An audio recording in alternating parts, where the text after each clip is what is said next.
Alright then. Welcome back, everyone. Oh, hold on. Will you play... Where is my... Oh, curses. Always something, isn't there?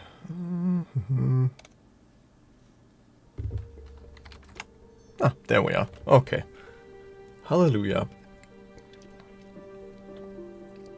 Welcome back, everyone. You may or may not have noticed there has been a new development concerning the stream. We have a schedule now. If you're on YouTube, you can see it right now in the community post section of the channel. And if you're on Twitch, hold on just one moment, I'll put the bird link into the chat shortly. Stream schedule at last exclamation point. There we go.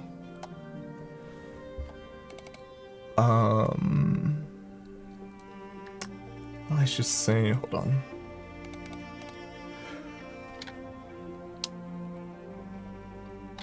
$240 minutes. Or, yeah, manually unpinned or at the end of stream. There we go. Yes, so we have partially created on last week's stream, partially created in my own time, mostly created in my own time, but the stream definitely helped. We have a stream schedule at last. It's not quite done yet, in truth. I had to rush a bit to get it done by today, so the key art at the top of the schedule, or over the schedule, on top of the schedule, I guess that's how you would put it. That one isn't quite done yet. I'll try and get that one done up properly for next week's schedule. But yeah, we actually have a schedule now with currently 4 scheduled streams. This is the first one of those 4. I hope I'll be able to honor all of those commitments. If not, well, it is what it is, but yeah, enough blabbering, let's actually jump back into... Oh, wait, continue. Let's jump back into Book of Hours. What is most fitting? Click a slot to highlight everything that can go over it. Mouse over an aspect to highlight everything with that aspect. Yeah, we would be quite lost without those 2 functions, both in this game and in Cultist Simulator. Though still, I wish they added some kind of indexing function. Oh, also, good evening, Moonwings, also I should have mentioned earlier. Also, I just realized the loading screen, actually, that's a rare and exclusive look on like a view of the Hush House as it actually stands. I'll have to look at that. I'll have to look at that some other opportunity. Because that's interesting to see, since, you know, this view is obviously as abstracted with all the rooms being 2-dimensionally arranged, but the loading screen actually shows us a 3-dimensional view of Hush House. I'll have to take a closer look at that at some point. Right, we're currently buying something from Oriflamme. What else are we doing? Welcome back, librarian. Everything is remembered. Hush House endures. Game loaded successfully. So, we have cloudy weather today. No, wait, I was about to say not too useful, but that's not true. We can use it to advance some of these lessons. Specifically the Edict's Liminal, can't we? So, hold on. Edict's Liminal currently on level 4. Secret Threshold is 1 memory, Clouds are 2 memories, Memory Hindsight is not 1, so that's 3 memories with the Occult Scrap. Possibly 4 with the other lesson in Edict's Liminal. So,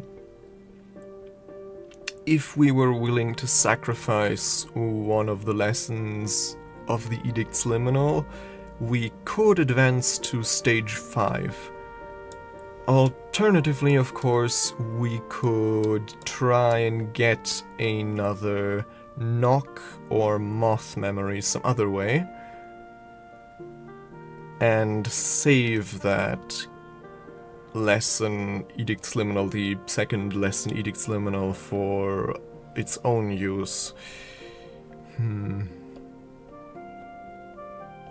Actually, let's try getting some memories from the Sweet Bones with our Ereb.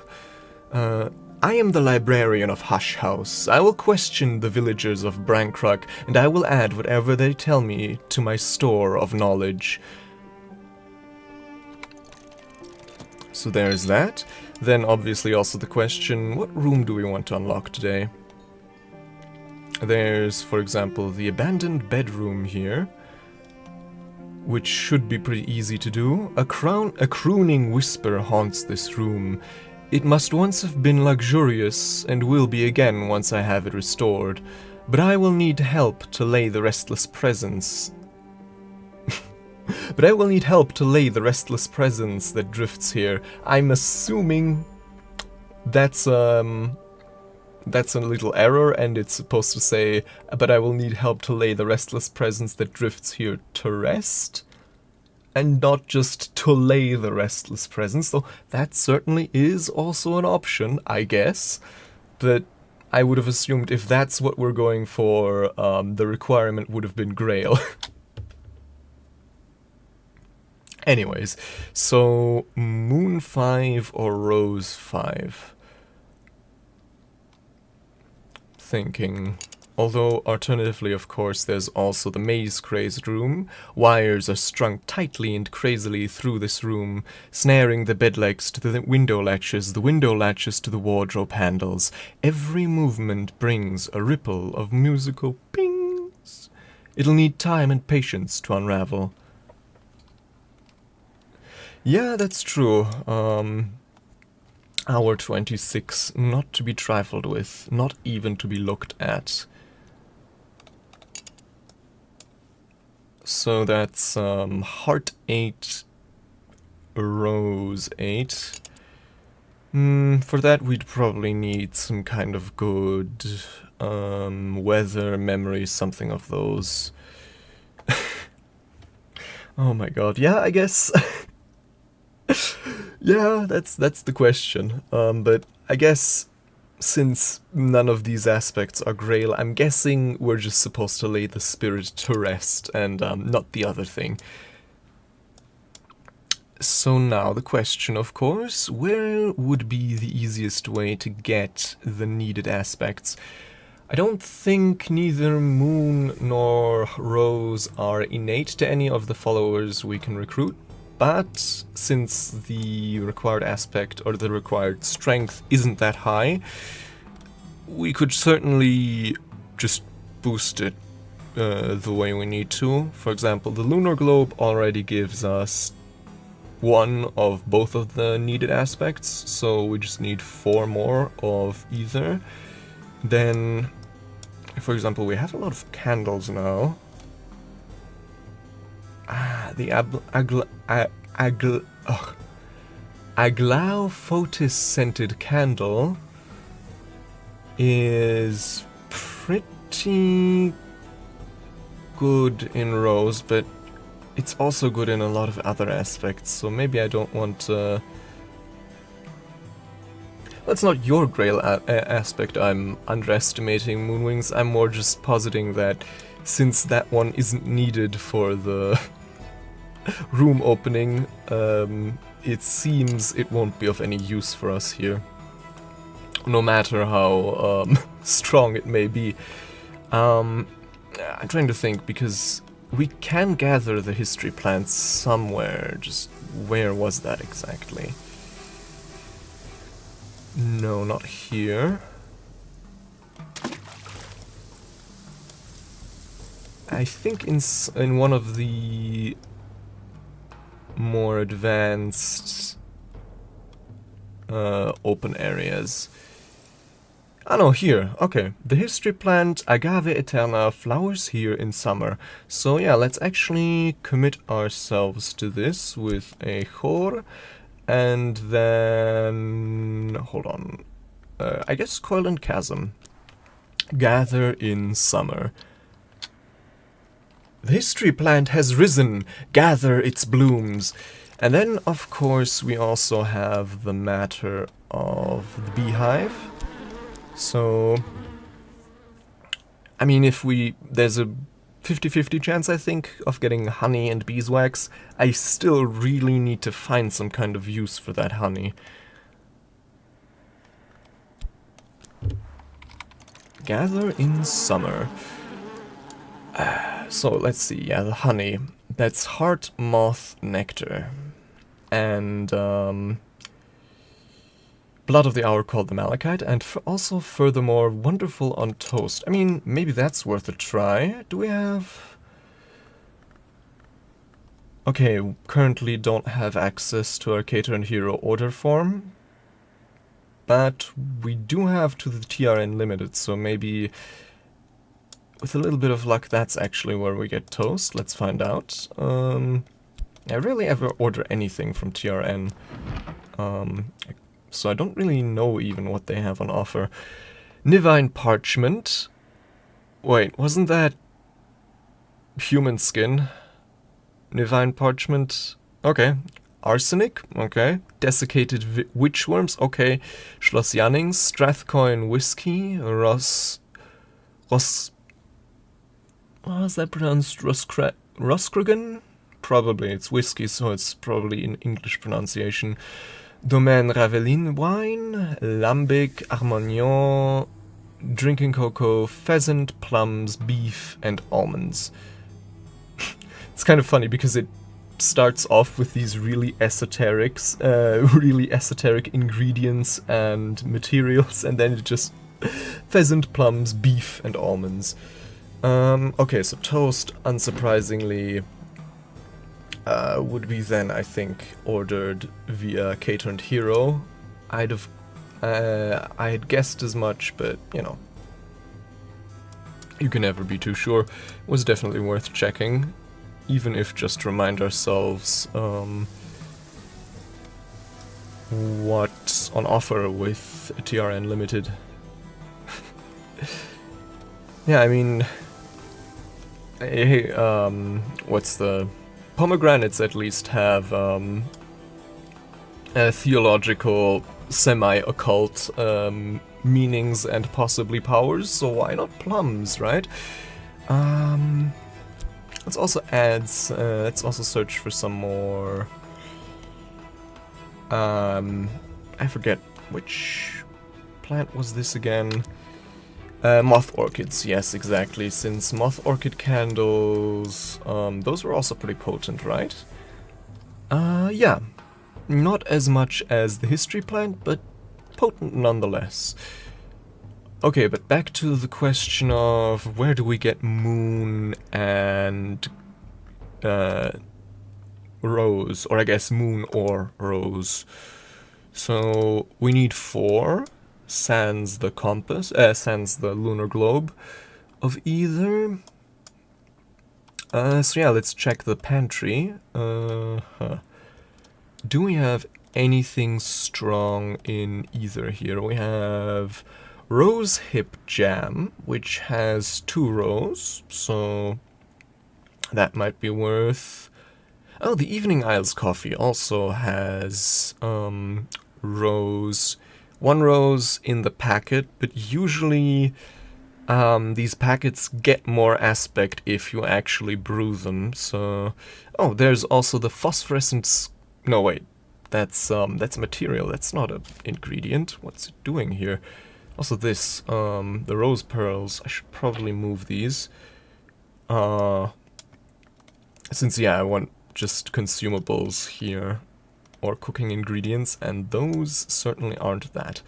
Essential periost. What happens when you boil and scrape us down to our utter fundamentals? That's also not a cooking ingredient, I think. maybe you can use it as one, but no, then I think cooking ingredient, yeah, cooking ingredients have their own tag, so no, that isn't one. Hold on, the grapes. Those, however, are of course a cooking ingredient. So let's put these here. Oh, flowers are also cooking ingredients, or no, some flowers are, like this fragrant chalice is a glorious globe of wine-colored flowers. So this is a plant we can use for cooking, but the sea holly, for example, isn't. Interesting to know. I should probably take some time now to actually check what each of these things are. Cinnabar. It's a material.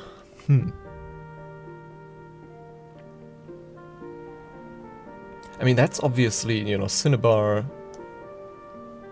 Right? That's an herb. I'm not going crazy, right? But it doesn't have the cooking ingredient tag. So, what's going on there? A therapeutical collection of beneficial bottles. This one also doesn't have the cooking ingredient tag.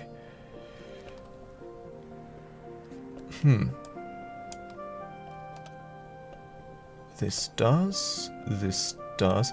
I'm wondering how many servings are in these massive bottles.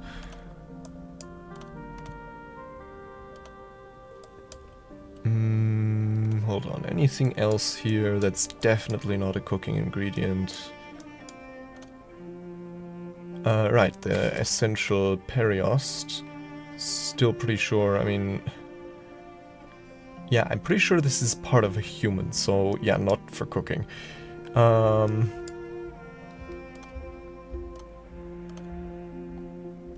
Okay, so yeah, let's put these... If we have the space, let's put them here in the lab. Just barely, if we shuffle these things around a little bit. Should be possible. Oh yeah, okay. And then... Okay. Right, and here we do actually have some... Oh wow, Ruby Wise Ruin, strong in rose, and a lot of other things. Oh, and Grail mainly, wow. Yeah, let's actually put the Ruby Wise Ruin back down in the pantry. And then the,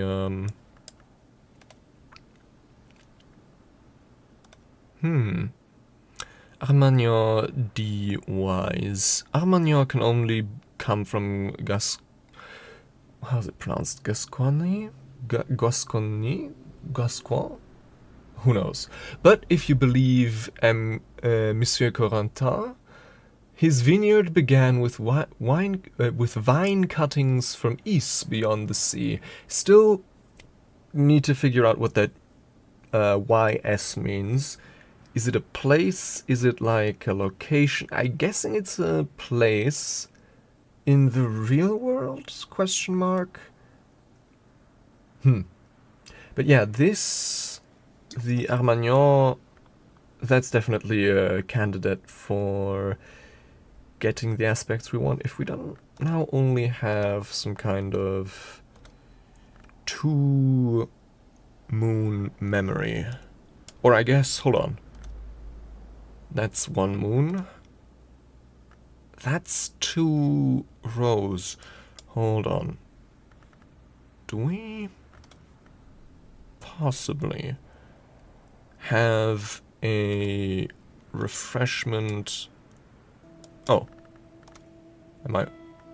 Right, the Ruby Wise Ruin has 2 rows, but it also has 4 grails, so don't want to waste that on this.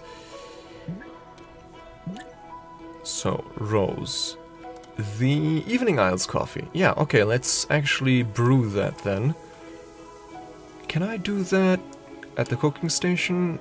Or do I have to use a campfire? Okay, I have to use, not a campfire, an oven. No.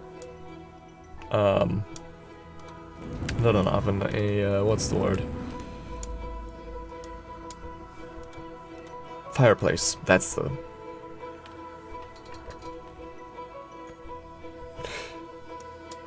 Is that how you craft it? I'm pretty sure you can also order it from Caterer and Hero or TRN Limited. Most of the spirits seem to be orderable, at least. But hold on now.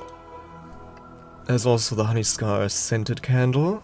But yeah, okay. Let's the Evening Isles coffee. Let's go here. We wouldn't still have. Okay, this is Dawnline coffee, not what we need. We need this. Pronounce or brew. Let's use our fast. Bring the water to boil. Permit the potential here to express itself. And let's also use a fast to recruit Reverend Timothy. Since, I mean, he doesn't have any moon or Rose, but neither do our other regular helpers. So his help is free. Unlike the others, and unlike any potential helpers from the Sweet Bones, which I'm probably gonna have to use sooner or later for the more advanced ones, but as long as we still have these relatively easy ones available, might as well make use of the regular townsfolk. Since I think recruiting high-level people from the Sweet Bones is pretty expensive, or at least more expensive. Okay. So we're brewing that, we're doing other stuff. Now let's also... Hold on, we have some... Or I guess one uncatalogued Dawn period book. Let's get to cataloging that with our metal, because, you know, Dawn period... There could be worms in them pages. Catalog a Dawn period book. This book was probably written around the time of Hush House's Dawn period, sometime before the end of the first millennium, commonly reckoned. If I examine it, I can learn more about what knowledge it might contain. Oh, there we go again.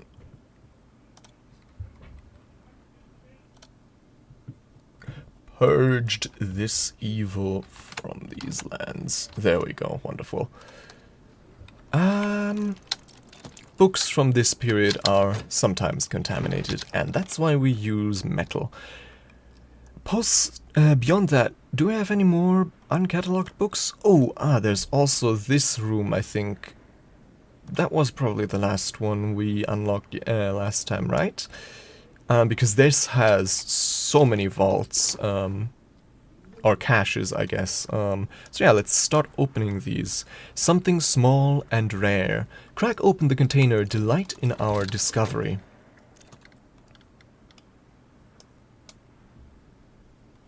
And what's this?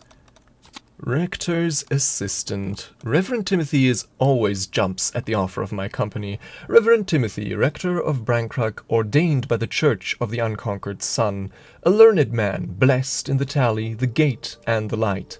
Make use of the rector's help before dawn. It's actually an interesting question now that I think about it. He's a reverend, but, you know, of the Unconquered Sun, which makes sense, since Hush House has a Church of the Unconquered Sun, but that church has been inaccessible for the longest time until recently, so question is, has he been preaching before that, and where has he been preaching? And now that the Church of the Unconquered Sun is accessible again, does he hold sermons here now? Because, I mean, would make sense for him to, no? As a reverend of the Unconquered Sun, to hold sermons here, but you know, it's at the same time also our house, so who knows?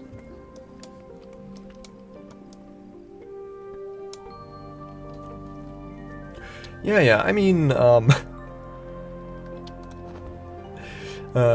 curiosity killed the cat, but satisfaction brought it back, so I'm only moderately worried about us uncovering some unfathomable horror of antediluvian evil from those boxes.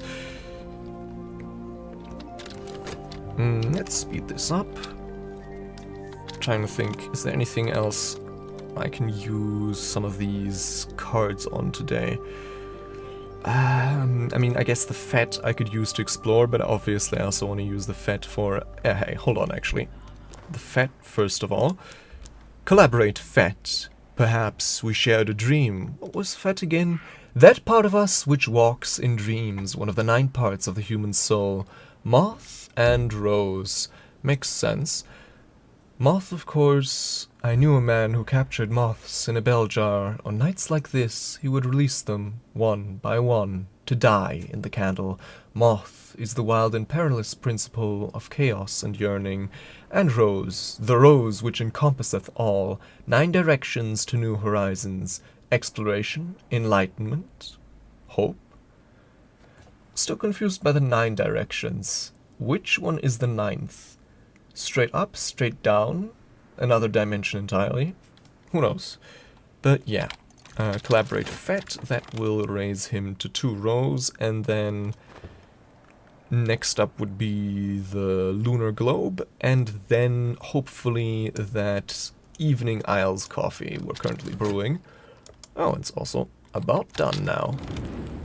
Steam and scent both rise. It's ready. Ah, damn.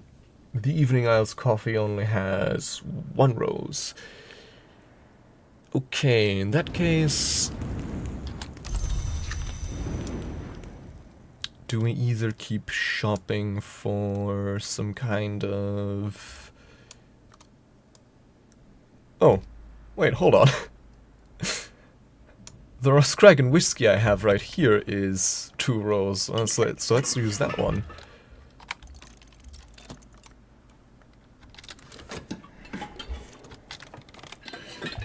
Poured out a glass of that, and let's put, hold on, is this a cooking ingredient? Yes, it is actually, so let's put that in the pantry. The thingy here.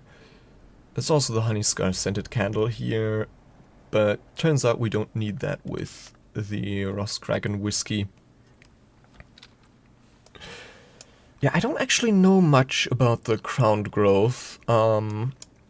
It features in the exile, right? As one of the endings. As one of the game overs, specifically, I think. But beyond that, I don't really know much about it. Also, I really like that the quartz has rose aspect, because of course it's rose... really? Oh, yeah, now I remember. It's the game over from Google if... what was it? Right, yeah, your graveyard thirst, or whatever it was called, graveyard appetite rose too high, right? The warning with the game may end and not nicely. We never got that game over, since I prudently always kept a snack on hand. Yeah, I mean, they call it an anti-victory since you are still transformed, but let's be honest, it's pretty much a lose condition.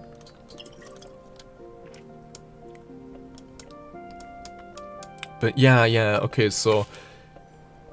yeah, the spores of the graveyard fruit are nestled in you, and if you don't satisfy your cravings, you become subsumed, I think, by the crowned growth, since the crowned growth...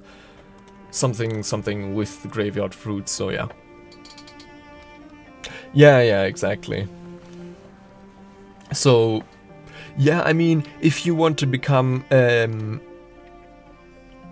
if you want to count becoming part of a gigantic immortal cancer cell a victory, sure. But anyways, okay, we have the Roskragen, or however you pronounce that. I'm thinking that's probably an English pronunciation since it's whiskey. So Roskragen, or something like that. Where do I put the Armagnon? Do I put it in the pantry? But usually I keep ingredients here, not really finished stuff. I guess I could put it here somewhere, since I keep a few more finished dishes here, like the scrambled egg, the Yorkshire pudding, stuff like that. Then I want to think about what other... Should probably take a look at our catalog of books available to us right now. We have Mystery Forge 6 in Persian. Right, that's currently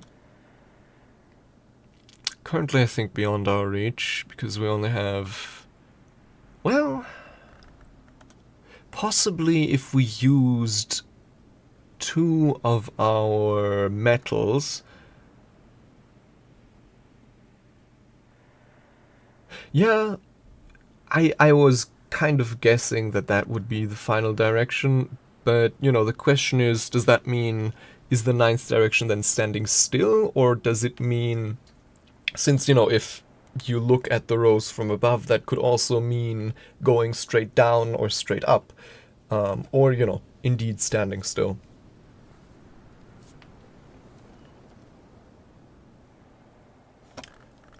But anyways, so yeah, 6, we could technically get to 6 forge with 2 metals if the chances give us the option to add a soul aspect, but that's not guaranteed, and besides, our metal is already used for today.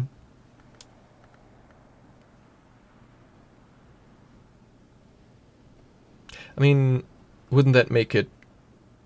I mean, yeah, that would make it 10, and then if you add standing still as a direction, that would make it 11. So, who knows?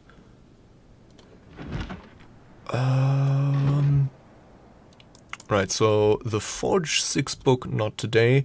This one, Grail 6, isn't... No, this is Heart, not Grail. What's our highest Grail? This, 3 Grail. Oh, hold on. The Ereb has 2 Grail. And then, if we add another Grail through any kind of means, this could be something. Colors in the Liver. Isle Bischoff's most controversial film, blamed for outbreaks of cannibalistic killings in Tiflis and Leipzig. The Guardians of the Directions, Sanskrit Dikpala, I think, are the deities who rule the specific directions of space according to Hinduism, Jainism, and Vajrayana Buddhism, especially Kala Chakra. As a group of 8 deities, they're called the Ashta, I'm not sure. Dikpala, literally meaning guardians of 8 directions. They're often augmented with 2 extra deities for the 10 directions, the 2 extra directions being Zenith and Nadir. Nadir. Wasn't there... Hold on, I'm pretty sure there was also a mention of the duality between Zenith and Nadir somewhere in this game recently, right? In a book? Maybe that was something somewhere else unrelated to this game, but I think there was something like that recently. No? But anyways, the projector. Governor Collis had this installed in the okay, that's supposed to mean 20s, as a treat for prisoners allowed to recover in the infirmary. Or so he said. Rumor had it he was a secret 𝐀𝐮 fan and didn't want to motor all the way to Exeter to see the latest feature. I mean, valid. So yeah, what can we put here? A memory or... Okay, yeah, we can put a memory here, soul here, skill.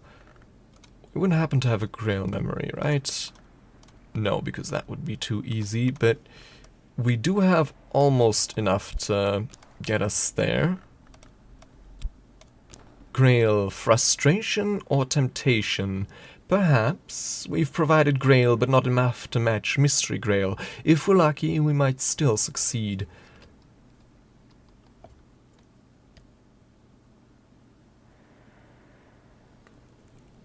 Four cardinal directions, 6 orthogonal directions. So I'm guessing those would be the southwest, southeast, and so on, plus up and down.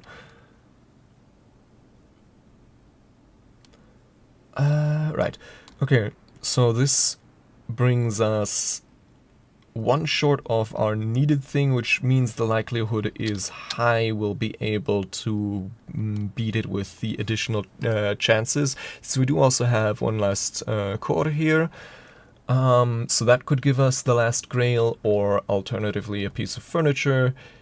A memory, unfortunately, we don't have, but, well,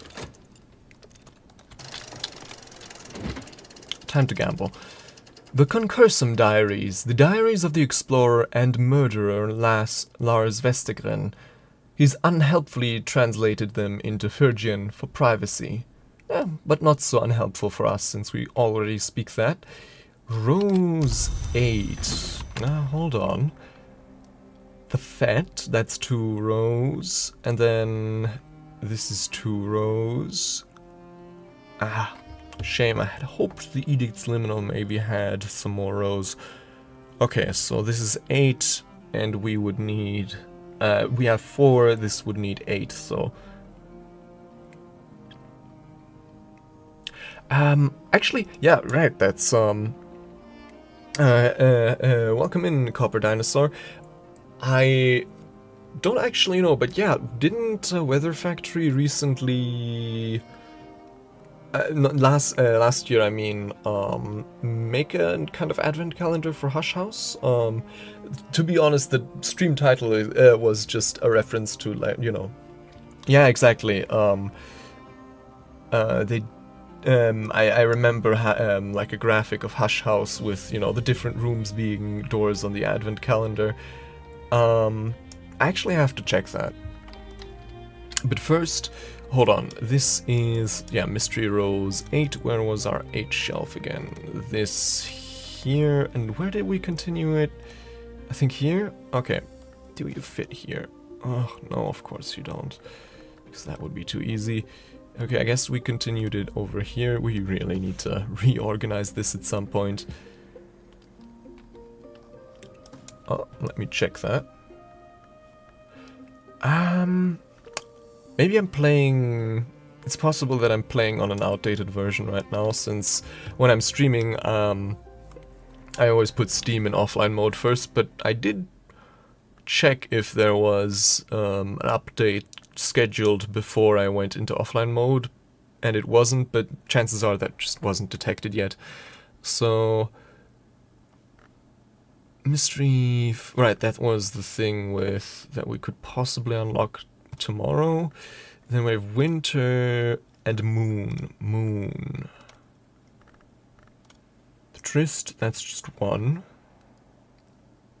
The... What's our highest moon skill? Sickle and spear, that's just 2 as well. Oh, snow stories, that's... Okay, that's also just 2.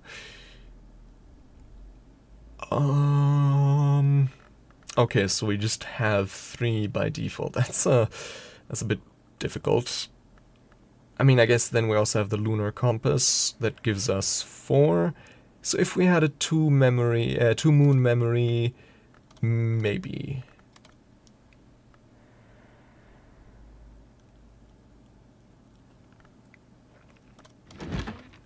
Ah, okay. Well, that's unfortunate because we're currently in summer, so that'll take a while. But yeah, let's resume this.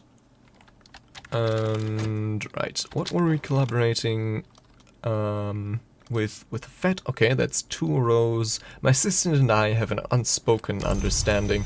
Now, next things next would be the lunar globe. Proffer a tool. I can lend my assistant something to help, increasing their abilities.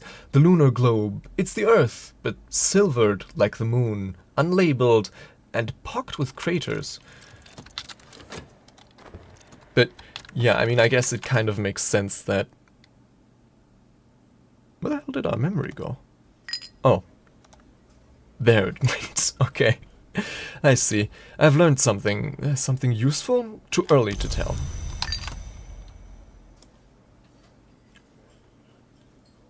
Oh, cool. That's cool.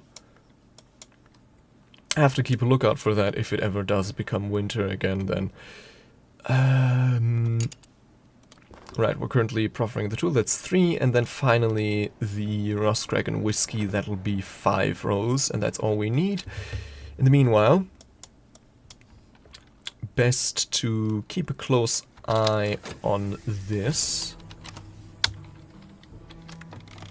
Oh, and also, we have found a Deerday lens, okay? I mean, it's not terrible, but we could have also made those ourselves.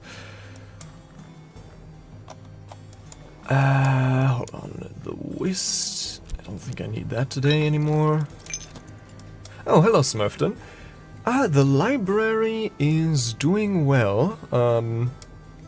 Both the building we're expanding well, and also, of course, the actual library part of the library. We're actually currently looking at our first film. We're 1 grail short, but that should be doable. Right, the tools boosted their aspects appropriately, and then finally the 𝐸𝐸 whiskey. A nice drop. I can offer my assistant something to drink. This will increase their aspects. They'll also be glad of the refreshment. And, okay, lots of stuff happening now. Right, we have more Agave Eterna. Agave Eterna, the history plant, unlike its cousin, the century plant, blooms every year. Perhaps it will do so forever. And we have some beeswax. Nice. So I don't have to worry about getting... I don't have to worry about storing more honey. We can actually make another history wax candle right away. Hold on, where's the laboratory? There it is. So, substance... No, wait. Solution, substance...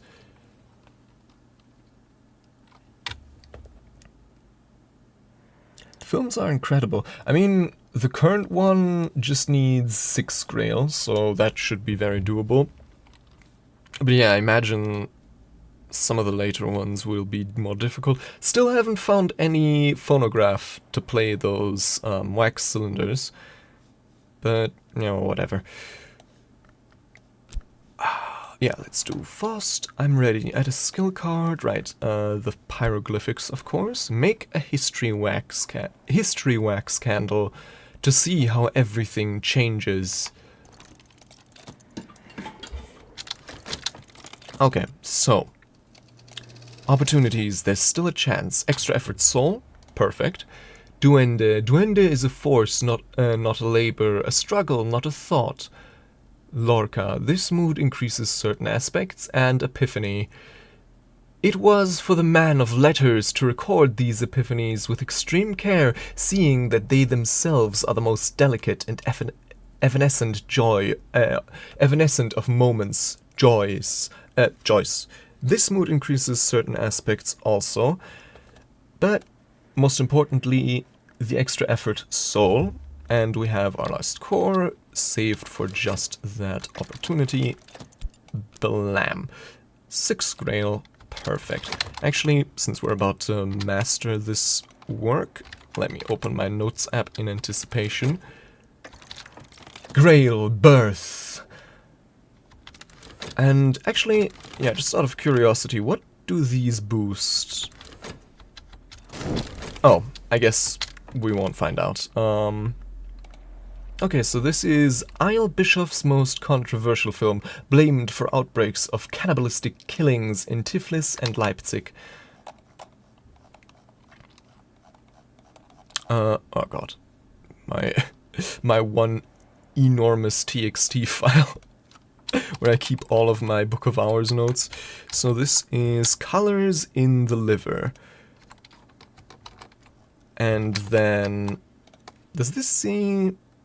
Okay, it still reads I'm reading, I've read, even though I guess that's not really applicable here. A gang of heretic priests agrees to strike the fear of the change into the infuriatingly atheist citizenry. At night they dress as four-winged angels and crawl down chimneys and through windows to savage members of their congregation.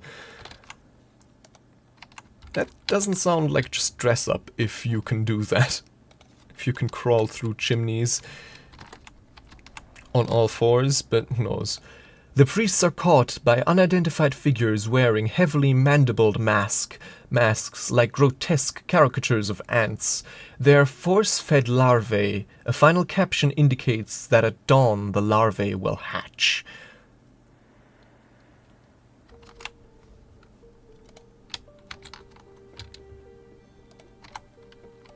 Kind of, reading all of this, kind of surprised this was a Grail work, not a Moth one.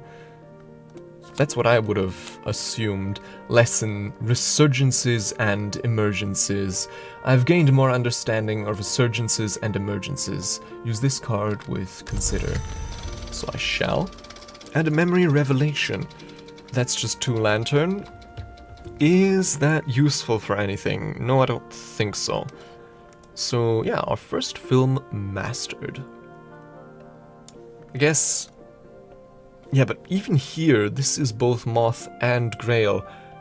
Really confused why this book was Grail and not Moth. Everything about it kind of screamed Moth to me, at least. But yeah, let's put it with the ordinary mastered works. Not up here. Down here, yeah. I mean, I guess, but that sounded pretty whimsical to me. You know, whimsical in the horrifying, way Moth likes their whimsy. Fair point, I guess. But hold on. Cannibalism was only mentioned in the first text. The description of the actual work doesn't ever mention cannibalism. It's just blamed for cannibalistic outbreaks. But yeah, they crawl as four-winged angels down chimneys and through windows to savage members of their congregation, not eat. And, you know, so they're wearing four-winged angels at night, crawling through windows and chimneys, so that's already very Carapace cross-coded, and then caught by unidentified figures wearing heavily mandibled masks, like grotesque caricatures of ants. They are force-fed larvae. So, you know, definitely very Moth-coded, I think. Yeah, that anyway. In any case, very freak behavior, but that's, I think, always, that's to be expected when matters of the secret histories are concerned. Okay, so we have everything we need to get into the abandoned bedroom, but let's probe the good rector for some more memories. Maybe we find a knock or moth one. That would be fantastic, because it would mean we can advance our Edict's Liminal without having to burn one of the lessons.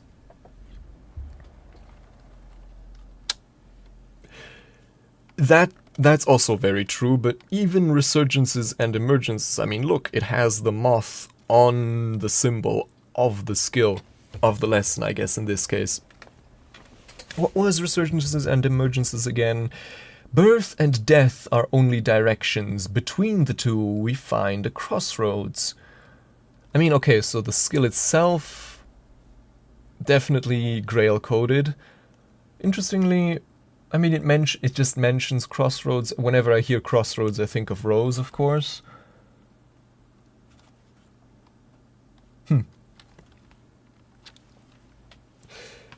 That's true, that's true. Maybe I shouldn't...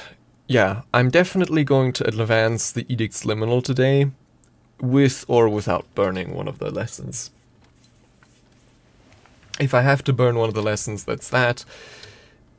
If I don't, that would be preferable. And we still have, I think, is that half of summer left? Really?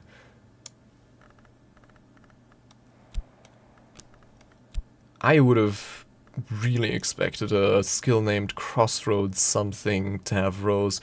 I mean, Path and Pilgrim at least has rows, so that makes sense. I mean, that's kind of the the thing with this stuff, since so much of it is metaphorical.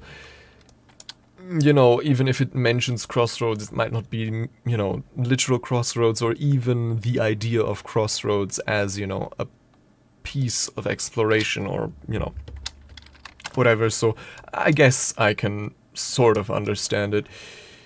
Anyways, right, here's the frustratingly inaccessible phonograph record. Then this we can do tomorrow. Moon, we'll have to wait. Winter, hold on. We have 3. Oh. Oh ho ho ho. We can do the winter one. Which one is this? That's this one. Those indignities perpetrated by the deceitful fraternity of obliviates. It's not clear whether CROD, who is identified only by his initials, was in fact an initiate of the Obliviate Order of Immortal Adepts. He wrote in the 16th century after the order, if he is to be believed, had passed the height of its power. I would argue it's a bit of both. It's definitely... Yeah, it's definitely scale coded, but I would say there's also a heavy dose of moth there, since I think they were heavily associated with the wood and the... Don't they feature quite heavily in the Dancer DLC of Cultist Simulator? Where, of course, the moth is front and center. Okay, so... Where was our winter desk again? Over here, Solomon Husher's desk. Do we have a winter tool? Wait, no, we don't need a winter tool. We have a winter memory. So, this, that, the whist, and then the snow stories. Winter, a conclusion. I can master this mystery. Enough winter to match mystery winter. I mean, the Carapace Cross themselves aren't gods from stone. As I understand it, they're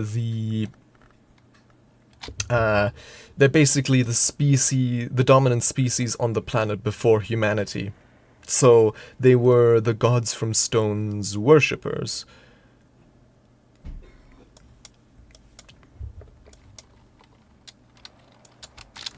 But I think they were also heavily associated with the wood in some way, because, you know, they were all, first of all, of course, insect-like, if I remember correctly, which obviously already carries moth connotations with it. Well,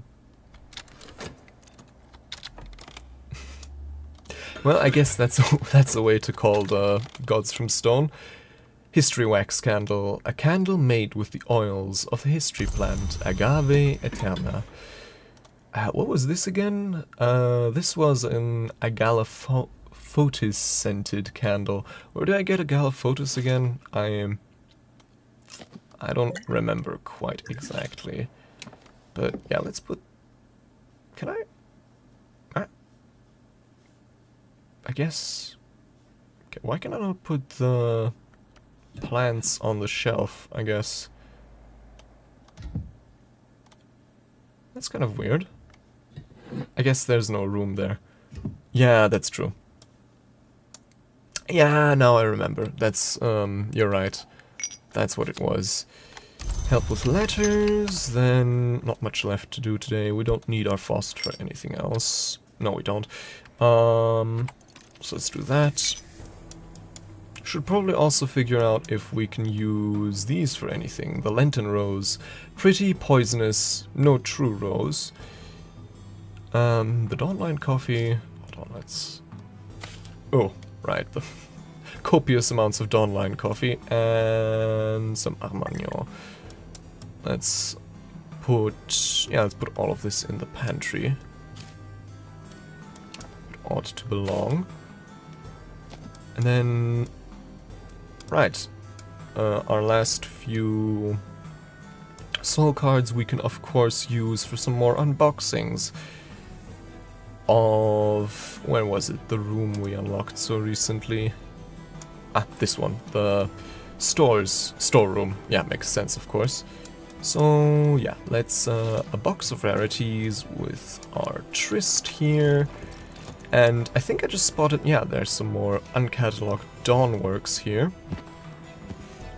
So, when the gods from stone were shattered and consumed by the other hours, the cross were forced to flee from the world. It is widely believed that the cross are now extinct, lost to the world like many ancient things, but the truth of their passing, revealed in fragments throughout the secret histories, appears to be much more complex. Yeah... I'm pretty sure there's more lore on them in the Dancer Legacy. Yeah, I know there's recipes that want flowers, though... I mean, if you're talking cooking recipes, then probably not these flowers, since they don't have the cooking ingredient tag. But anyways, let's catalog one of these solar works with our metal. Then the other one we'll put here for now. What's this shelf again? Oh, right, Mystery 16. Jeez. These are all of our continued... Hold on, Mystery 10 Heart. Isn't that... Shouldn't that be doable sometime soon? We have 5 heart here, then the core would give us 7. We'd need 3 more. Okay, yeah, that's a bit more difficult. 10 scale, yeah, no, that's not possible for right now. 10 grail, no. 10 grail, 10 scale, what's this? 10 winter, also no. 10 moon, forget it. What do we have in the 8 category? 8 grail? Probably not. Hold on, 8 edge, that might be...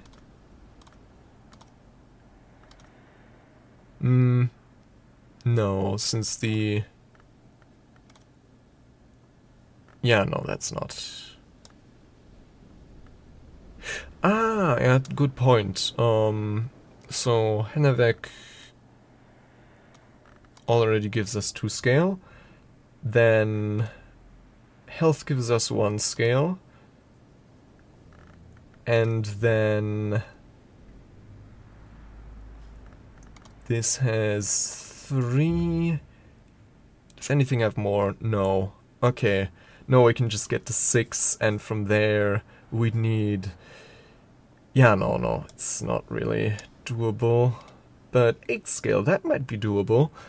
But, okay, yeah, well, would have to also be in 𝐸𝐸𝐸𝐸𝐸𝐸, and I think we had one of those, but then we of course translated it.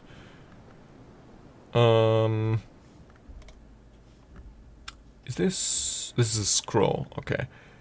Grail 8, what's this?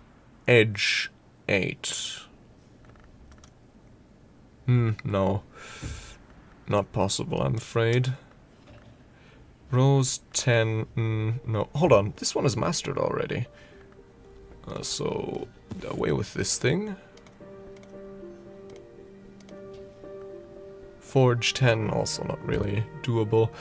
So, yeah, let's put this... Oh god, there's a ambulance driving by outside. You may have been able to hear that, but oh well. Oh yeah, right, we were running out of space here.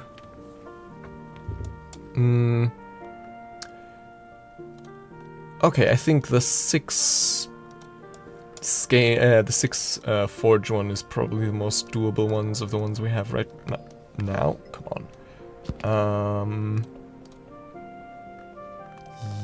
Yeah, otherwise I'm not seeing anything too doable here. Yeah, so let's advance time a little bit more.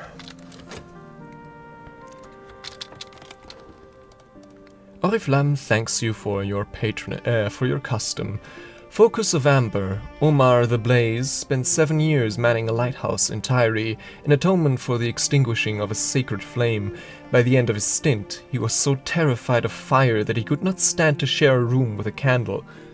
Oh, apologies.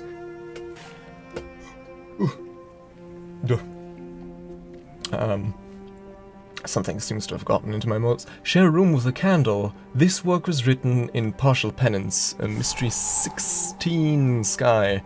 Was this the 16 rack? Yes. Then, right, we've gone through these again already. The mystery heart one. Honestly, with the right kind of memory, that might actually be doable, because I'm pretty sure we have a heart tool. So this is nectar. Where's our tools? So this is forge, this is forge. Ah yeah, right, the kitchen bowls, of course, those were heart, yes. So that's 8 already. So if we have a memory, or alternatively, if we can add a second core, that might actually be doable. So yeah, let's, actually, to make sure I don't forget these again, let's actually put these in my inventory. Like so. And then the Dear Day lens, let's put that one next to the other one. Here, the Armagnon into the pantry. Like so. Okay, let's speed this up. Memory, a stolen secret, something I overheard in dreams. I don't need to listen to everything Reverend Timothy says. He doesn't really even expect me to, but I'm often glad when I do. And glad I am indeed. Looks like we don't need to waste one of those lessons in Edict's Liminal after all. We have everything we need. Oh boy. And now, we do also have time to speak to him one last time before we put him to work. Come on now. There we go. Reverend Timothy is always happy to chat. As the sun his course, Joel of the Bridge, a retired soldier and sometime tollkeeper, wrote this epic poem about Alexander's famously inexplicable decision at Issus to withdraw from the war with the Achaemenids, and his subsequent return to Macedonia. So this is from the first history then, since in our history he very famously won at Issus. But in the first history he didn't, and subsequently the Persian Empire endured well into, what was it, the 15th century, I think, which is, oh god, oh, what have I done now? Where was that thing? Oh no. Here, right? Okay, whew.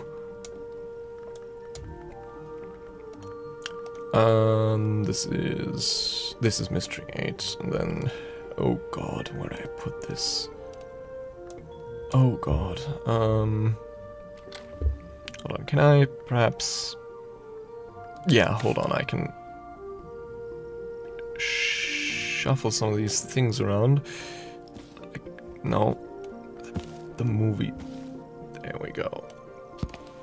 And then, has that created enough space? No, it hasn't.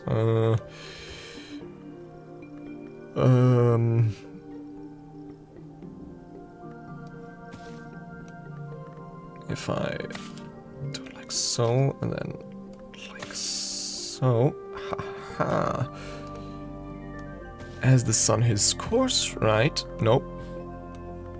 And then this one, the Concursant Diaries, Rose 8. Right, okay, so now everything fits. Let's see. What else do we have left today? We have another health card. I guess I could, since it's not that late yet, I could do some last bit of beekeeping.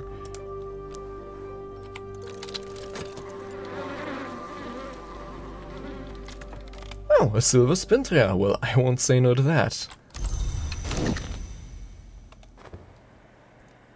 And now, finally, Edict's Liminal. Wait. Oh, thank God. I for a brief, terrible moment, I thought I had forgotten to leave a relevant soul card. That would have been... oh, that would have been embarrassing. But yeah. So satisfying to have come so far. Improve this skill to level 5.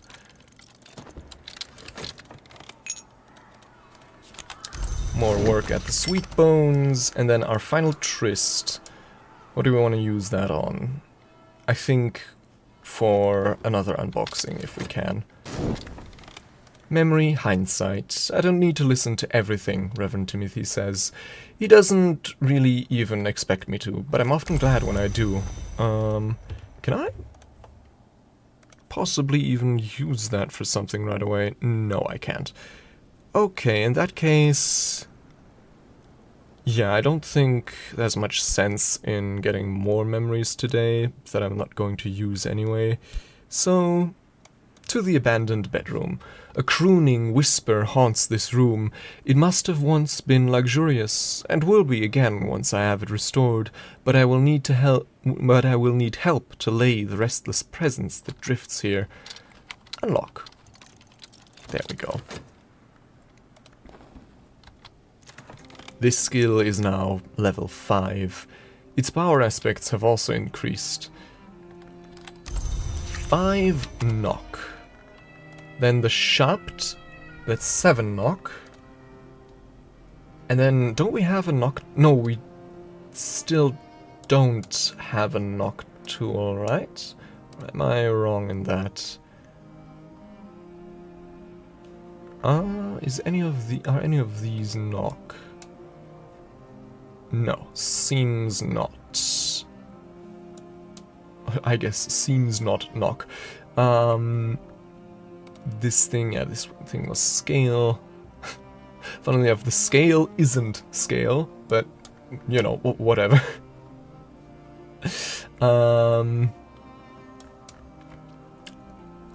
Yeah, we don't have a knock tool. We do have this massive key, but that isn't a tool, so unfortunately no use.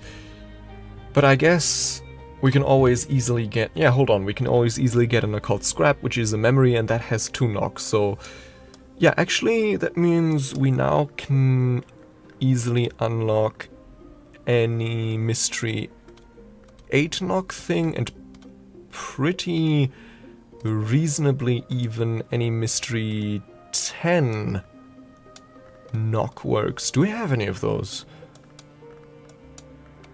Up here perhaps? No, wait, those were the 16ers.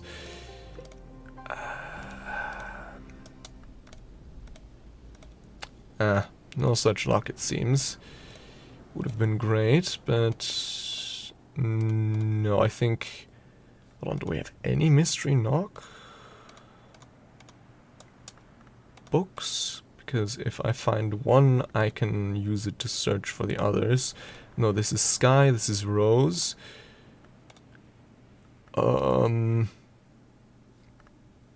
What color is knock again? Oh, okay, here we go. So we currently have... oh, what did I pick up now? Descended from the shell that's here. Come now. Come on. I know you... I just picked you up from there. I know you fit in there. Ugh. You serious?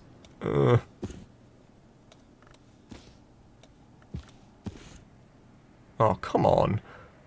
Don't be like that. Well, whatever. I guess I'll just store this here for now. This is getting more disorderly by the day, but hopefully soon enough we'll have cleared out some of these easier shelves, and then like the Moon, Mystery Moon 6, that should really be doable soon enough.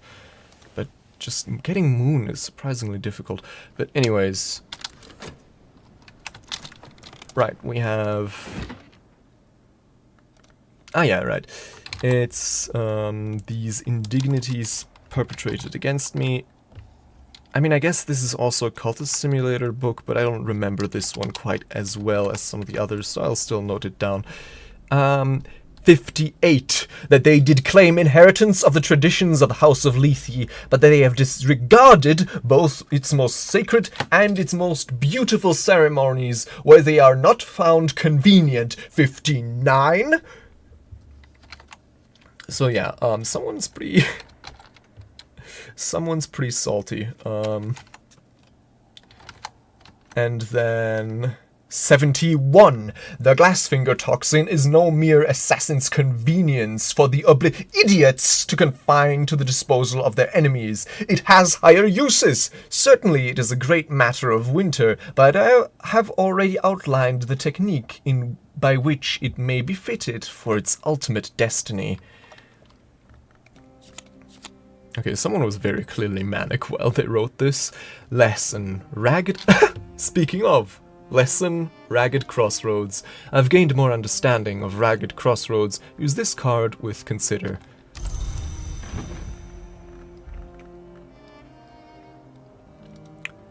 And we have a memory of contradiction. Something uncomfortable. Can I dream on this memory? I'd like to, since it's pretty rare. I don't think I've ever gotten... No, I think once before we've gotten... No, we can't dream on it anyways, so... Forget I said anything, I suppose. And yeah, it's also not useful for any of our current lessons. So, question is, I think last thing today we'll unbox another one of these crates. And then during the night, I guess we can gain the Ragged Crossroads skill. Hold on. Right, this is now mastered. Also, I need to note down the second paragraph. So yeah, pretty sure we actually have some glassfinger toxin running around somewhere, but it'll probably be a while until we can make actual use of it in any kind of capacity. Hold on. Does this... If I remove this chair... okay, that's pretty annoying that this part of the bookshelf is just not usable regardless of whether or not there's a chair here, but okay, oh well. Yeah, since this is now completely full, let's... Pretty sure we continued, yeah, we continued our collection of mastered works up here. And then...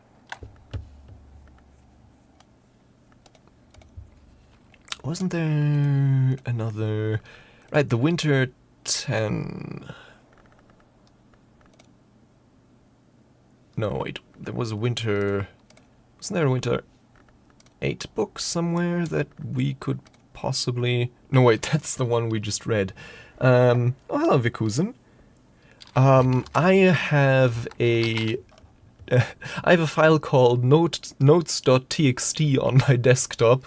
It's just a TXT file I'm using in Visual Studio Code to write everything down, and you know, if I need to find something, I just use Control F to orient myself. I'm currently at a solid, what's it, 523 lines of text. So yeah. It's very primitive, but it works for me. It's actually how I keep almost all of my notes. Though usually I structure them a bit more with, you know, indents, tab indents. Okay, so dusk.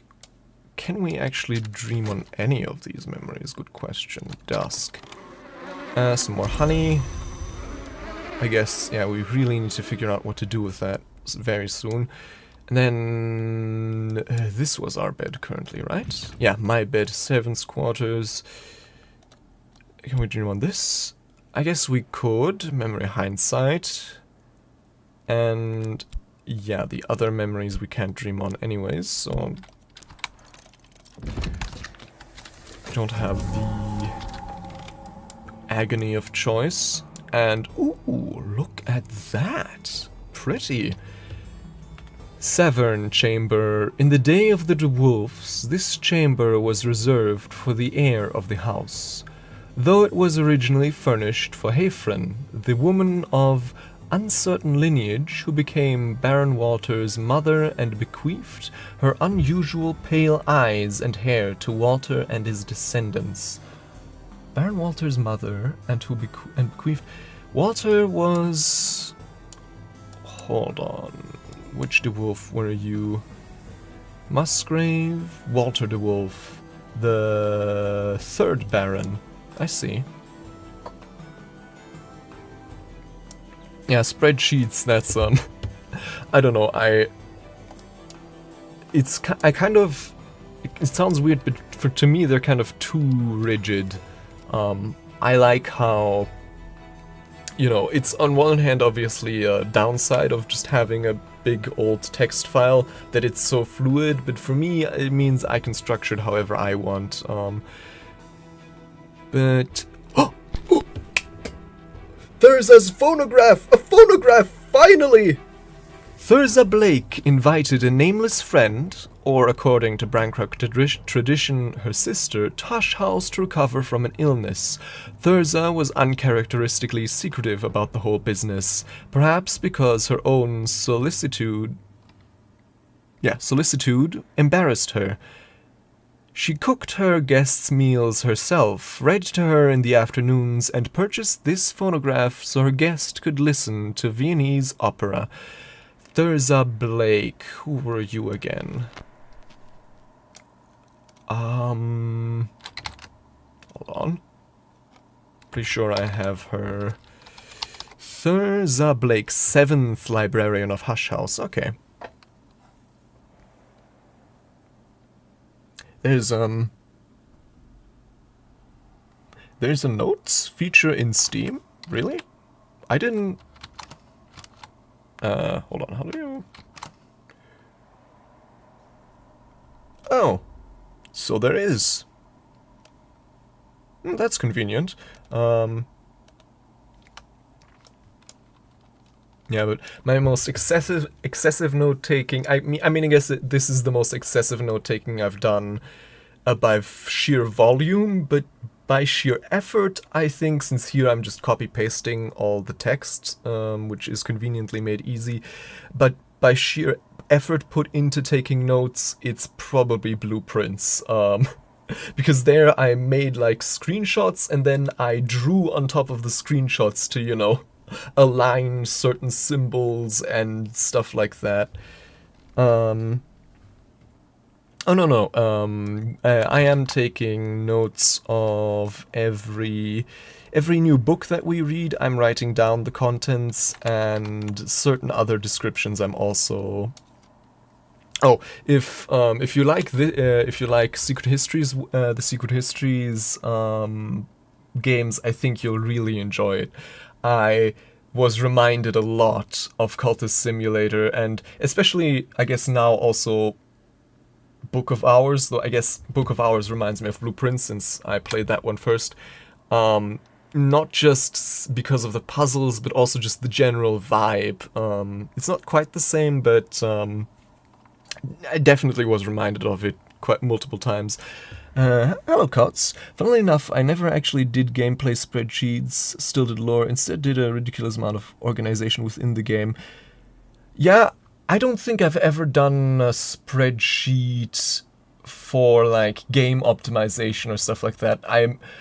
This is kind of maybe a controversial take, but I really don't like doing that kind of stuff. I think it really, I mean, if anyone likes doing it for their playing, I don't have an issue with that, of course, but personally, for me, it really saps the fun out of stuff.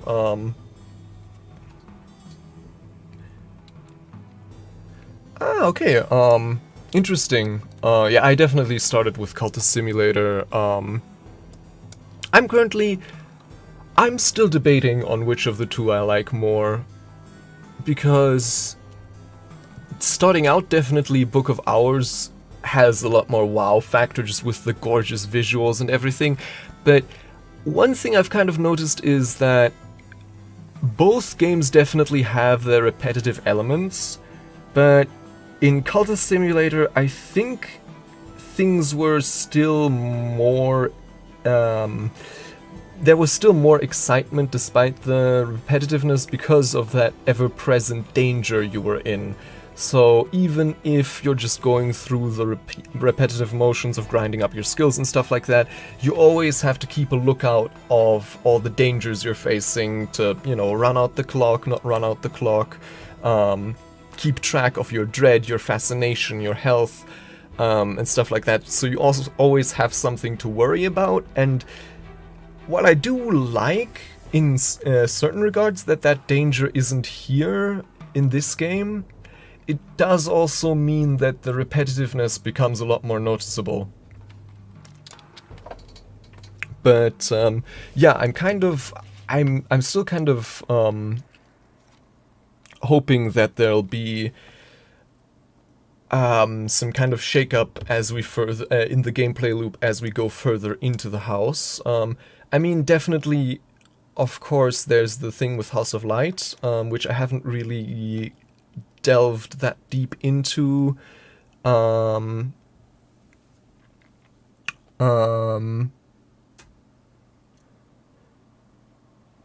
still haven't played Exile Legacy either yet. That's also something I need to remember. I want to do on my own time. Yeah, Salon, is that one of those things from House of Light? Because thus far, it's always the option that we could try some of that content out, which I haven't really done so far, but maybe it's about time that we actually, since we do have, yeah, we still have Reverend Timothy as a guest of the house, for I don't know how many sessions now, and we've never really done anything with him. Maybe it's time to actually try what we can do in that regard. But yeah, anyways, pretty sure. Hold on, I'm trying to. Before I went on this whole tangent, there was something in my brain that I wanted to bring to the forefront, but now. Some kind of book I think I've just realized we may be able to read, but hold on. Yeah, like these, because hold on, our current snow stories, that's 3 winter, and then the Whist, that's 2 winters of 5. Do we have a winter tool? I don't think so. Oh, no, wait, it was the phonographs, of course, yeah. An investigation of a foundered country. Subtitled Recordings from the Atlantic Coast. So yeah, now we can finally put this in our brand new phonograph player here. So yeah, let's actually continue with our tour of our new room. A knighted chair, solid, comfortable, oddly unobtrusive. Ashertine. Lies written in Ashertine tend to fade or be misspelt. It's legible in the dark. An ink of revelation. Let's put this in our lab. We have the guest bed Severn chamber. For those who prefer their mattresses soft. Use a matching soul card to move your belongings in and make this your bed, or place matching visitor card to encourage them to stay a little longer. So this is Grail, Moon, Rose, Heart. Grail and Heart are nothing new, but I think Rose and Moon maybe. I'm not sure. Veiled Goddess Lapsang Souchong, named for an enigmatic minor deity whose charge is the healing of burns. And Abduction Salvation. Either interpretation is plausible. Oh, okay, I see, yeah. It's a statue of someone carrying another figure.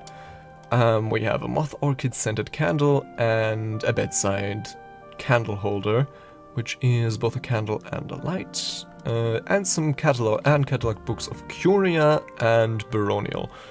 Anything else? No, but, and this should also not go unmentioned, some very generous shelf space here.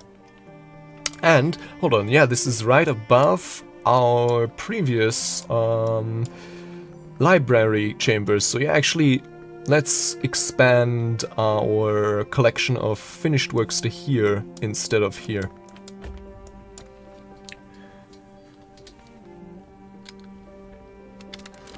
I mean, I think probably the wrapping is just figurative and for, you know, UI purposes. I don't think they're literally wrapped. I think they're just, you know, no one... I think our previous librarian wasn't very thorough in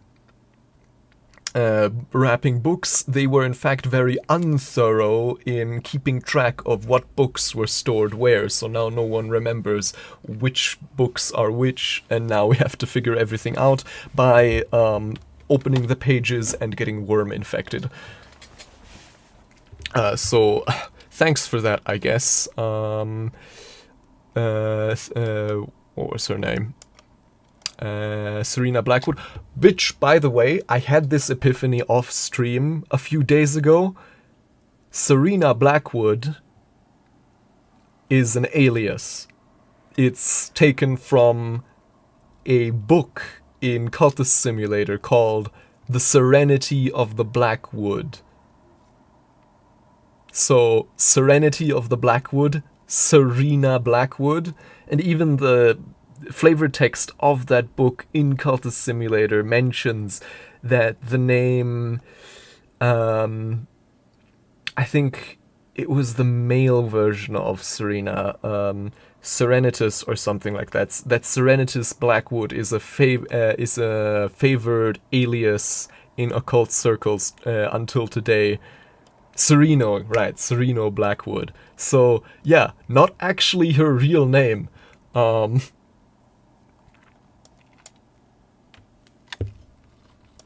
But yeah.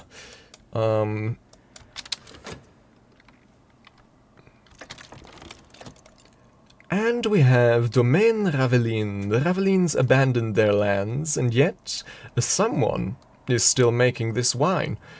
2 grail, 1 scale. And yeah, nothing else to do today. Please no Numa. Okay, and now first things first, the Ragged Crossroads.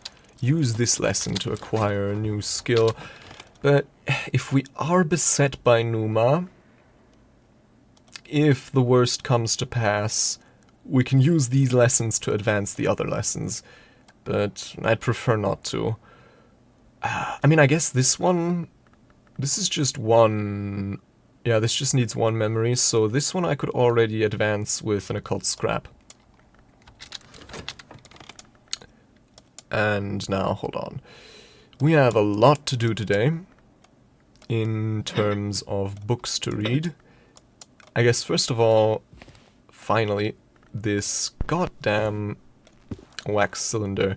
In its dissolution, one heard the terrible, ominous note, and a goblin, with increased malignity walked quietly over the universe from end to end.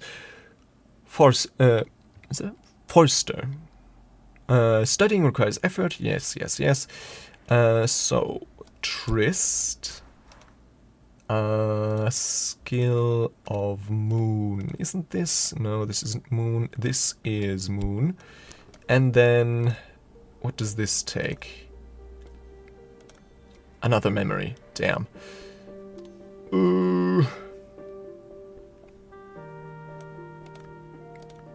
Is this our highest moon skill? Seems so.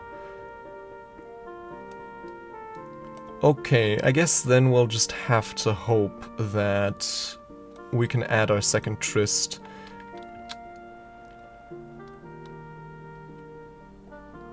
Moon Assemblance, perhaps. We've provided moon, but not enough to match Mystery Moon. Okay, so we'll have to keep a close look on that. It's sunny today. 2 sky, 2 lantern. We have here the serpent-haunted bedroom. Bright-scaled, watchful snakes lie coiled on every surface. I think one of them might be real. Anthony, can you take care of this for us? No? Okay. Sure, okay. 6 knock. This we could use Reverend Timothy again for. Alternatively, of course, we have the weather today, which might give us access to the Squawkful Loggia. Birds crowd every corner of this place, glaring at me with malevolent yellow eyes. Guano cakes the walls and feathers drift to the floor, I'm assuming.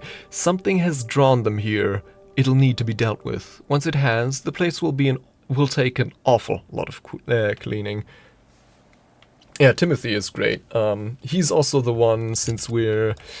Let's see here. Our origin is... Memory's the cartographer, so Timothy is also our starting guy. Meaning he'll work for free.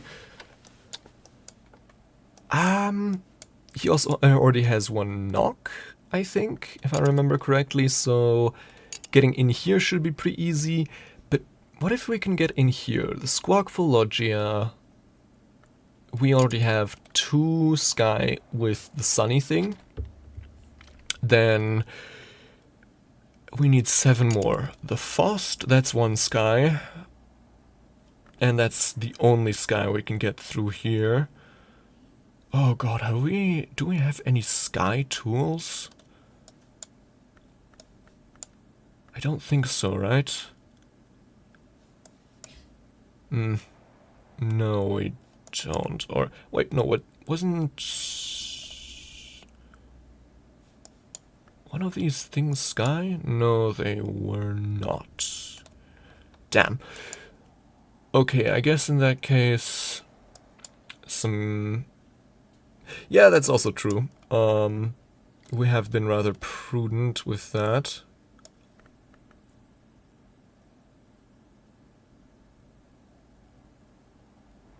Yeah. We have both Spintria and pounds in ample supply. The Spintria I'm usually just using whenever a new offer from Oriflammes comes through. And, you know, otherwise I have I'm not about to run out of money anytime soon. But yeah, let's, first of all, get these... Hold on, isn't there also a desk here? Is that... No, that's not a desk. That's just...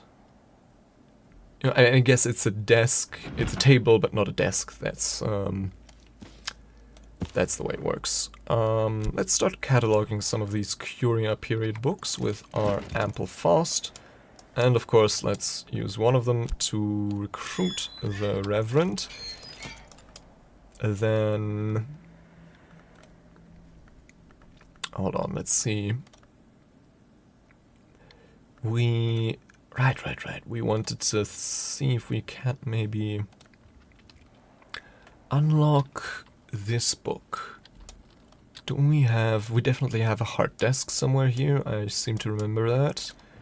Yep, like this one.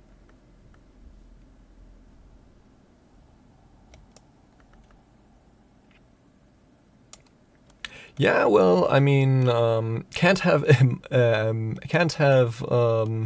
too much of it, I guess. Since we also want to order a lot of stuff. But yeah, let's see here. If I'm calculating this correctly, heart, distant thunder, perhaps, and then if this gives us the opportunity to add soul, we're golden. If not, we may be screwed, but I'm willing to take those odds. So, okay, but that means we have two risky studies going on right now, so we have to keep on top of that. Would be bad to lose track of that now. And then, hold on.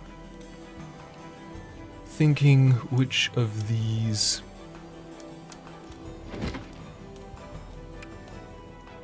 Let's use... No, wait, the metal, we need both of our metal as well.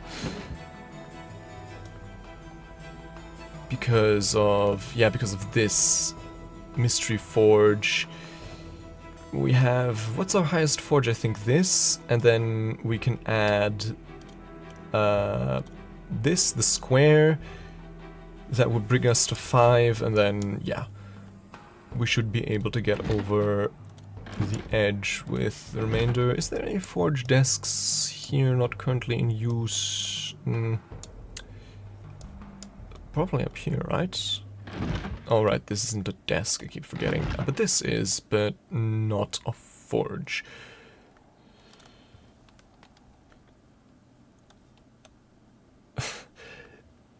Yeah,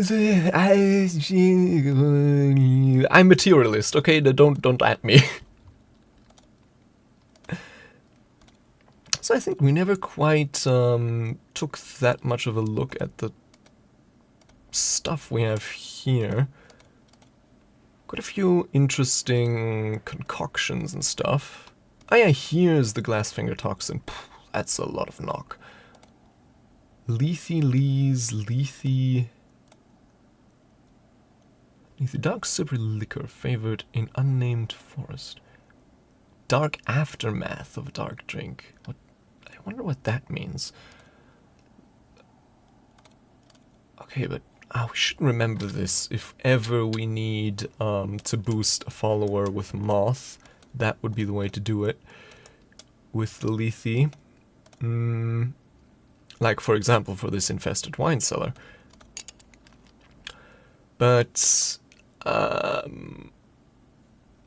which of these am I unlikely to use right now? Probably the FET. Yeah.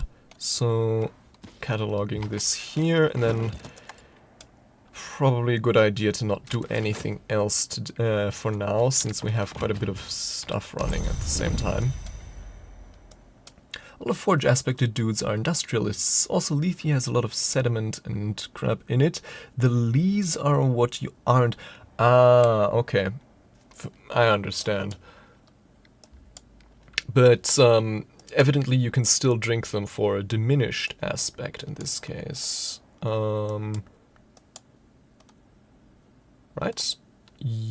No, wait, no, this isn't just a material, so it's no longer drinkable.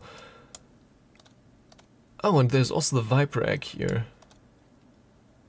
There's the stuff, what's this? A clod of wood, leaves, and feathers that might draw the attention of an entity called the Knotwing Knot. That's a new one, never heard of that. Bitter black salts, January sanguinary. I should probably consolidate all the stuff we have here with our main storage of concoctions and tinctures here in the laboratory, but that'll take a lot of time and effort. I don't really want to do it. Hold on. Is there some kind of convenient desk here I could commit the last of these baronial works in... No, not here. What's the desks up here again? Ah, this one. The Fett, which we're not using today. And the... Huh? Oh, this isn't a desk, right. But this is one. And it also takes moth. Convenient. Okay. We do have a Viper. We have, Anthony. Right, where is he? Anthony? There you are. Tame Viper. An avid student of warm fireplace stones, warm mice, and warm milk. We also have, I still need to name them. Our 𝐀𝐝𝐯 and our doggo. Where are they? Where are you? Yeah, here's the cat, pet cat. Oh, were you hoping to work on that desk? And where's our dog?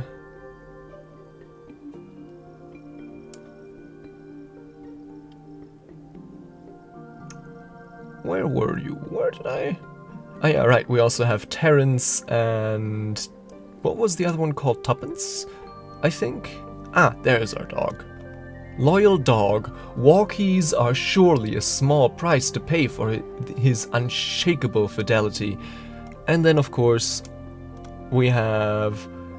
Oh, resentful Terrence, right, we need to feed Terrence.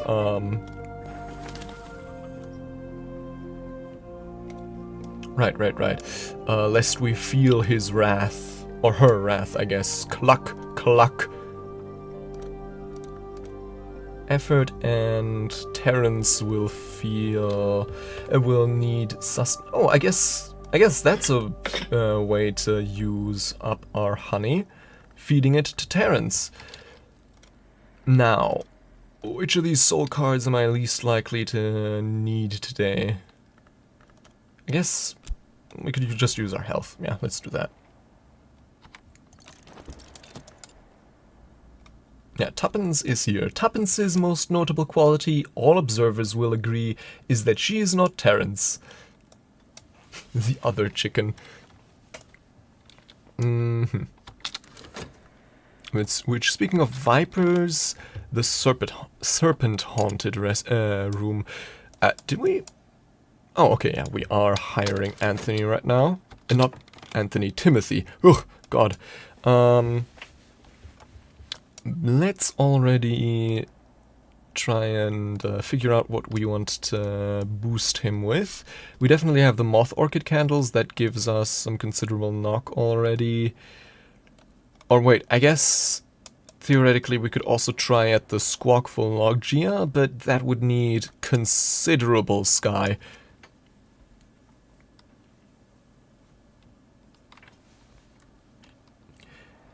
Yeah, I mean, Terrence would be not Tuppence, right? But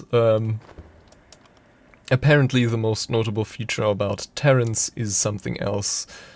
I don't quite remember the text, but currently the most notable feature is agitation at not being fed, but we can remedy that.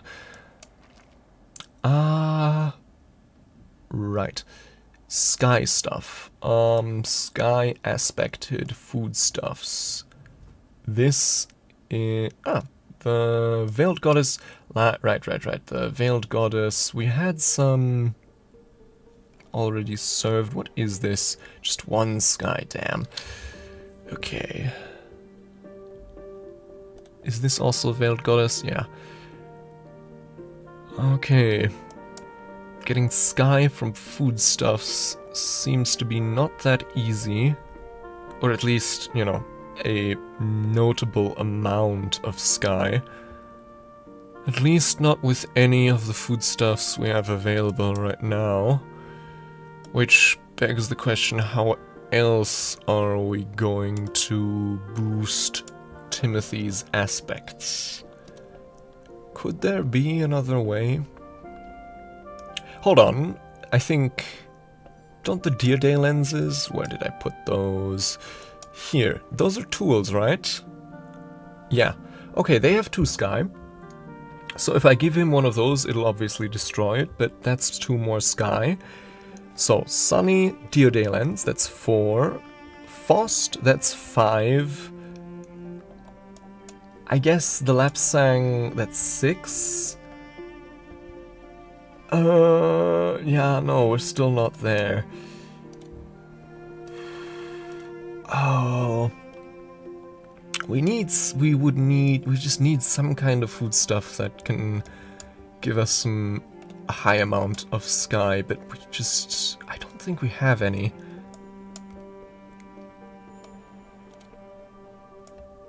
Right?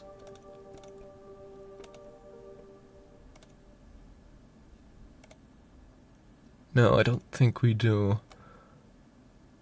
Lethe, no. Thurzas, cordials, no. Anything here that might be edible? No, nothing of these things seems to be particularly sky aspected. Let me scour the house a bit. Yeah, the 𝐇𝐮𝐬𝐡 lenses, obviously. That feather, but I don't think that that's something. Hold on, this is... Okay, it's a light, but not a candle, frustratingly. Are there any sky candles?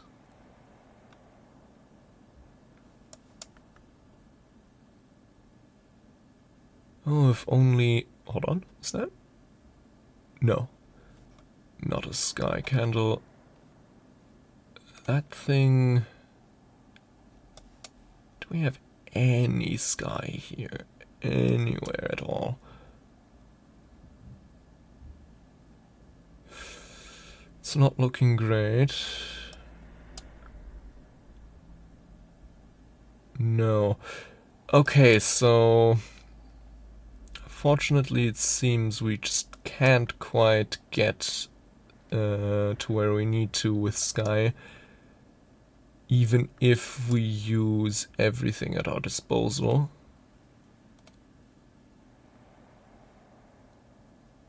Because, yeah, we would need some kind of food stuff with a lot of sky, but we just don't have any. And since you can only do one type of boost at a time, we would have already exhausted. We would have given him a. So the memory, that would be Sunny, that's 2. The soul, that would be Faust, that's 3. The tool, that would be the 𝐇𝐮𝐬𝐡 lens, that's 5. And, you know, then we're still missing, what, 4 aspects. So, you know, we would need either a food with 4 or some kind of candle with a lot of thing, and then a food with something. Yeah, but, you know, we'd have to figure out the recipes, and recipes and stuff like that is mostly something I'd like to figure out myself, and fat chance of that happening today. So I guess, yeah, I guess in that case we will just settle for the serpent-haunted bedroom. That's, on the other hand, very much in our reach. All we need is, since he already has one knock, we need 5 more. So the Shapt gives us 2, so that's 3 more. The Moth Orchid Candle, where is it? This one, the Moth Orchid Candle, gives us another 2, and then we just need 1 more from, I guess, some kind of food stuff. Or alternatively, I guess a tool. This isn't a tool, is it? No, it's not. Still don't have a knock tool, I think. Yeah, but I guess the cuckoo honey, no, but that would be a waste of good moth aspect. Any less valuable foodstuffs with some smattering of knock. Oh, the Cartridge Hero Second Flush Assam. Okay, yeah, let's brew that then with some, oh, I don't know, some ereb, I guess. That's something we don't really need today. Oh no, this is the serving station. This is the brewing station. Brew over the fire.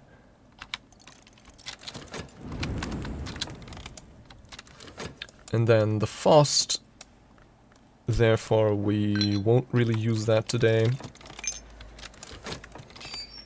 There we go, Reverend Timothy. So, first things first would be the shop, but we can't do that anyways right now because we're feeding Terence. Satisfy this creature's appetite. Food will make a hungry beast or a wild one cooperative. Right, so we'll have to wait on that. Oh, right. Important we don't forget these two perilous...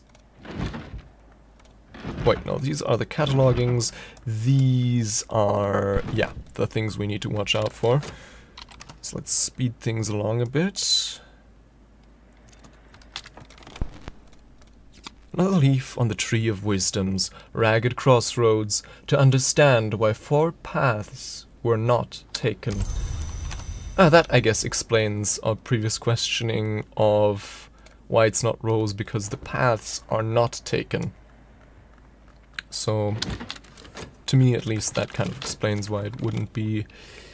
The Amalgam of the Red Rose, an account by Mistress Redflower of the alchemical operations favoured by the House of Lancaster, also identified with the Sunset Road. These operations ultimately led to their victory in the War of the Roads, but are described as now debased.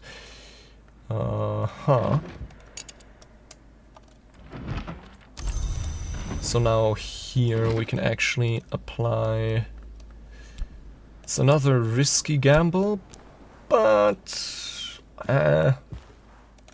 honestly, I think we can do it with, right, the square, the Mason's Pride, Forge, the Wavering Spark. Perhaps we've provided Forge, but not enough to match Mystery Forge. We need one more, right? Yeah, this is Mystery 6, and we have 5. There we go. And we have the Book of the Centipede. In the mid-1860s, one Madame Yi presented an entertainment based, she claimed, on this book. Is this Rose or... Okay, it's Rose. Hold on. Rose, where art thou? Path and Pilgrim. That's 2 rows. Preliminary meter, that's also 2 rows. And we don't have anything stronger than that. This is 6 rows. This is 2 rows, so 4. Yeah, I guess if we had both of our fets, this could be something. Especially since this can give us another rose. Okay, so that's also a book we can take care of tomorrow then. And this one will... Actually, since we've now finally completed all of our Mystery 4 books, let's relabel this as Mystery 8, since we dearly need more space for Mystery 8 books. Yeah, right. All of these are also Mystery 8 books. So yeah, let's migrate these over here first, before we have them spill over into that area over there. All of these are Mystery 8 books, so yeah, let's slowly push them back in the proper direction here. Yeah, these were 10, these were 10, 10, 10... Yeah, okay. A little bit more order in the chaos. This is a book for tomorrow. And now... What's this? Journal of Walter de Wolf. Walter de Wolf, 3rd Baron Brankrug, was grandson of Thomas, son of the disgraced Giles, who eloped with Pale Haefren. The de Wolf line might have ended here if the Seneschal Ernestine, by then over 80, had not managed to reconcile Thomas with the dying Giles. Walter de Wolf, 3rd Baron Brankrug, you're right, we already know that, was grandson of Thomas. So Thomas Was that a dwarf? Hold on. The first dwarf was Hendrik dwarf. So, okay, Thomas was someone else. Dwarf, son of the disgraced Giles. That's his great-grandson of Walter de Wolf, who eloped with Pale Hayfron. The Wolf line might have ended here if the Seneschal Ernestine, by then over 18, not managed to reconcile Thomas with the dying Giles, who was his father of Thomas. Okay, so it's confusingly worded because I'm assuming the event described here, the reconciliation, was probably before Walter de Wolf's time, since he's 2 generations later of Thomas and 3 generations later of Giles, if I understand this correctly. But yeah, this doesn't tell us anything new about the de Wolf lineage, I think, or at least of the actual Barons Brancroc. But we'll be able to read it tomorrow, hopefully. So let's keep it in our inventory. And now, what's this now? Brew over the fire. Right. The 𝐶&H second flush Assam. Tea from the land of the real unicorn, imported by Carter and Hero. So let's pour ourselves... Now? Come on. Let's pour ourselves a glass, or I guess a cup. Speaking of which, actually, I should probably... Can I fit this here? Yeah. Come on. Yeah. Speaking of which, I should probably take that as a cue to amend my own throat. With some much needed lubrication. And, okay. Currently working at the Sweet Bones, that's all well and good. Okay, these 2 we need to watch out for.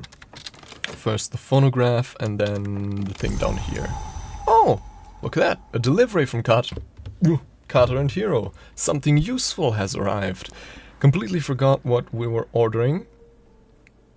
I think toast, or it's some kind of cooking ingredient.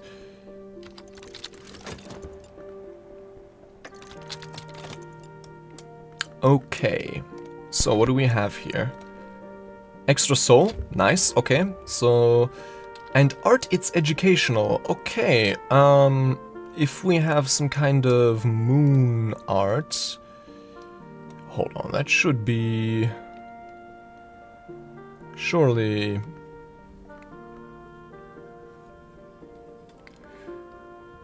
we have some kind of moon, there we go. This is moon art, so I think we're getting the chances for... I'm always confused at the direction here. I think we're getting the art opportunity first, question mark? Not quite sure. And then down here, what's this? With the... No, what was this again? Heart, right, we get soul, also great, because then we can add the core. Okay, wonderful. Okay, these 2 are already going to pan out. That's lovely. A full belly makes a helpful friend. This beastie is now inclined to cooperate. Terence, the chicken. Was this magnificent and indomitable beast named for the rector's indomitable and magnificent housekeeper? Best not to inquire too closely.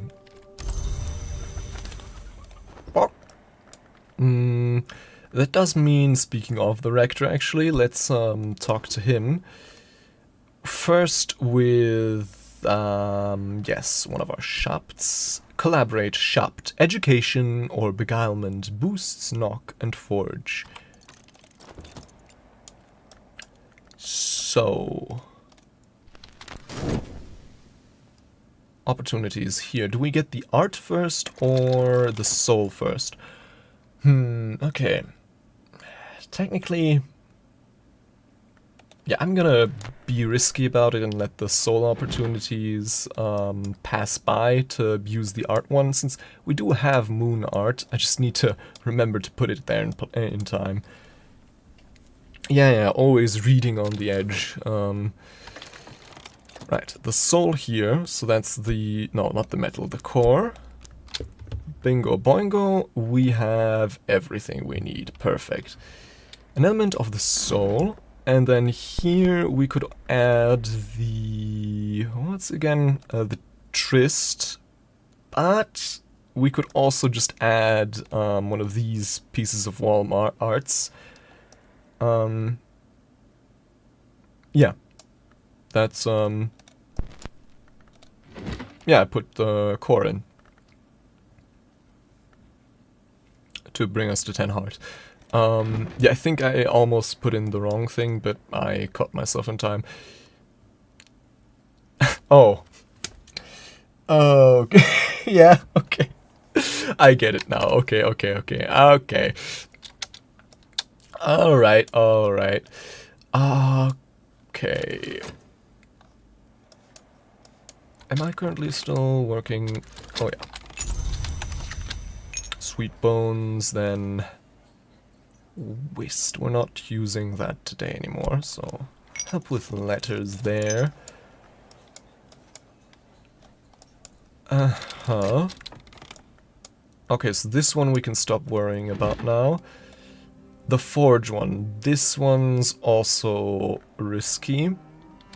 We can add either the additional metal or alternatively any kind of thing that has one more forge. Opportunities, there's still a chance. And this heart onwards. Okay, this is already done now. We can stop worrying about this. This one, on the other hand... Oh, look at that. Butter. Yeah, that's what we were ordering. Because... what were we doing with butter again? Try adding an egg or a pheasant, mix with sugar or flour in a bowl, or the culinary intrepid might add spice and moly. Do we still have sugar? Yes. Mix with sugar or flour. Okay, so... oh, right, our bowl is currently in use. Here, right? Yeah. But hold on. This is kind of a strange idea, but you know, this thing is also kitchenware. Obviously it's not a bowl, but if we just need the kitchenware tag, maybe we can also use this actually to mix the what's it? The sugar and the butter.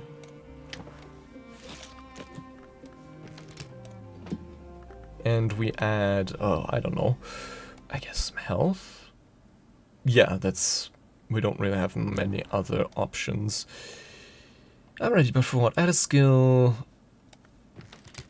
Okay, so no, that's not,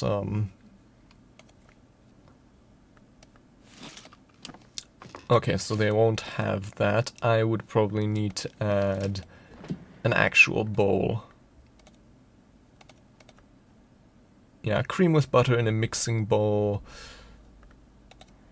Yeah, okay, so this is kitchenware, but we need specific kitchenware for specific operations, which I guess that makes that makes sense. But it was worth a try.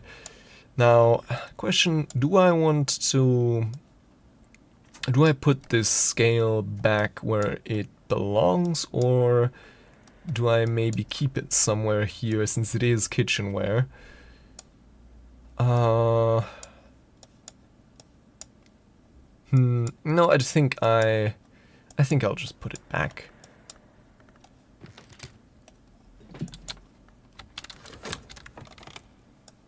Okay. There's still a chance. Okay, that's the final soul thing, so we could add the tryst, but I want to be risky about it and add some wall art. This one is done. This one is about to tell us what it needs.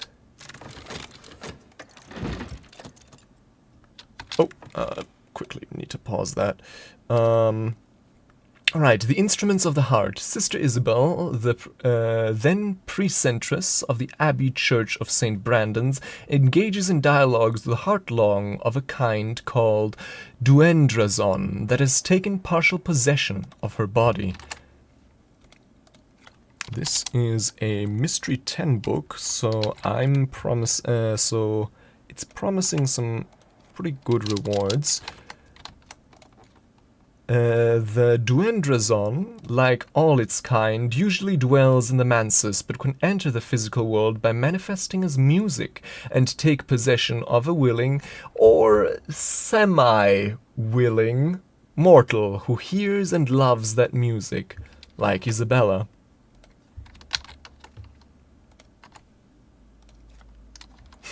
That's also great. Yeah, a willing host, or, you know, a semi-willing host. Isabella records her dreams of the high mansus, where she is accorded Isabella records her dreams of the high mansus, where she is accorded the 𝐸𝐻𝐻𝐿's status and titles. In return, the 𝐸𝐻𝐻𝐿 enjoys what it calls 𝐀𝐮𝐬𝐡? Who knows? A welcome oblivion. Our mostly blessing is that we may never cease, except in 𝐶𝐶𝑒ζare. There's something more that Isabella refers to as the 𝐶𝐶𝑒ζare magna, but she laments that her 𝐸𝐻𝐻𝐿 will not tell her exactly what that might be. I mean, I would hope it does, at least to some extent. A cheerful ditty, a rousing little rhythm. And lesson drums and dances. I've gained more understanding of drums and dances. Use this card with consider. Okay, so right away, new skill, drums and dances, and then we should be able to upgrade it right away with the second lesson and the cheerful ditty. We do also still have all the soul cards we need for that. The rector's assistants, right, he-ho, then, hold on, how much was the serpent room again? 6 knock. Okay, perfect, so that means next up is the moth orchid candle. There we go. And of course, together with the rector. A light for dark places. I can offer my assistant a candle. This will increase their aspects. They'll keep any candle stumps that might be left over. Oh yeah, it's also a nectar skill. That's true. Is that? No, we already have a few nectar skills. But maybe that'll be our most potent yet, though I kind of doubt it. I'm guessing something like herbs and maybe not, I don't know. Sometimes because obviously with each, yeah, no, spices and flavors is probably one of the most potent nectar skills, since it already has 2 nectar at level 1.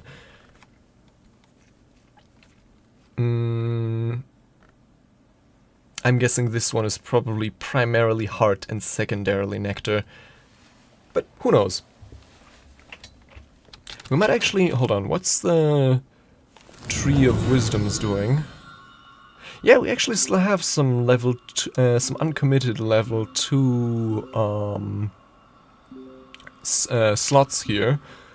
That, hold on, we might actually, oh, we might actually be able to fill, but this would be Fet. The first enemy. Vak is a great scar, the first enemy of 𝐀𝐝𝐯. When the black flower blossoms on the watchman's tree, she retreats, and 𝐀𝐝𝐯 protects perilous knowledge behind secrecy's veil. The nature of their enmity is a oromachistry matter. Mouthful. Okay, that'll just give us another Fet, which we already have an ample supply. This stitching and binding. This would be, hold on, A deft enough binding might heal anything. Flesh, spirit, song, stone. That would be preservation. Would give us another core, but we also already have quite a few of those. But I will say core is usually a lot more useful than fat. And then this, can we put anything here? No. In, what's this? Bosk. Yeah, we don't have anything Bosk assignable. Maybe this is Bosk aligned. That would be cool. Yeah, I could assign this to here and get a 4th core, but I'd really much rather like to get a 3rd one of the several skill cards we only have 1 of thus far. But, I mean, a 4th core wouldn't be so bad. We use our core pretty often, so I wouldn't be entirely, I guess, what's the word? Whatever. Okay, this is the last soul thingy. Let's let that tick over, and then the final thing is the art. That one we really can't miss. And this, we have extra effort soul, only connect memory, and Awen. Okay, so here we definitely want to add our metal to get us over the edge. And that'll be that. And then here, opportunities. 6, 5, 4, 3, 2, 1. And here now, wall art. Very important. Don't miss this. The boy prays. There's no sign of a boy in this distorted, menacing image, and no one seems to be praying. Rest my eyes. Increase relevant aspects by adding an element of the soul card. There's still a chance. Take a moment to look at something here. Increase relevant aspects by referencing a piece of wall art.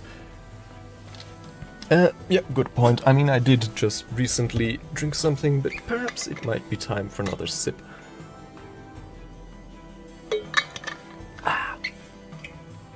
Okay, otherwise, what else is going on? So that's all 3 books we wanted to try today done. And, alright, this is the one we've already mastered, so that goes up here. The sea holly. I'm gonna put that here for now. Maybe we can, I don't know, craft something with it. Oh, come on. Or I guess down here. It's a bit... No, wait. We have this shelf with plants, so let's put that there. This we'll keep in our inventory for now, since we're about to feed it to Timothy. And now these books, the ones we've already mastered, we're putting here instead of the Motley Tower, much closer to our other mastered books. Okay. Now what's happening now? Right. This is Forge, the Kindled Flame. So yeah, this is done, and this is about to be done. Nice. 3 books in one day, and all of them risky. Not a bad track record, if I may say so myself. Moon, a culmination. And Forge, the Kindled Flame. So.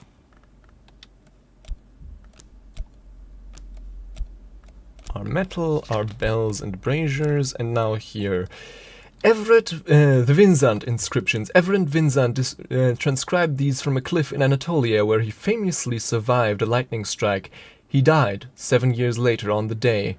His bones, the legend has it, were hot to the touch. This is also a book from Cultist Simulator, but I'm still going to note it down, since I don't remember this one quite as well as, you know, for example, Traveling at Night. Long ago, the Sisterhood of the Knot recounted... the Forge loved an hour called the Sun in Splendor. The Red Grail long anticipated their union, and the Grail Priestess prophesied it. Right. The Sparks of desire that would lead to the intercalcate. The remainder of this text consists of gloating remarks by the Grail priestesses of the shaping that will come, interpolated with warnings and laments from those of the sisterhood who serve the Ring-Yu, and especially the Horned Axe. Nevertheless, an invocation to the Forge is included as part of an attempt to urge it onwards. Right, since this is... the inscriptions, they're much older than the actual Dawn period, so they're prophesizing the intercalcate, I think. Vaguely. I'm pretty sure these were written pre-intercalcate, at least the way it's worded would suggest as much. Yeah, I guess that's... yeah. Lesson, transformations and liberations. I've gained more understanding of transformations and liberations, and a memory of foresight. Wits Forge and Fire Blast, Meanings Press and Screw, Coleridge on Don's poetry. Could we use that for anything, possibly? Lantern and... well, no, actually, don't think so. But oh well. So, the Vincent Inscriptions, another mastered book to put beneath our belt. Perfect.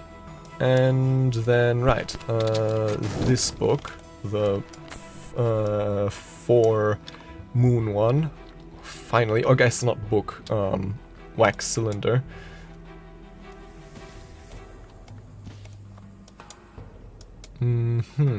So yeah, this is actually... so that means that tonight we've not only finally watched our first movie in this game, we've also listened to our first phonograph recording, so a lot of progress being done today. I like it.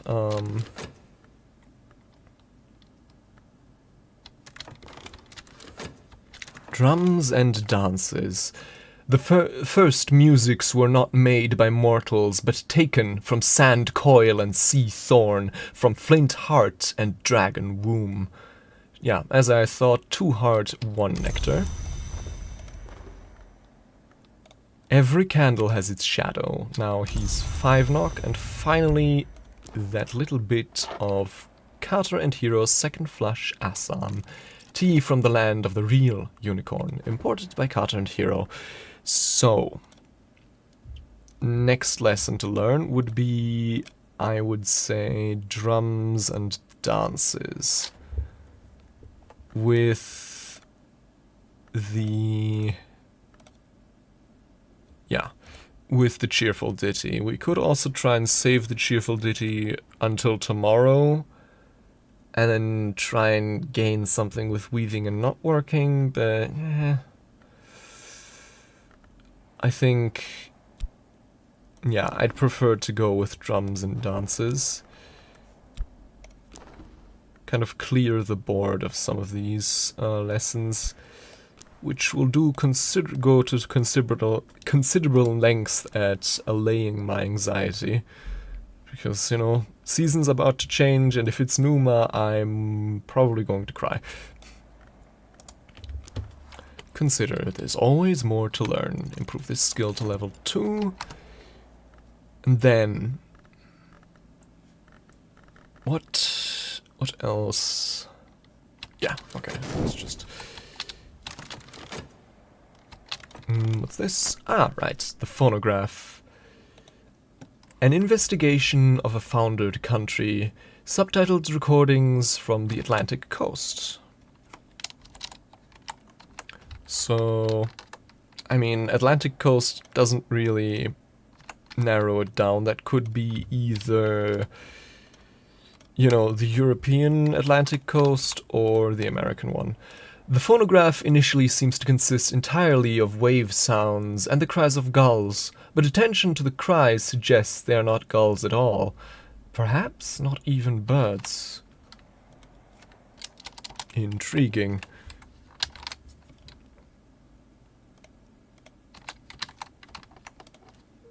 And then the bird cries resolve to possibly human voices, half lost in the sound of waves. They lament the absence of a city unborn, in the hymn, the ice behind the wave, the amber cobbles, or perhaps amber corals. The tenor of their song is melancholy, but also increasingly menacing, as they promise the city irresistible. As the voices fade, distant bells are clearly to be heard among the surf sounds. Yeah, I mean, that's also true. I mean, Greenland, technically, you know, technically part of Europe in the sense that it's part of, what was it, Sweden? Denmark? I don't remember.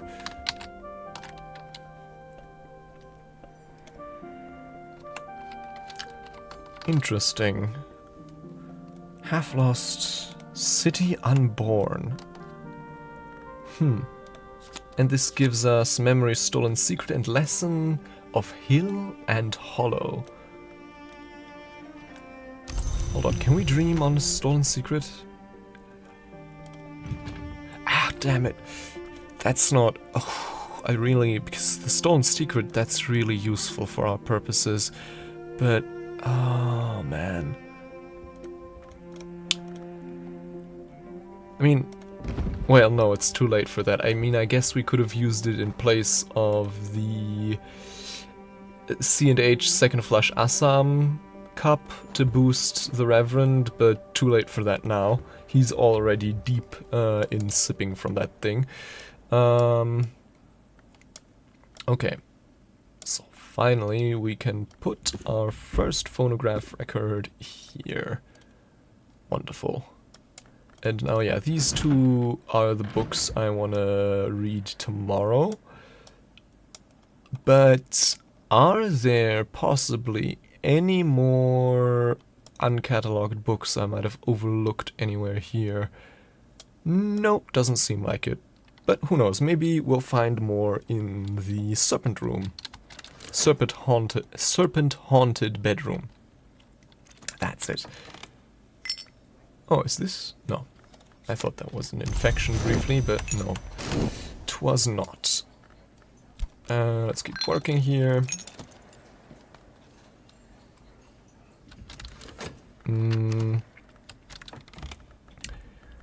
Core and Arab.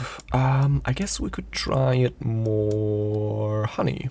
I mean, as long as we're still in summer. Huh? Oh, we need specifically health for that. But for the vegetables, we can also use the core.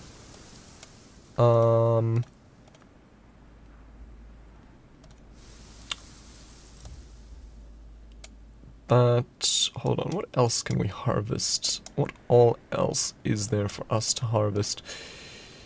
Cat's Claw in spring, Trumpet's Lily in summer, rarer plants might flourish in Numa. Cat's Claw. I don't think we've tried making this is Fragrant Chalice. Moth Orchids, more of the history plant, which... very useful, but we already have quite a few of those candles. So I think I'm going to try Cat's Claw. No, I mean Trumpeter's Lily. With this, and then Coil and Chasm. Gather in summer. There we go. Wonderful.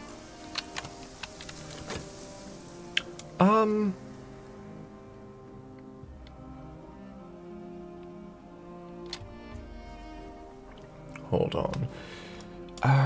Honestly, Bass, in this case, in this specific instance, if you have a use to share for Cat's Claw, feel free to do so. I don't think that's too much of a spoiler. So if you're willing to share that, I would be happy to hear it. Oh, I should probably also hold on. Whew. Skin Shuck Mead, a murky, sweet-swelling liquid crowded with sediment. 6 moth! I need to put this in the pantry, dear lord. Edge and...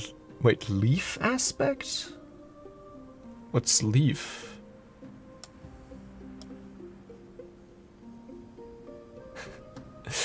Well, maybe if we can maybe if we can combine the two, together with our cat, I guess.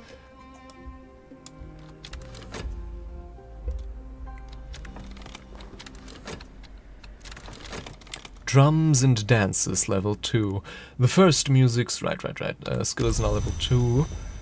Oh, and this is actually, in fact, Bossk. So, drums and dances, level 2. Bossk, health. Yeah, we'll take that. We only have 2 health right now, so... The Thunder Skin, the Eternal Drum. Oh, yeah, that's me.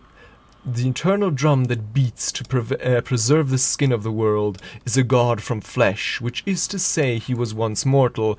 He died to preserve the last god from stone. He died from love. He died for love. He died for necessity.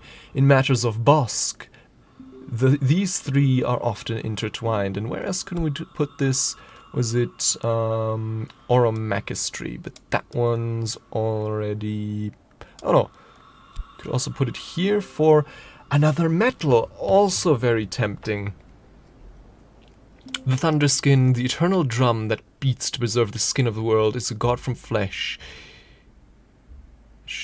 Which was to say he was once mortal, but the horned axe, last of the gods from stone, required his death, and so the Grail gave him up, though he loved her.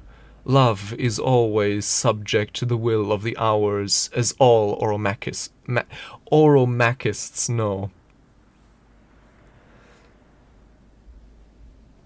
No, the horned axe is the last god from stone. The wheel is...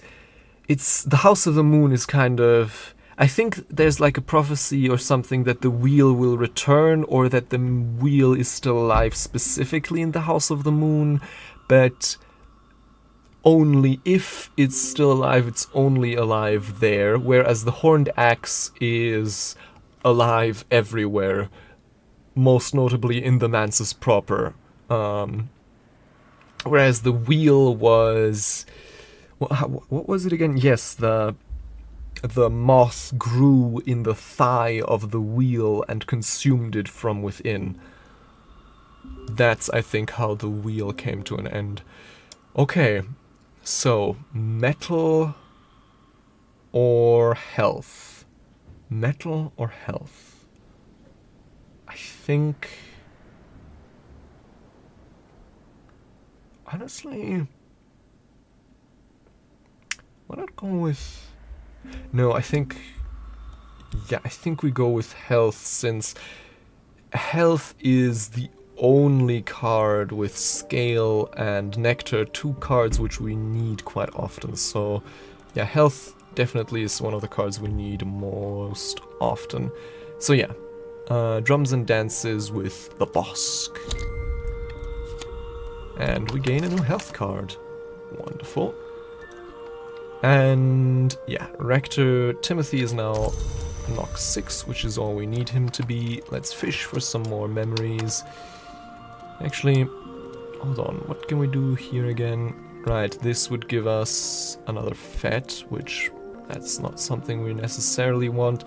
This could give us another Core, but we already have 3 of those, so, but, you know, maybe.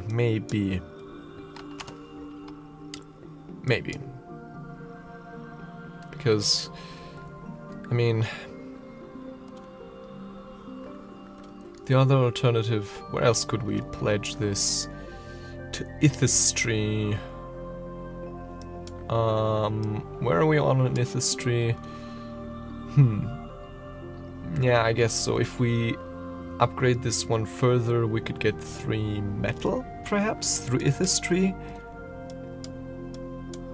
Not quite sure.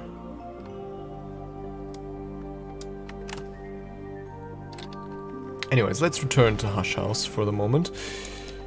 And... oh, it's only midday. I thought it was already later in the day. Let's keep working at the Sweet Bones. And, oh, actually, one thing I just remembered.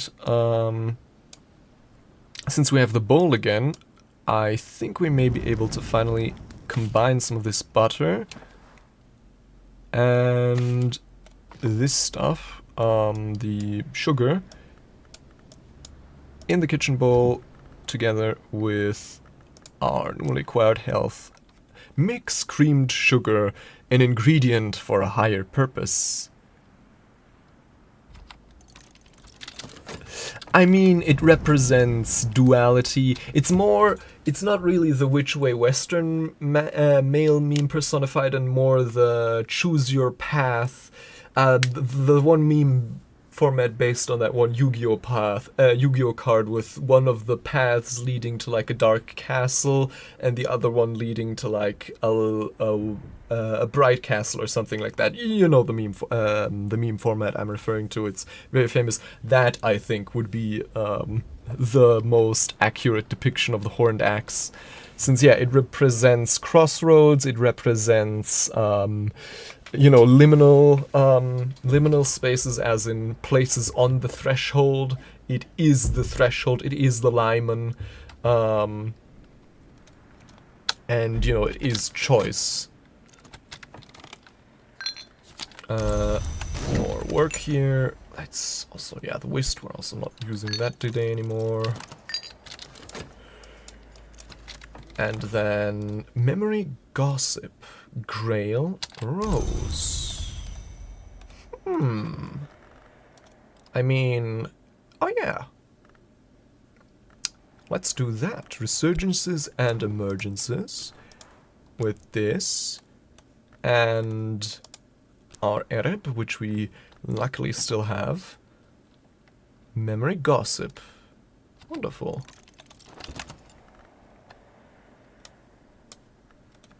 Then this would need heart and moth. Oh, this takes, it takes, moon and scale, but we don't have the skill. This is our first lesson in that skill, so never mind that. Do we want to go for one more memory, or is there... I don't really think there's much of a point in doing that. Although, actually, no. Maybe... if we try for one more memory, we might actually find one that is both useful and that we can preserve until tomorrow in our current bed. Because currently we have memories we can preserve till tomorrow and memories that are useful, not both. Or I guess we don't have a... you know what I mean.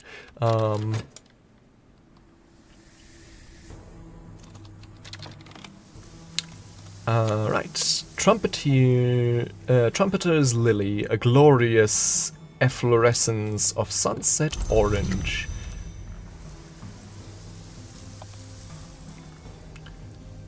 And I think we don't currently have any more beeswax, do we? No, we don't. Okay. So let's put that into the laboratory next to the other flowers. May need... I still wish we could put flowers on the ground, but oh well. Guess it's not meant to be. Huh? There we go. Something like that, yeah. Right.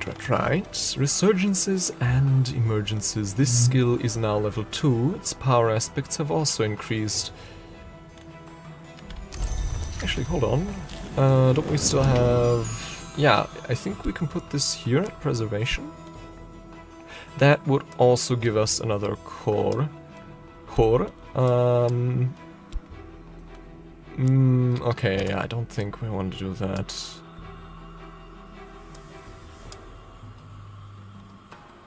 I think not, no. So... either of those, yeah, would give us another core. And here we could get... wait, what could we get here again? A fet, which is even less useful, I think. My personal opinion, at least. But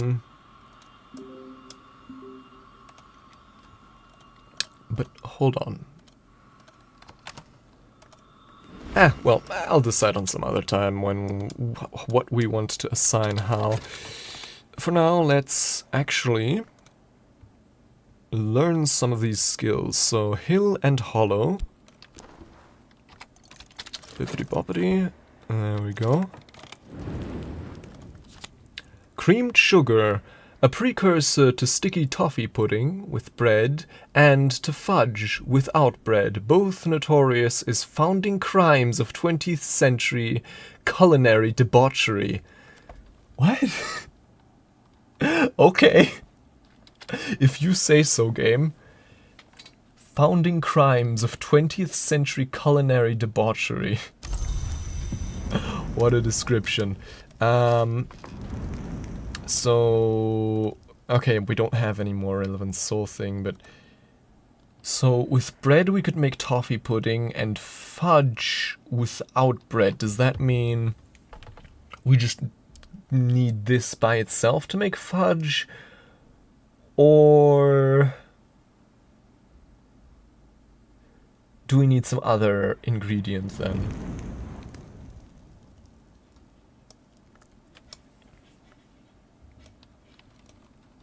Yeah, honestly, I get the sense that debauchery is meant here in a almost playfully affectionate way, you know. It's debauchery because it's so tasty. I think that's what they're trying to go for here. Not as in it's debauched, parentheses bad, it's debauched, parentheses delicious.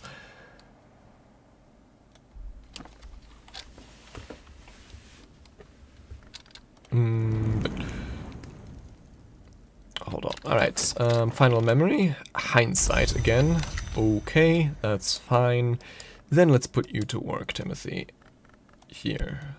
Serpent-haunted bedroom. Bright-scaled, watchful snakes lie coiled on every surface. I think some of them might be real.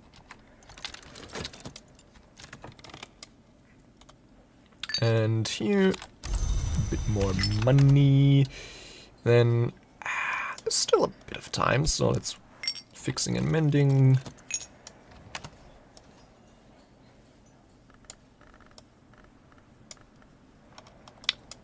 Crimes against 𝐀𝐝𝐯𝐞? I don't think I'm familiar with that term. Hold now. So this, I guess I'll put here. This I'll put here. Wonderful. Yeah, okay, so tomorrow we'll have a lot of cooking ingredients to work with. Since we can, you know, wait, we don't. That's something I should take care of as soon as possible. We need bread, toast, and any kind of other bread for further cooking. So let's actually order that, since that's not something we could find in TR Unlimited, unsurprisingly. It's probably here.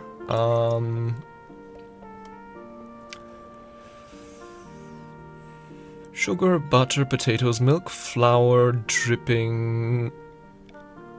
Okay. So we can't actually order bread here, but we can order flour, which I'm assuming we could then...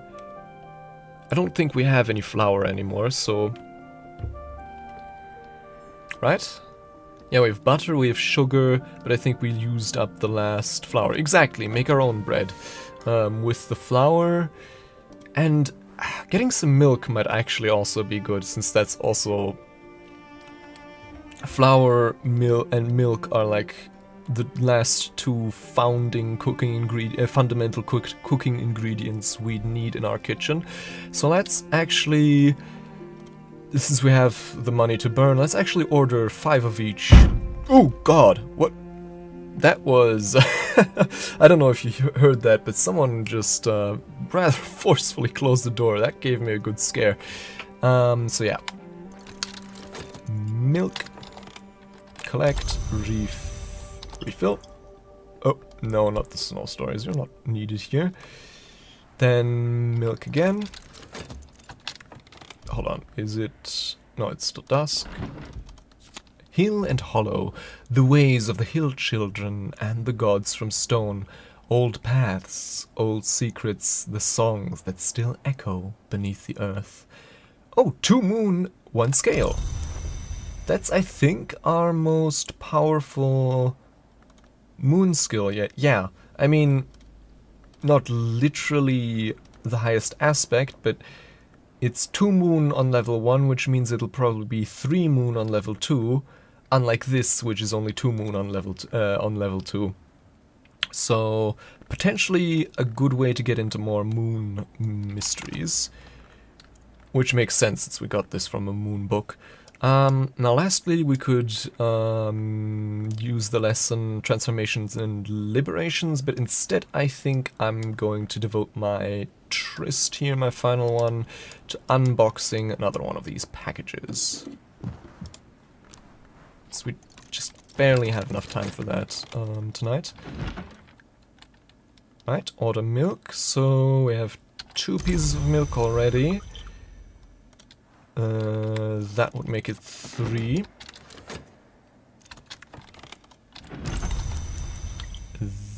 That would make it 4.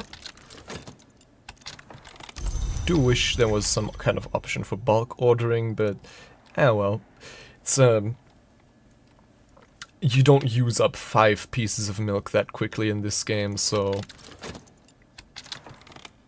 Alright, night has fallen, download comes soon, so let's quickly hurry to our bed.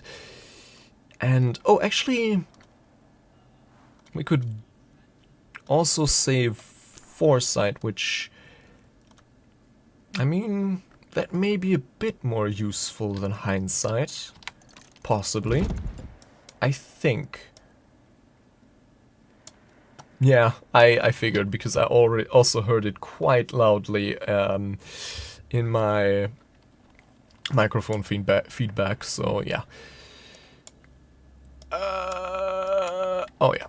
Refill, so how much milk do we have now? 5. So... Also, I think we're also low on potatoes right now, so let me order 3 of those as well. But first, the flour. So that's 1. That's 2.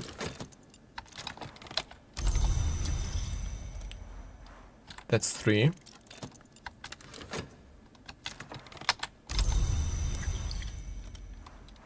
That's 4.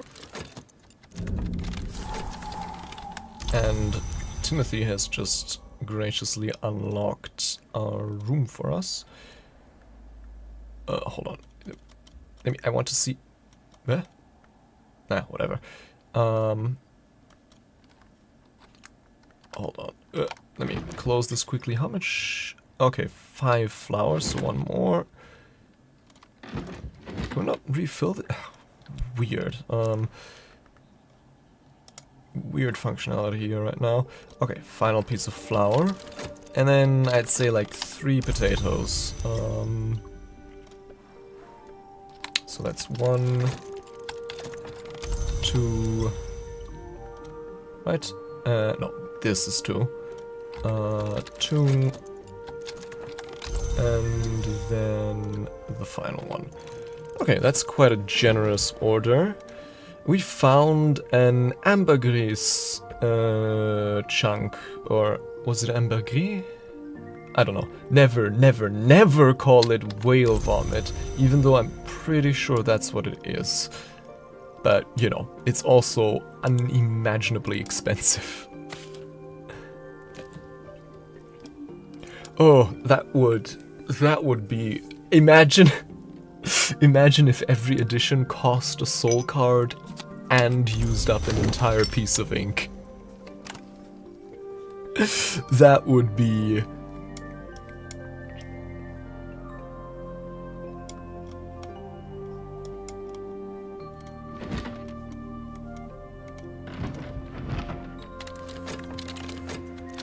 Okay, so... 3 potatoes, or 3 batches of potatoes, 3 batches of milk, 5 batches of milk, 5 batches of flour. Pretty generous order, I'd say, so let's send it off. How much do we need? Oh, that's not a lot. That's not much at all. Wait. So... the half crown, I need 39, the half crown isn't quite enough, so I guess I'll have to break up the 10 shilling note, though it hurts me. Complete the order. Yeah, squid beaks are indigestible to whales. They get a hard mucus coating that tastes good. Then they throw that stuff up. I don't remember... if I remember correctly, it's not that it tastes good, it smells good, which is why this is the base ingredient for a lot of very expensive perfumes, if I remember correctly. Not really tastes good, but smell good. Anyways, the Violet Chamber. In the days of the dwarfs, this chamber was reserved for the lady of the house. Later, the librarians, Willem Harries and Gervinus van Loren, both preferred it to the librarians' quarters. Interesting. Okay, that's, I think, 2 new librarians' names. So, in that case, let me jot that down. Harries established a little shrine to St. Agnes in the far corner, and there it remained for many years until Van Loren ordered it to be removed. Okay, not a fan of the Mother of Ants then, I guess. And here we have Mle Matoni, an alluring young woman with deep blue eyes, hard and dark as sapphires. We have Chase Lounge of Conclusions. Here the librarian von Loren lay to ponder the paradoxes he had inherited from Harry's. The Pearl of Perfumes. Interesting. Chair of Challenges. Here the librarian Harry sat to formulate the paradoxes he would bequeath to Van Loren. Okay, so I'm also going to jot these 2 furniture descriptions down because they very clearly imply that Harry's is the direct predecessor of Van Loren.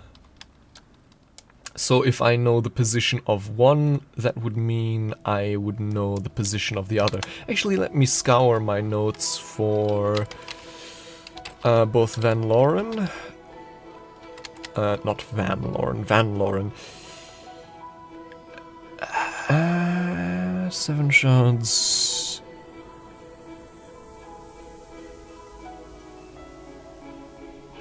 And some of it... Hold on.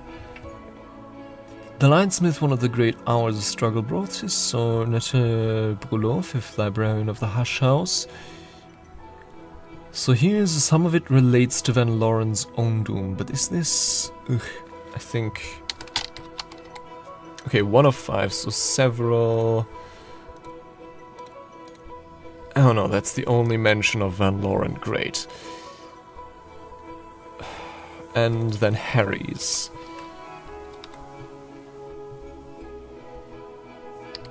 Oh, right. Harry's was the librarian in the 1860s. So, hold on. Van Loren was his successor, right? Yeah. If Harry's was before Van Loren, and Harry's was in the 1860s already, then it's quite possible they're the 9th and the 10th librarian respectively, since when was the house abandoned again? In the 1920s, 1910s, so there's really not that much time. So yeah, my current guess would be Harry's is the 9th librarian and Van Loren is the 10th librarian.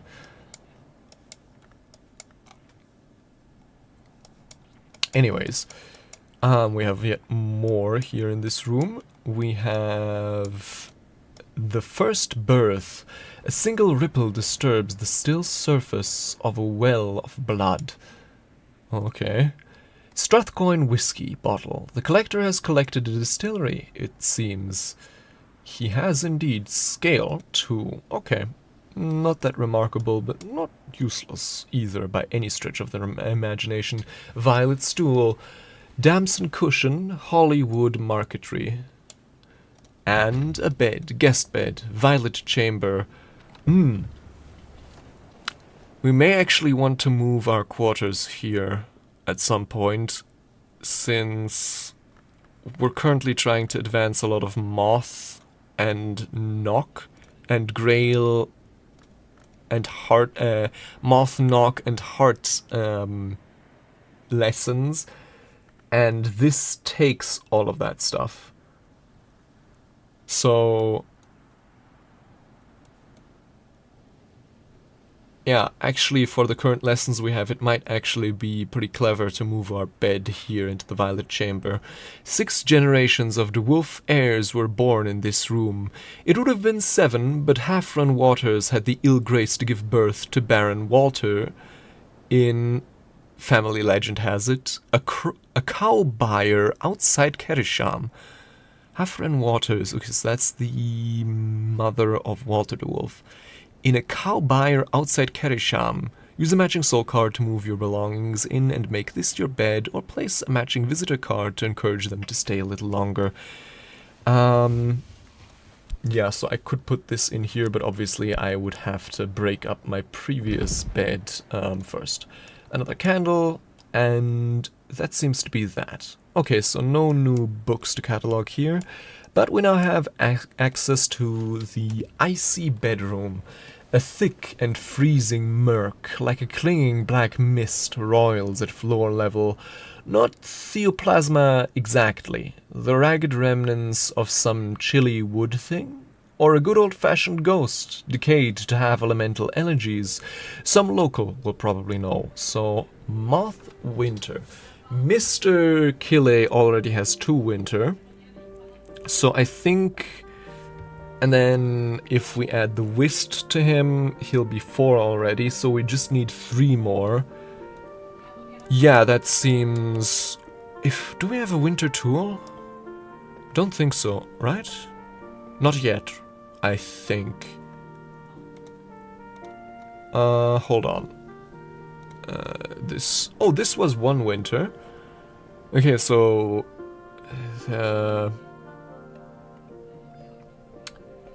𝐀𝐝𝐯𝐬𝐿, that's 2. Whist, that's 4. The bronze knife, that's 5. And then we just need 2 more. So how much winter does the Islewater have again? I think it's just 1, sadly. Right? Where did I leave my picture with Islewater? I think here?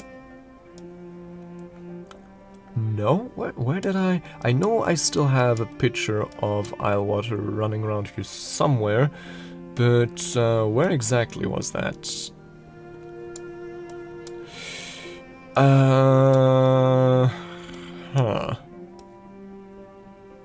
At least I could have sworn I still had some Islewater left over. Am I blind, or did I really just use all of it already? I mean, I guess that's possible. Yeah, okay, so that means I unfortunately can't check if that had 2 or 1 winter, but hold on. Do we have another winter? No, this is just knock. Yeah, this is just knock. This is a lot of things, wow.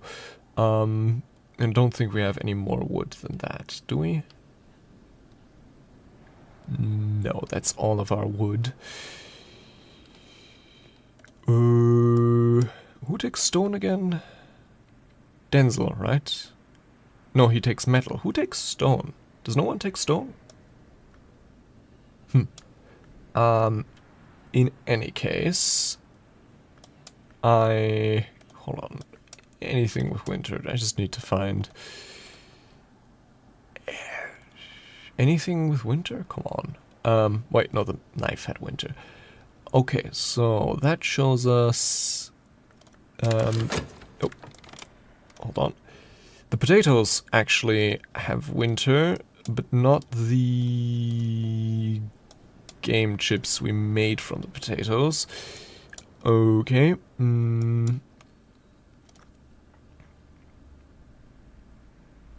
What else? Ah, this thing. Oh, just 1, 2 as well. This is also just 1 winter. God damn it. This is 2 winter, but it's also 4 hearts, so I'm not wasting it there. Come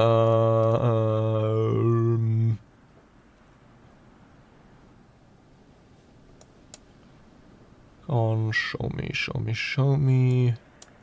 Ah, there's another picture of Isle water. Yeah, that's also just 1 winter, damn.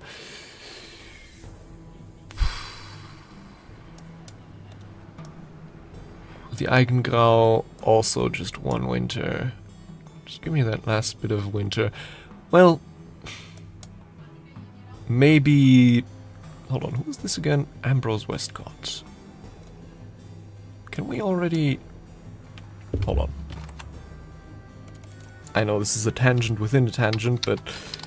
Ambrose... Really? No? I could have... I guess I don't have any notes on him yet. Or them. I don't know. Is Ambrose? No, that's a male name.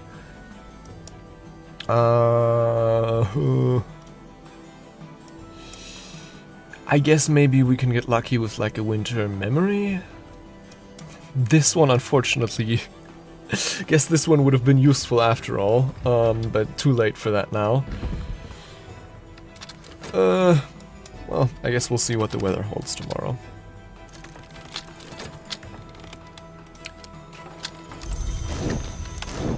And then... Ah, Blue Crown, good question. What was that again? Drink, right?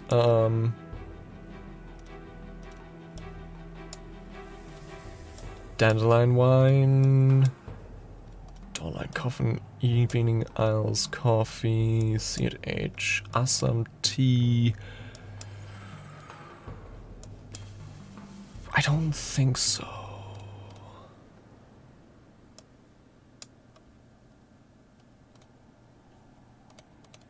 Yeah, no, seems like...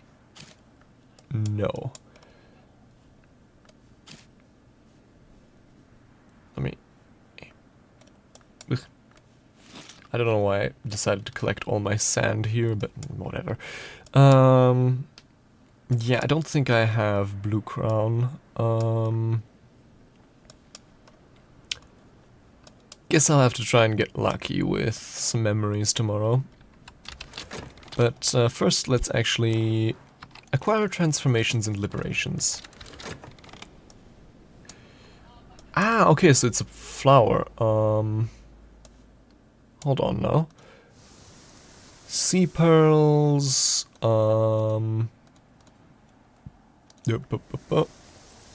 This is... ah yeah, Blue Crown in winter.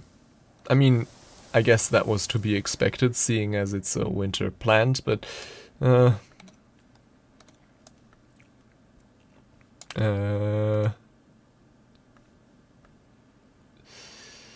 don't happen to have any kind of winter wood either, right? No. No, just hawthorn blank, 2 hawthorn blanks, and a lignum vitae blank. Nothing else of the sort. Good. Okay. Well... seems unlikely to find in winter, but maybe we'll get a... in summer, but maybe we'll get a winter... a winter... what's it? A winter weather. Or, you know, if nothing else, we can just try with some memories. Hold on. I'm not giving up hope just yet. Because I'm trying to form a contingency right now.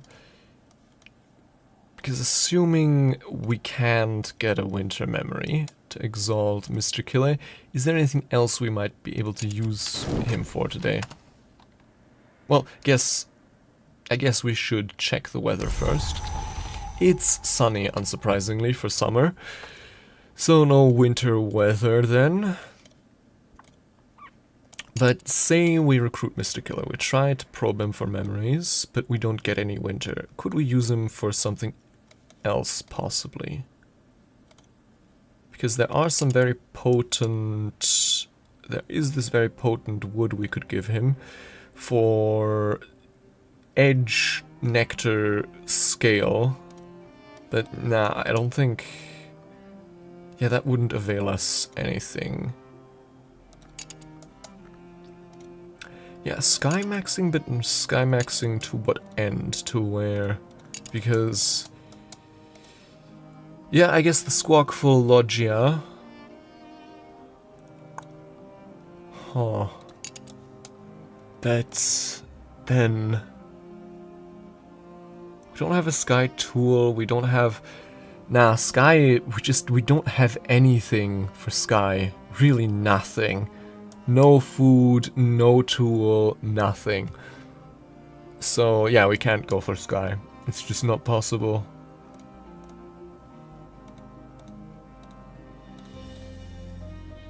I mean, we could... Hold on. Is there anything with lantern here anywhere?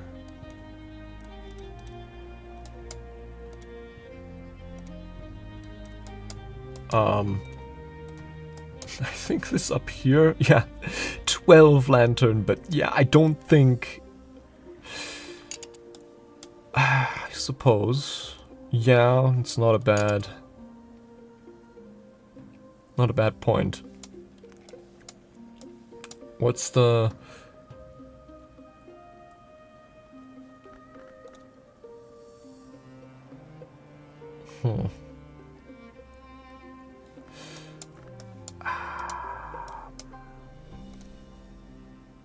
So, currently, the biggest range, I think, when it comes to openings, yeah, is moth right now, because we have something that's just 7 moth here,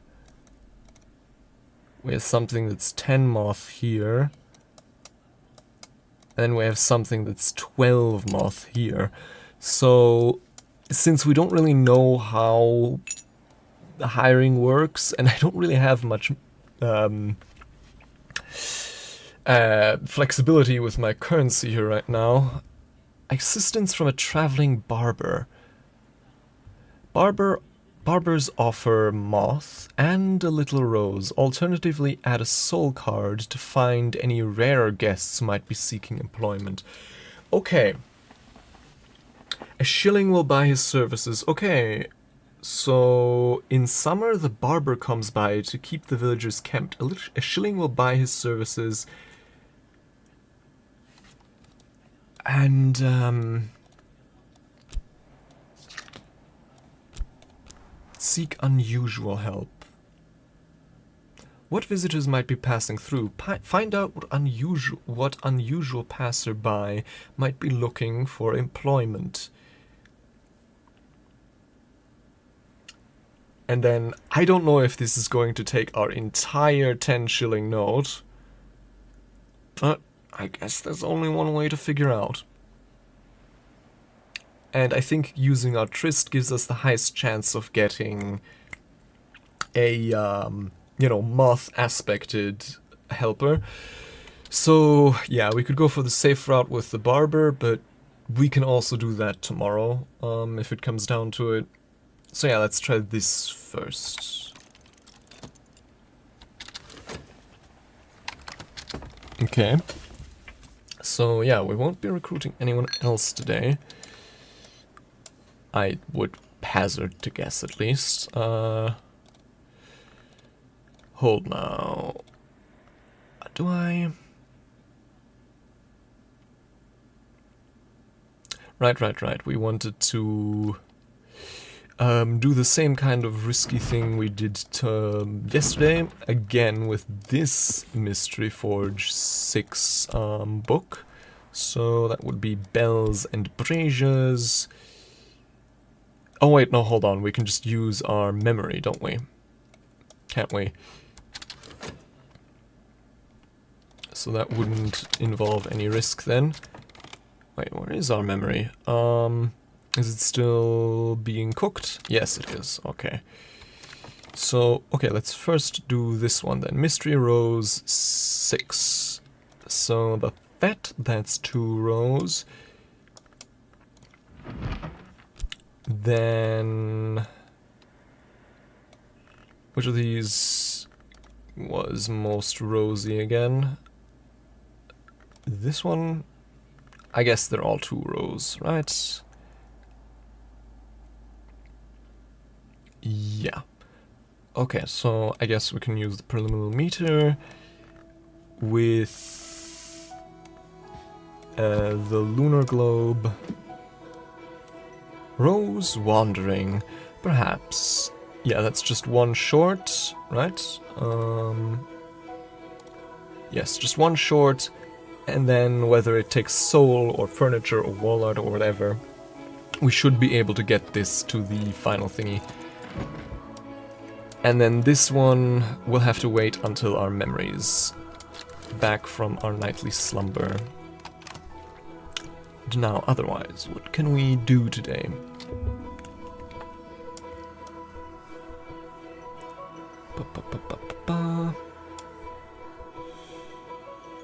We could always unpack some more stuff. We can always get some more... Yeah, actually, hold on, let's get some more eggs from the chickens. And then... hold on, I'm trying to think. We need probably one of these fats for something else. Wait, we can use the FOST, and then... I wonder, is there a benefit to giving the chicken food if it's not hungry? Or... because that would be useful if I can interact with it and feed it at the same time. Okay, no, I need to interact with it first, then I can feed it. Makes sense.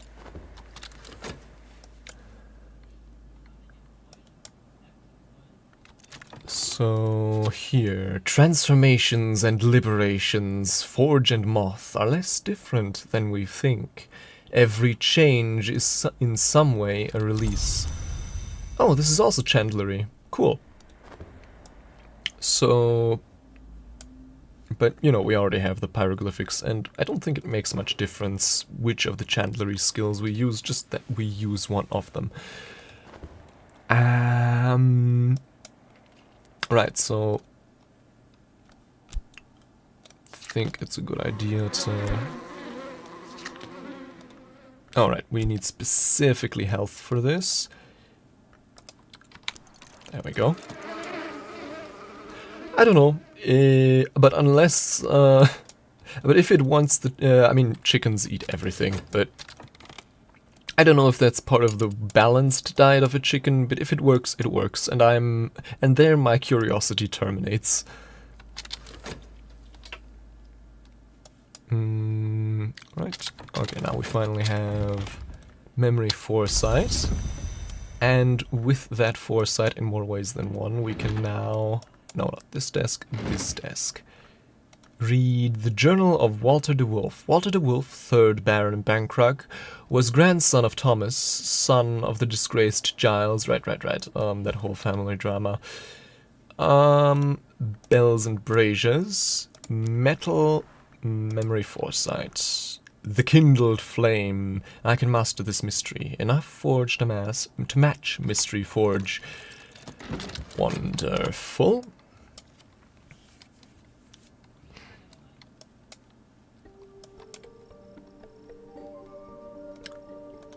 Then,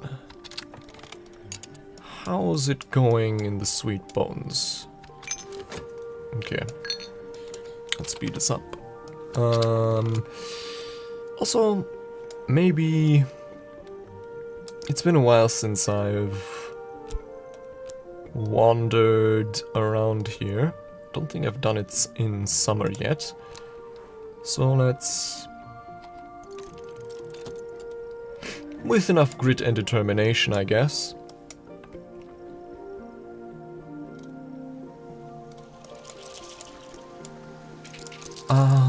Okay, with some of the core we can gather some more stuff. Like, for example, the cat wink, or cat's claw, I mean. Where was that again? Here? No, this was fragrant chalice. Where was cat's claw again? Sea blessed pears in summer. I guess no. I think we already have some pears.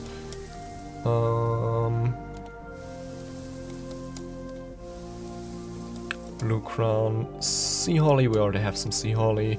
Cat's claw in spring. Trumpeter's lily in summer. Right. Okay. So we can't actually gather cat's claw right now. So sure. Let's gather some pears.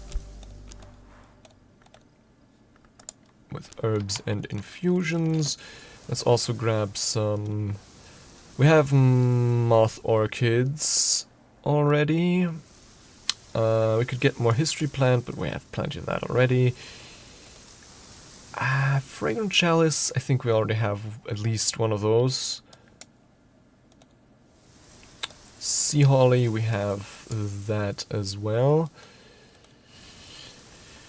Trumpeter's lily, I think we already have as well. I might be mistaken, but I'm pretty sure.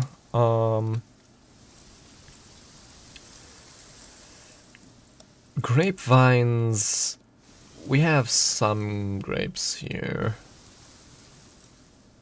Vegetables we already have as well. Is there anything to gather here?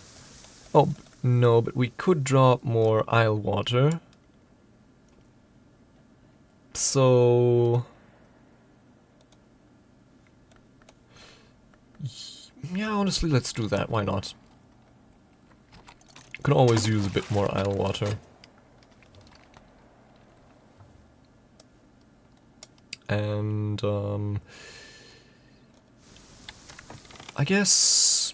I'm trying to think... Sure, let's get some more vegetables, even though... in that case I should probably cook. Passerby, a musician.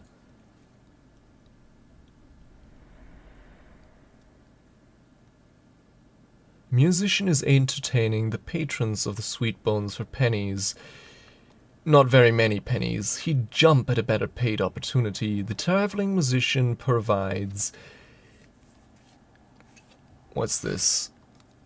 Sky, rose, and nectar assistants. Talk to him before he leaves if you want to use his services. Okay. So that's how that works. So now I'd have to pay the fee, which is... what's that? 24, that's 2 shillings, right? Yeah. Okay, sky, rose, and nectar. Don't think... I mean, this is sky and rose, to be fair. But probably not enough, right? We'd need to... we don't have a... we have a rose tool, that's true. Do we have any rose? I think we have some rose foodstuffs, don't we? We don't have any sky foodstuffs, but rose foodstuffs I think we have. Yeah, we have rose hip jam. That's 2 rose. Well, we'd have to figure out how strong exactly he is in sky, rose, and nectar. If he isn't that strong, I guess we could always go for the maze crazed room as a sort of consolation prize. And I guess if nothing else, we'll be able to figure out how much exactly he has. So, okay, we need to talk to him, and then we need to pay him. Nah. In this case, since we can just, since we're about to find out anyways, I'll much rather figure it out myself. But thanks for the offer. And now it suggests a meal would be welcome. Yes, yes, Terence. Soon, soon, soon. It's just as soon as I've taken care of this musician. So you want to be paid. I'll hire this one for a day. So that's a 10 shilling note. And then... hold on, then let me actually earn back some of that money. At the Sweet Bones as well. Yeah, make sure he doesn't have any priors or something. Right. Important that I don't forget this. What was this again? Rose. Oh. And that's our final fet. Well... hold on, wait. What was the other one again? Epiphany. Yeah, but this doesn't boost Rose, does it? Okay. Hired. Ooh, okay. 4 Rose, 4 Sky, 4 Nectar. That's big, that's big. Okay. 4 already. Then, say we were to restore one of our fet, that would be then 6. Then with the... what's it? The globe, that would be 7. And then with the... what was it? Not the blackberry jam, the rose hip jam. Plucked from wild roses. Hold on, don't we have roses here somewhere? So maybe we can actually make that jam at some point ourselves with some sugar and... no, this is sea holly. Yeah. I mean, thus far we've been managing to do pretty easily without, but yeah, I think from here on out, hiring more exotic people from the Sweet Bones might be the best bet. Okay. So... first up, let's boost him with the lunar globe. Actually, we haven't read this yet. I'm just some irritating, lying ginger kid from Cornwall who should have been locked up. I just managed to escape and blag it into music. Richard James. Don't know that guy, sadly.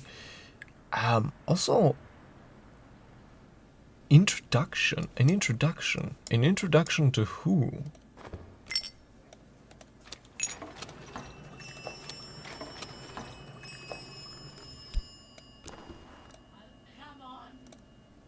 Hold on. Anyways, the traveling musician. So...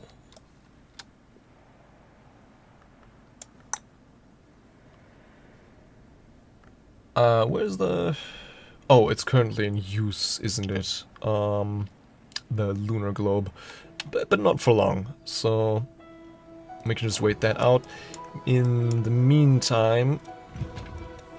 we need to... ooh, okay. Yeah, we really need to wait this out. I guess... for a start, I can just start serving him... the rose hip jam, plucked from wild roses. I can offer my assistants something to eat. This will increase their aspects. It's also just friendly.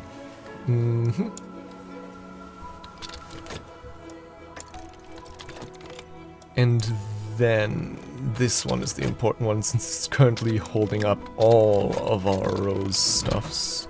Rose Journey's End. There's still a chance.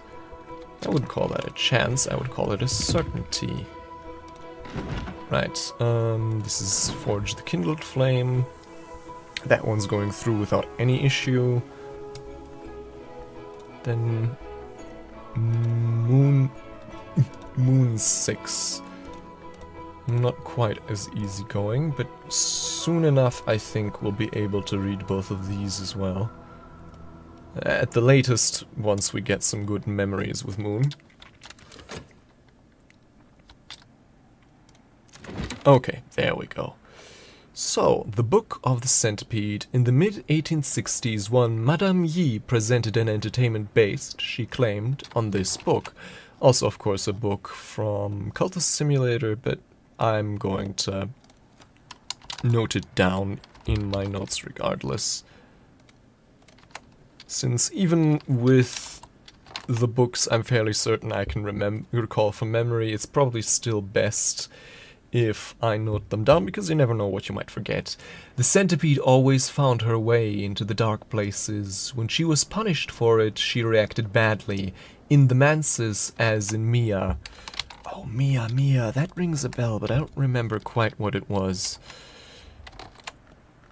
The river runs through the sand out of myth and into legend. The painted river runs the other way. One is barred to the centipede now, but she finds ways back in sometimes. Yeah, isn't the centipede another name for the vagabond? Yeah, you're right. I think there's a vault. Yeah, Mia is the repeatable vault in the Lone and Level Sands. That's what it was. Either the repeatable vault or one of the unique ones. I think it was the repeatable one, but I'm not quite sure. Okay, Mastery Rose. Perfect. And now all this other stuff goes back to its rightful place. And now, quickly, time to refresh this with some delectable Isle water. Mainly because that's the cheapest stuff I have on offer. Only the worst for the librarian.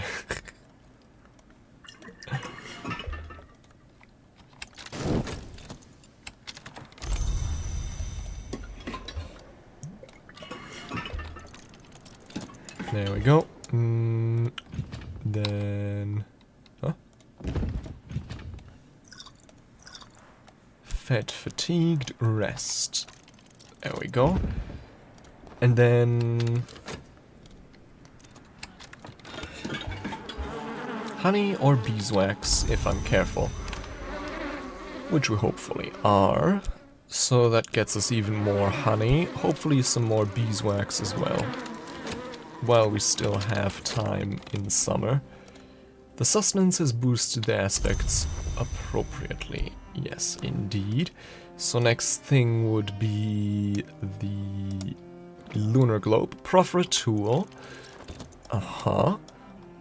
And then, yeah, because this is already 7. And then lastly would be the collaboration of Fet. Yeah, but at least we found one use for honey now. We can use it to feed the ever insatiable Terrence. Resentful Terrence. Cluck. Cluck. She scares me a bit.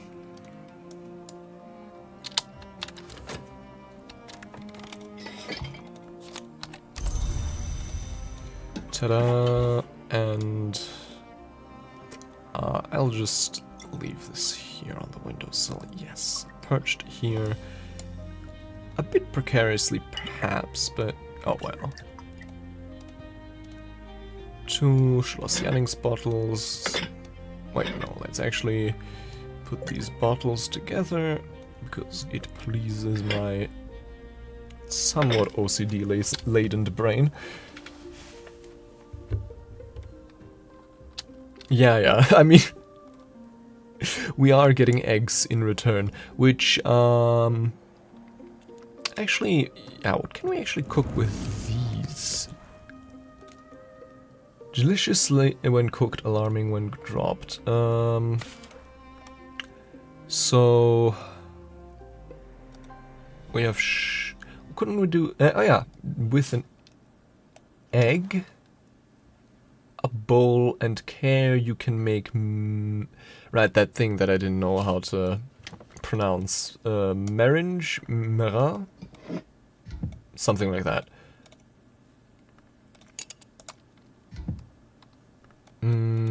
And I guess some of our Arab. Make marin. An ingredient for a higher purpose. Marin. Marange. Marange? Marange? Meringue. Meringue. Meringue. Meringue? Meringue. Hold on, why am I doing this to myself? I have Google. And Google has the helpful feature of...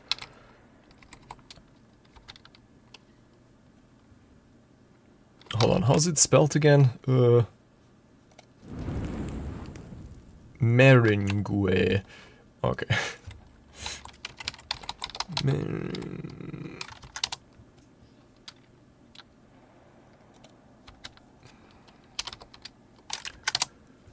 Pronunciation. Meringue. Okay, meringue is the British pronunciation. Okay, and you can then swap to American pronunciation here. I guess that's good enough. Meringue. Meringue. I think he already did, honestly. I think he already did. Yeah, this is mastered, the Book of the Centipede, so into the Moon Room. Yeah, it's like ma freedom, it's meringue.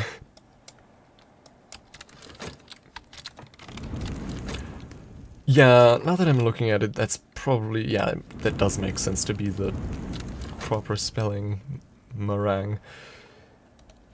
Typical French, I guess. Ooh, quite a lot of stuff. Abandoned packages. Ooh. And what's this? Some bowl of salt sea-blessed pears, smooth as butter and wonderfully juicy, and some isle water to replace the pitcher we've just emptied. Let's actually keep some isle water by our bed. And now...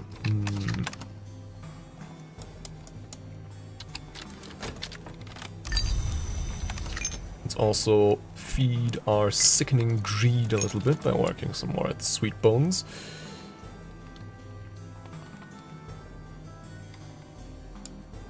The woods ate the... yeah, that's possible. Yeah, that would be one explanation. So, hold on. Nice thing with packages, we can use whatever we want on it. So, which of these are we least likely to need today? I think maybe the tryst, since now we're going for rose instead of... yeah, we're going for rose in place of moth. So yeah, actually the tryst has therefore served its purpose for today. Save for something abandoned. Crack open the container. Delight in your discovery. Well, I mean, you can still work hard being fueled by greed. That's obviously a lot less. In that case, you could say your greed...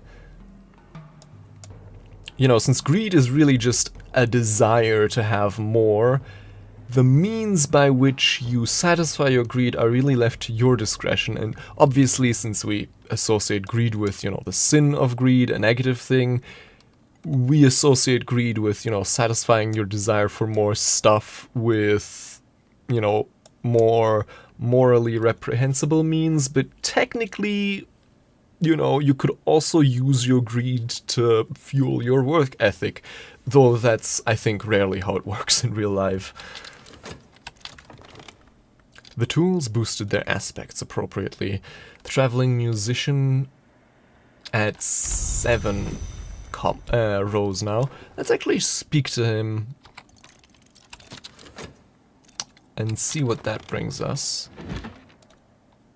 Alright, Journal of Walter de Wolf. Still need to jot that down. That's probably pretty interesting since we're trying to untangle the de Wolf lineage.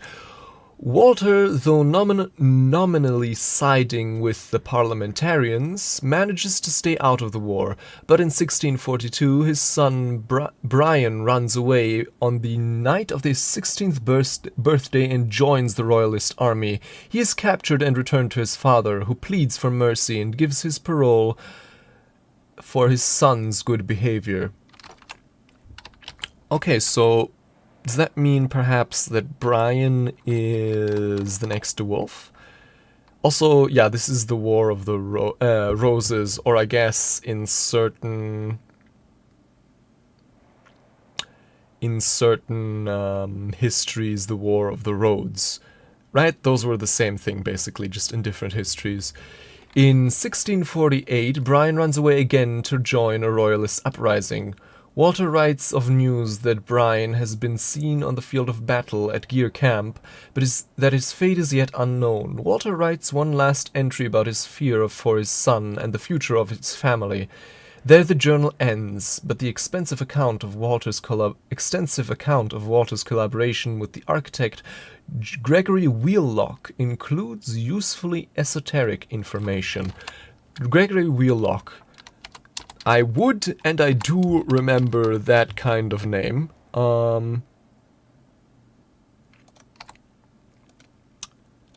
He's been mentioned before. And we get another foresight. Funny. We used foresight to unlock this, and we get another foresight from it.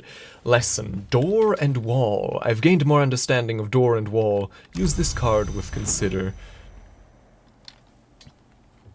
I mean, yeah, I'm not saying, obviously, yeah, greed does make you, you know, pursue more stuff, and usually in illicit means, but technically I would argue it's not impossible for you to be for someone driven by greed to channel that in a less shall we say, reprehensible manner, given their moral compass otherwise still outweighs the greed, you know. So, I guess, yeah, fair. If I was consumed by greed, I would probably use some other way of gaining money, though. I guess, unlike in Cultist Simulator, the librarian doesn't really have options, when it comes to, shall we say, a bit more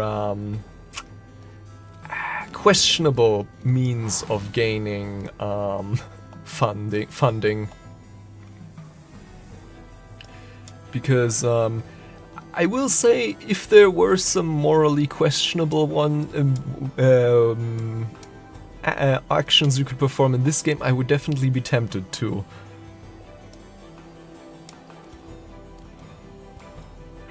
Right, the icy bedroom. Speak to an assistant. Right, this is just talking for a memory right now. What's this? Oh yeah, a sack of vegetables. A stew in waiting. We're already cooking something, but as soon as this is done, I think I'll use one of these sacks to create a stew right away. Since I don't think we actually need any more ingredients for that, curiously enough. I mean, yeah, greed is a motivation, is it not? It's perhaps not a noble one, and one that can certainly lead you astray, definitely, but it is a motivation, you know, if nothing else. A remarkably common one, I would argue, unfortunately. Memory satisfaction. Some appetites are easier to satisfy than others. Interesting. Okay, so 19 more seconds there. And we have melange. Hold on. Meringue. Hold on. Meringue. Add to milk for a legendary dessert, or with spicing, add to apples or pears. Hold on. With spicing, add to apples and pears, even to mushrooms, if you're feeling perverse. I absolutely love the unnecessarily judgmental way this game describes food. It's so funny. Anyways, hold on, the Arab card, we're not using that. Make vegetable stew. Yeah, but of course the question is, can we perhaps make something more interesting? I guess not. Oh yeah, wow, that's really the only ingredient possible here. Just even to mash mushrooms if you're feeling perverse. But yeah, we do have some pears and we have some spicing, so let's do that. Since milk, it'll take some time before the milk gets here from 𝐀𝐝𝐯𝐬𝐴. So yeah, we've just happened to get the pears. So yeah, I'll find out what that gives us. And then we can always craft more meringue later. Oh, here's some more idle water. Let me actually put that next to our bedside as well, since that's our go-to refreshment.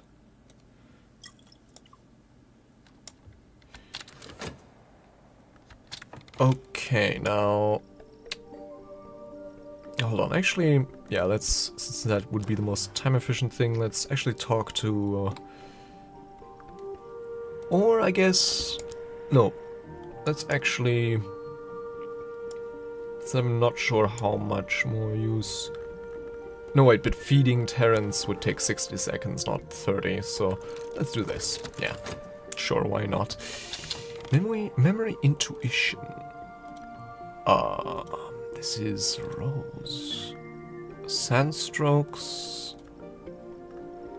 Okay, no, this memory is sadly to no use to us at the moment. The satisfaction one, however, is... So ideally we'll want to dream on that one. And we found some dandelion wine. Nice. Can always use more of that.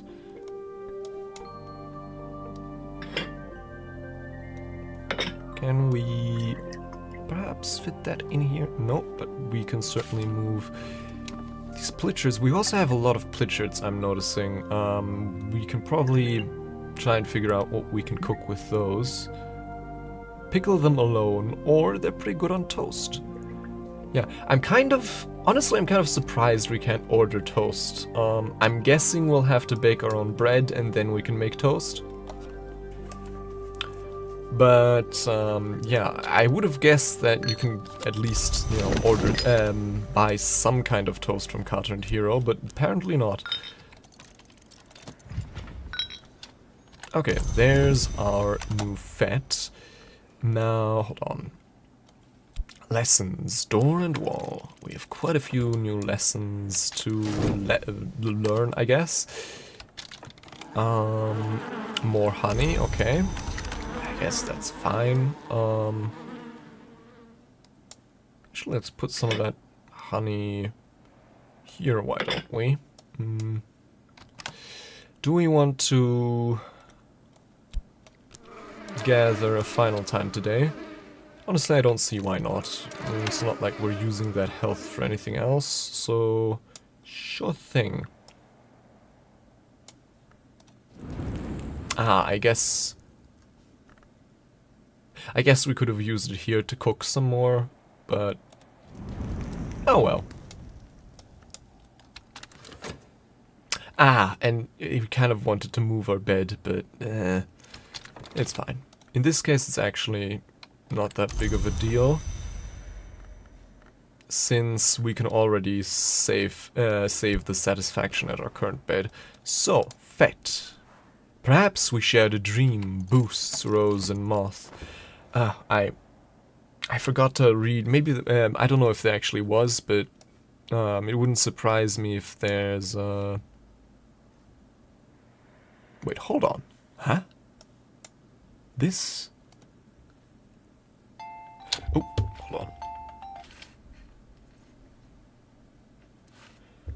This shadowless silk, a variant of the Persian silk tree, golden as the shadowless kings. It's a thing, but it's standing on the ground. That's, unusual. I shouldn't be able to do that, right? Huh. Highly unusual.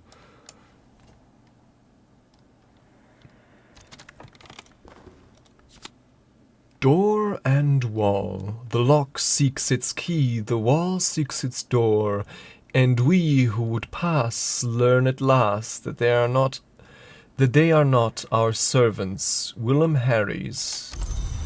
Okay, another forge knock skill. I mean, sure.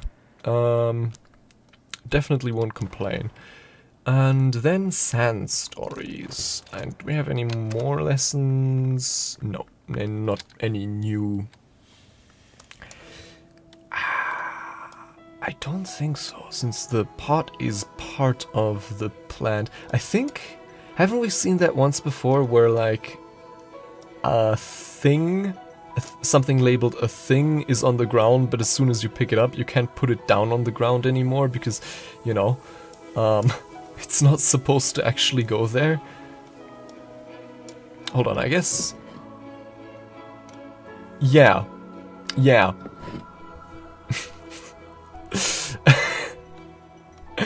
Okay. I guess we can put it here now. It starts off on the ground, but you can't put it down there anymore. It kind of makes me think that at some point you were able to put things on the ground, which really makes me wonder, why can't you do that anymore? Because, like, come on, that would be very convenient.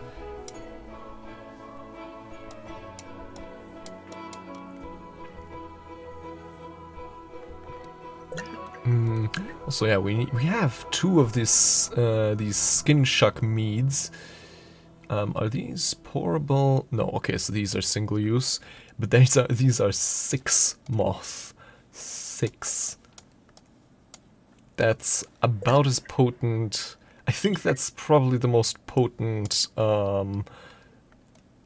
consumable we've ever seen. So yeah, with these, and I guess if we have one more day in summer, we can probably hire the barber tomorrow, and see if we can't get into the infested wine cellar, or alternatively, what else was moth? I mean, the icy bedroom definitely, but maybe also the word cursed spire, probably not, but yeah, I guess either the infested wine cellar or the word cursed spiral. Yes, I'm sure she will do, I don't know. But certainly, yes. Tier unlimited drinking cocoa. Right, that was 2 grail, good to remember. Maybe also not a bad idea to be a bit more proactive and brew some of this stuff before we actually need it. If we have some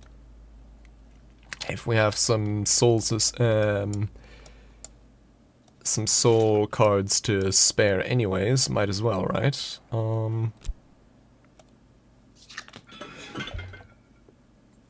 Right, we need a fireplace like this one. Shopped, brew over the fire. And yeah, honestly, why stop it there? Let's, since, yeah, there's a fireplace as well. Some of this Dawnline coffee we've had running around, let's brew some more of that as well. With our whist brew of fire, there we go.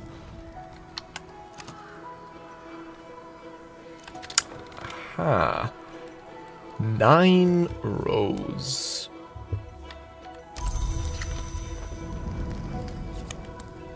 Vegetable stew, unexciting but also unobjectionable. Uh-huh. Nothing special, but perhaps we can... Yeah, I think we can use this as an ingredient to make perhaps some more interesting dishes. Let's somewhat precariously balance that there. And now... the squawkful loggia. Birds crowd every corner of this place, glaring at me with malevolent yellow eyes. Guano cakes the walls and feathers drift to the floor. Something has drawn them here. It'll need to be dealt with. Once it has, the place will take an awful lot of cleaning. Oh boy, that's the furthest we've ever gone into the house. Yeah, we're almost at the far side, actually. Damn, yeah, we're really far now. I'd say probably about halfway through at this point. Yeah. Because a lot of the rooms that are left here are much smaller than the ones at the start, so they take up much less space, but still, I'd say we have at least half of the rooms uncovered now.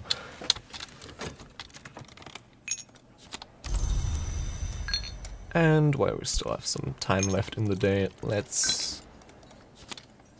Sand stories. On wandering tribes, watchful vagabonds, and winged devourers. A primary rose skill, like, I guess, Path and Pilgrim, yeah. And what else was rose?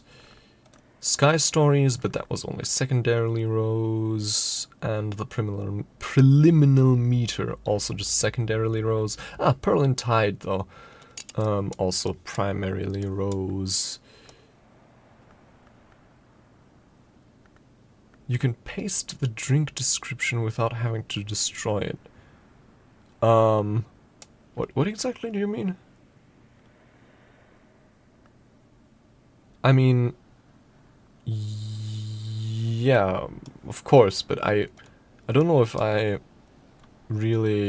if there's anything really here that, any description of a drink here that's all that pasting worthy, you know.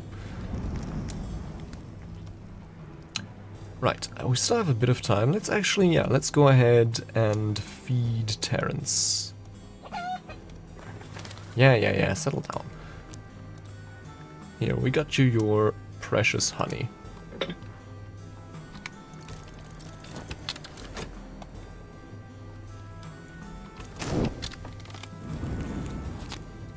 Dawnline coffee. Coffee from beyond the great deserts. Let's put it in the... Actually, since this is already brewed, let's put it, I guess over here somewhere. That's, trying to put mostly raw ingredients in the pantry and then prepared meals and stuff in the kitchen itself.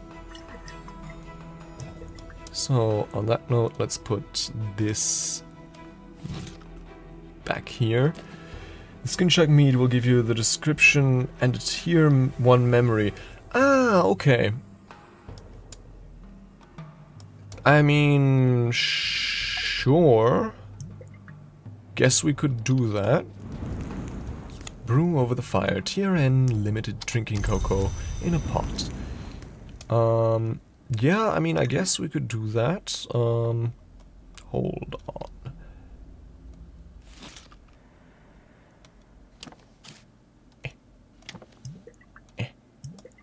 Then.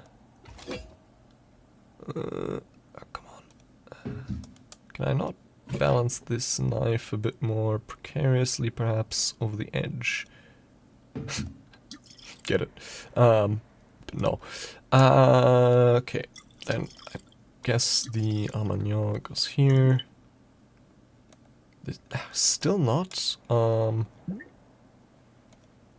come on.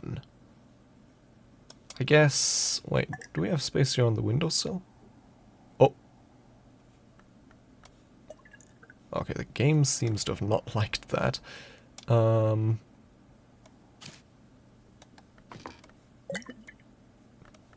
What? Okay, that's... How are you gonna tell me that doesn't fit?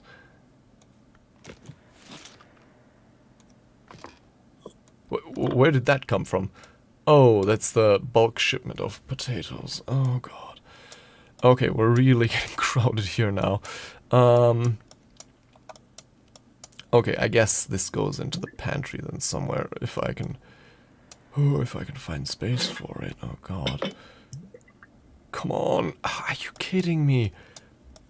Why is this so wide? Okay, then I guess we're putting it here in our current room. Whatever.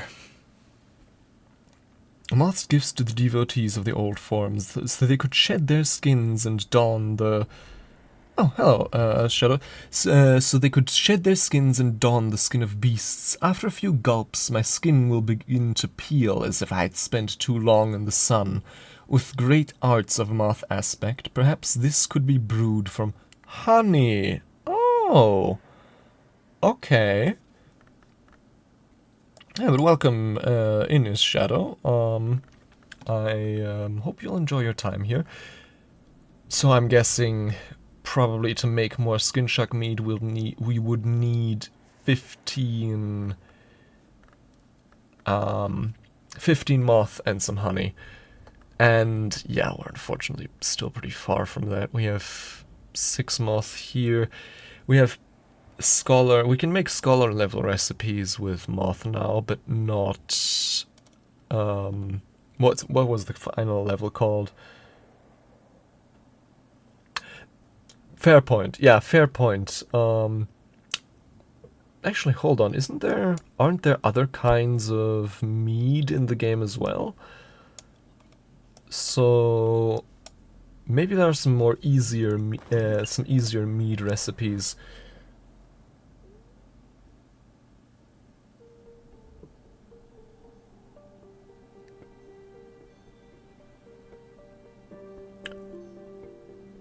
Okay, so here it says that using consider on it will actually consume it. So, and yeah, it can't be served. So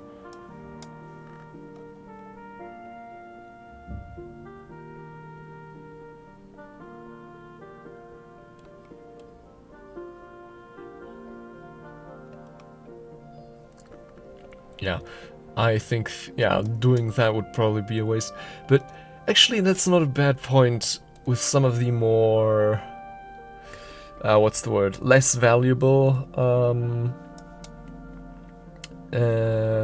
beverages and other foodstuffs we have on hand. We should maybe consider consuming some of those ourselves at some point to get the memories.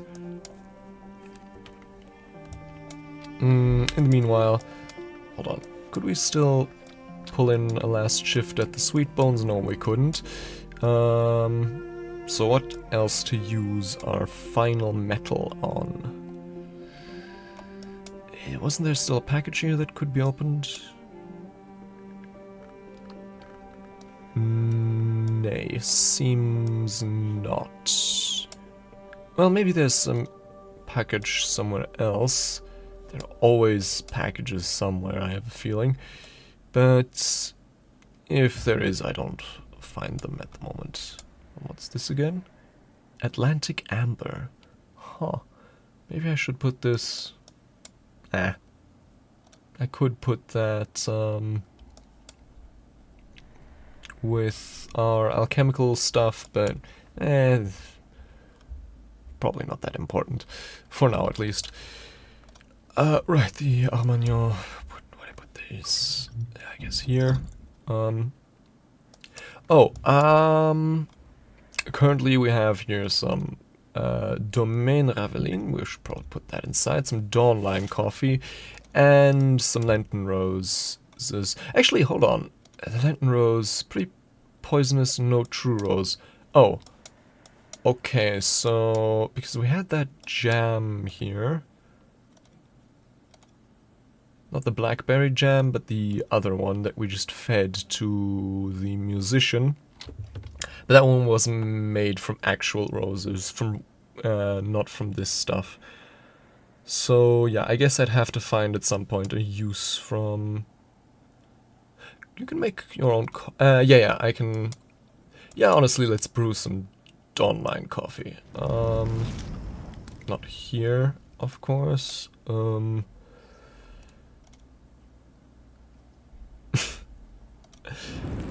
Yeah, I guess, true, we can also use the final soul card to consider some stuff, make some more experiments. Like there's some tools, for example, I haven't, I think, examined closely yet. Like these spanners, for example. What if I investigate those? Investigate the objects. And then the domain Ravelin, we'll put that with the other spirits. Here. Okay, quite productive day, where we use all of our soul cards. And of course... Hold on, what's this? Memory site. Okay. Well, I guess now we know. If nothing else. Some more honey. Shame that. Okay, so this is still our bed. We have satisfaction. And now, this is what I've been waiting for. Oh, come on, game. At your leisure. Oh, don't tell me. Please don't tell me it just crashed. Okay, I got an achievement for something. Exit the wolf. I restored the sanctuary of the last Baron, the wolf. Yeah. Funny that that's actually what we've been doing with all our honey. Gulls cry Logia. When Baron Valentine's melancholia and his accuses became too much to bear, he began to take his meals here, with none of those sounds that he found troubling, only the wind, the sea, and the cries of his beloved birds.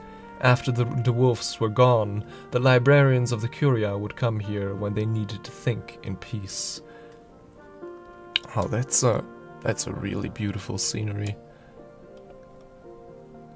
So we have some more Armagnon, some more Shadowless Silk, some more Azimel, I mean.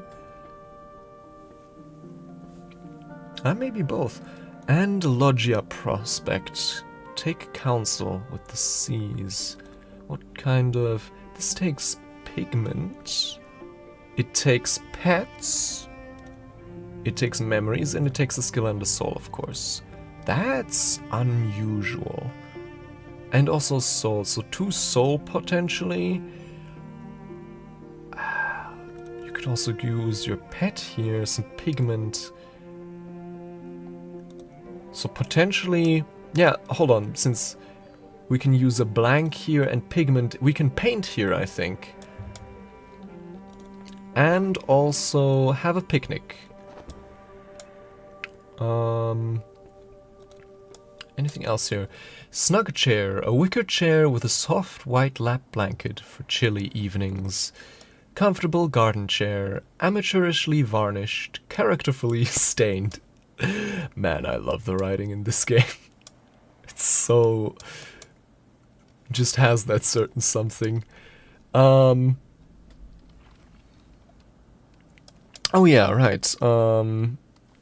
Yeah, but sadly that's not an actual piece of interactable furniture.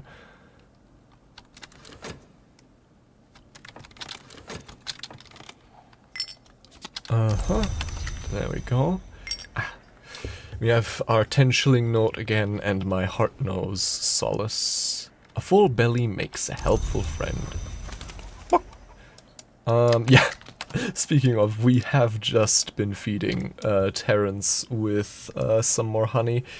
What did we do with the egg again? Right, we made this, didn't we?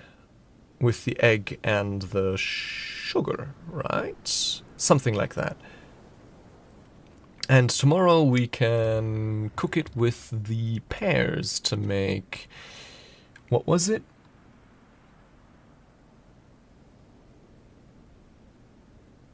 Something. And with milk, a legendary dessert, but our milk is only due to arrive in a few days. Okay, now the big question, do we have one more day in summer or is it autumn time? Okay, I think this is gonna be our last day in summer.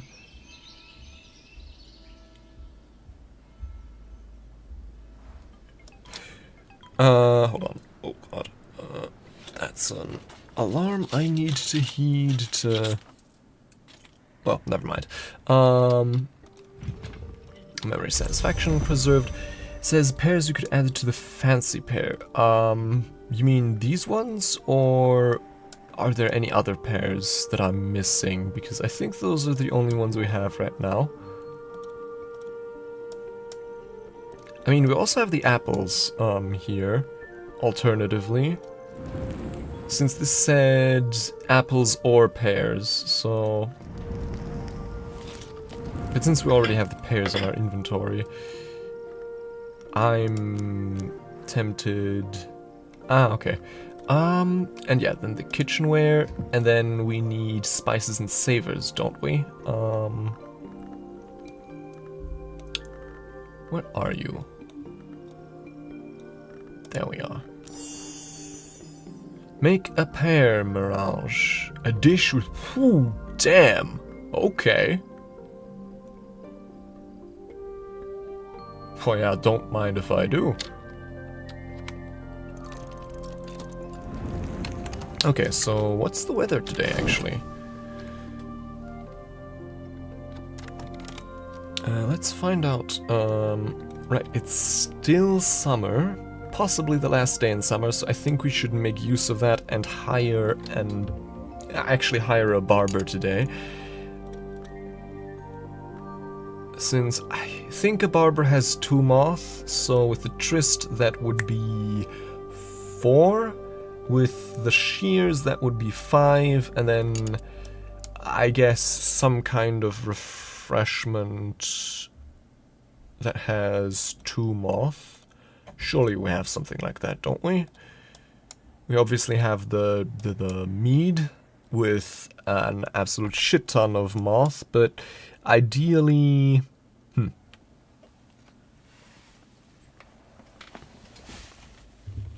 Yeah, I mean, damn, what isn't this? 5 aspects, damn. But, you know, honestly...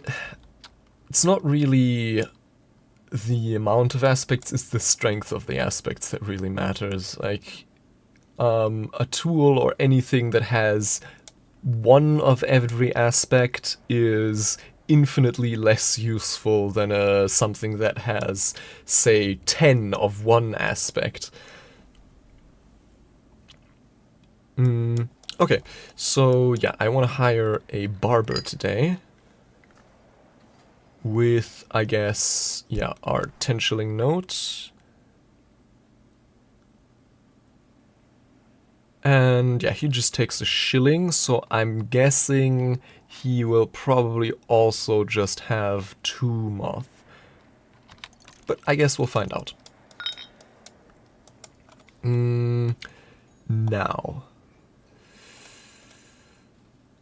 What else can we... I'm thinking we might want to cook a little bit more today.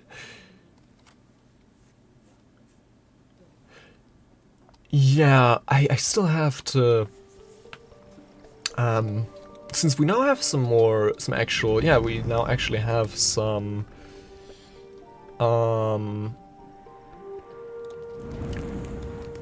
pretty good food. We might actually try having Timothy over for dinner properly this time. and see what that actually nets us, because I still don't actually know what you can do and what the advantages of having dinner with someone are. But in any case, so yeah, we're currently hiring the barber, and then yeah, mostly I probably just want to cook today. We need to cook. So some more of this stuff. And then, I guess, let's, for a change, get our eggs from Tuppence. And it is cloudy today, which means one additional piece of moth. Well, I won't say no to that. Maybe, just maybe, we can actually make our way into the infested wine cellar. Yeah, actually, no, hold on, that should be pretty possible. Oh, we also have newly now the weeping chamber. Water trickles like tears from broken pipes in the ceiling, splashing over the cages that hang here. The floor is inches deep in water. The wind flutters mournfully in the cage bars.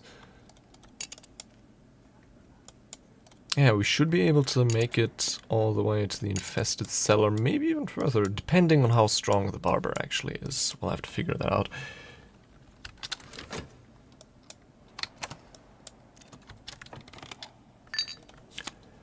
Barber's assistant. Okay, as I suspected, it's 𝐀𝐝𝐯𝐿.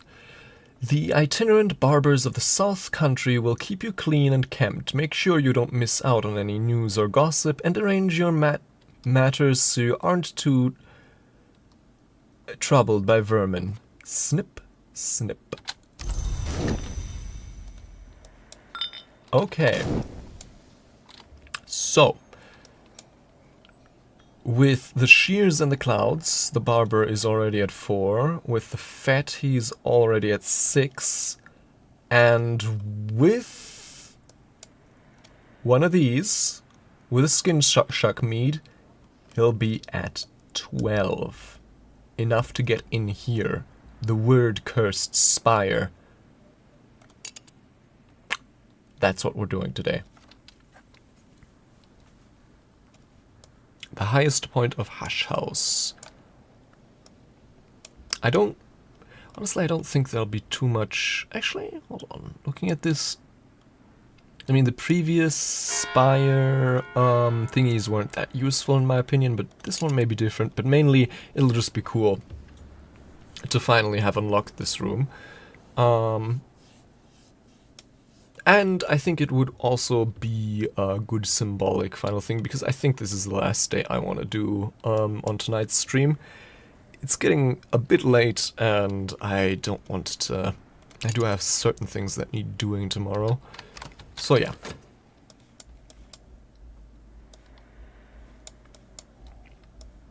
I'm also just trying to get into the habit of streaming more frequently, but in turn for not as much time. Which I think is a lot more sustainable than my previous model of, you know, stream every once in a blue moon and then for 6 hours or something. Okay. Hold on. Yeah, we're currently already cooking. Is there anything else we can do? I get anxious if we don't use our soul cards. But I guess, yeah, nothing much to do right now. Well, I suppose we could brew this coffee. That's certainly one thing we can do. Yeah, so there we go.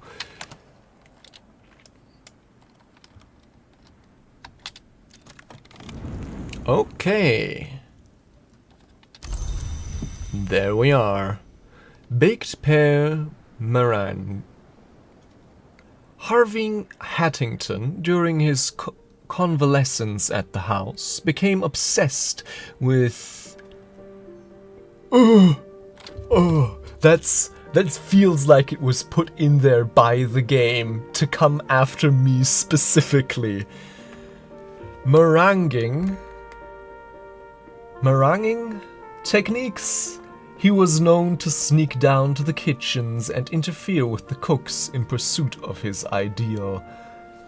Okay, so yeah, it indeed doesn't have very high aspects in anything, but it does have a lot of them, so that's cool. So yeah, that's a finished dish if I've ever seen one, so we'll certainly put it in here in this room. I don't know, can we jostle these a bit more? Not really. Can I put this here? Yeah, I guess I can. Damn it. Oh, come on, I see you.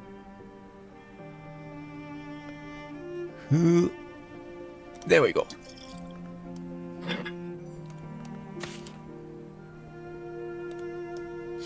And now this. Can we... Oh, come on. Yes, hold on. I can put this here, yes. And then I can put this here. Okay, perfect. And now, what else can we make today? We can...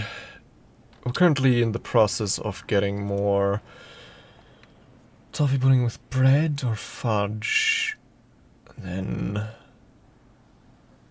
cuckoo honey, cream with butter in a mixing bowl. So that would be, yeah, creamed sugar, that would be that. And meringue is with the egg, right. And what could I bake with... Molly, don't I have Wait, Molly, that's... No, sea holly, that was something else. I guess I could make more meringue and try for the apple meringue. So... cream it with butter in a mixing bowl, yeah. So let's do that.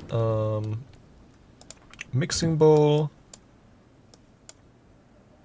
butter, sugar, and some sole. I guess the fat, question mark? Okay, no, we can't add that one. We need one of these. I guess the Arab.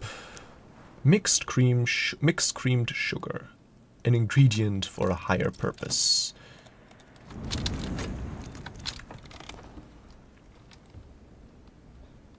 Yes, we've had, I think, 2 Numa seasons thus far. Which makes me worried because I think we may be due for another one soon enough. I'm not quite sure though. It comes every 2 years roughly, right? If I am to understand it correctly. So maybe we still have a bit of time, but not that much. And I have some lessons here that are really... they're going to be really difficult. Actually, to that matter, we wanted to change our quarters, didn't we? Decamp. Hush House is a mansion of many rooms. I'll move to a different one. Or add other cards if you'd like. Hold on. Can we do this with metal as well? Yes, so let's use the metal. 1 in every 9. Okay, so actually a bit more than 2 years.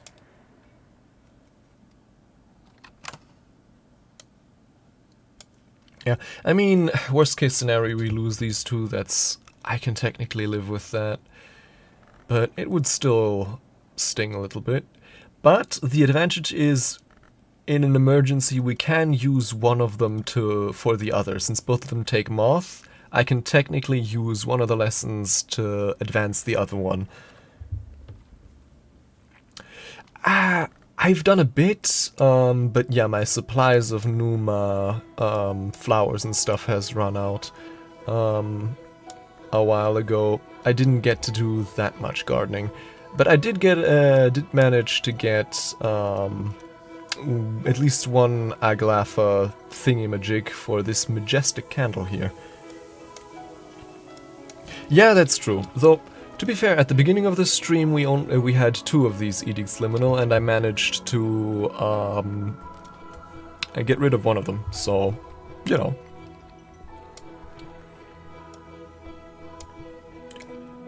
Okay, this brewed coffee, for lack of a better place, let's put it here. Then, oh yeah, right, the barber. So, quite a lot that needs to be done with you. First of all, proffer a tool, then the collaboration with Trist, and then the goddamned, motherlode of all drinks, the 𝐀𝐮𝐬𝐸𝐻 mead. Yes, we have actually 2 newspapers, so yeah. Actually, good point, let's, since we're not really... Let's actually get ourselves, another occult scrap. Which, actually that's something I need to... Because the occult scrap is thus far the only memory I've found that allows you to upgrade a soul card. Oh, beeswax, nice. Okay, there's the occult scrap. Okay, so 3, and then with the clouds, that's 4. With Trist, that's 6. With the 𝐀𝐮𝐬𝐸𝐻 mead, that'll be 12. The highest, yeah, by far the highest we've ever gone with any aspect.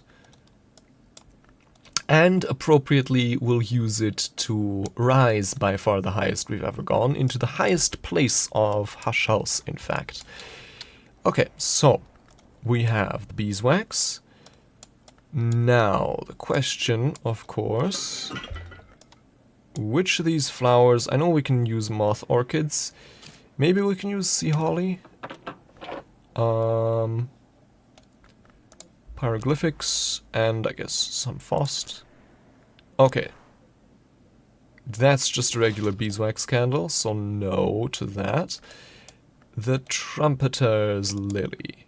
Is that something? No, also no. Okay, so I guess in that case we'll just make another moth orchid scented candle. Yeah, that's... since those are pretty useful, since... I mean, I do have quite a few of them already, but still, they're pretty useful since Timothy already has 1 knock, and the candle will then get him to 3 knock already, without any other help. Not that we have any knock gates barring us right now, but I'm sure there'll be plenty of them later on. Right, the 𝐀𝐮𝐬𝐸𝐻 mead for the barber. Once we've used the... oh, that's, once we've used the Trist on him. The honey, then, of course, for... where are you? There you are. Cluck. Cluck. Pleading tuppence. Oh. Oh.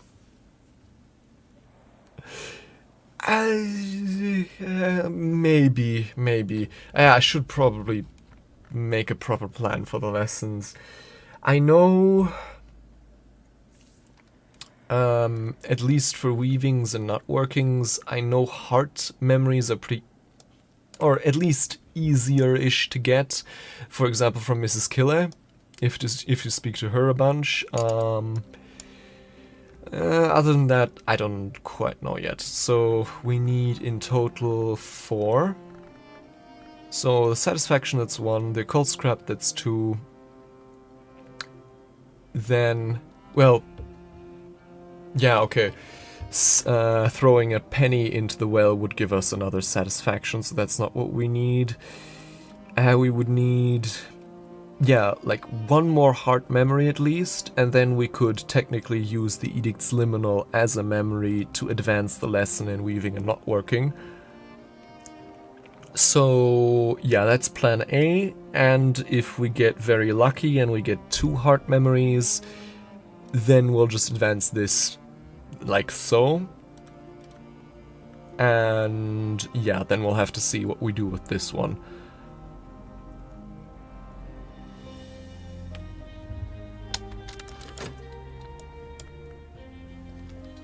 Yeah, it's a lot, but okay, more creamed sugar, and then do I have a final packet of sugar left? Was that all my sugar? Really? Well, that didn't last very long. What can I use with cream sugar yet? Precursor to sticky toffee with pudding, and to fudge without bread, so...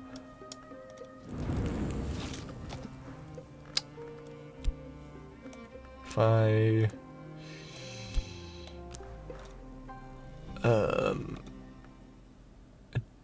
make fudge. Oh yeah, okay, a dish with grail. Yeah, so sure thing, let's try that. Ah, that's a good point, actually. Yeah, hold on, I can just reread some of the older books, I guess. Hadn't considered that. That's a good point. I don't remember, how does it work again with mastered, No, I haven't actually.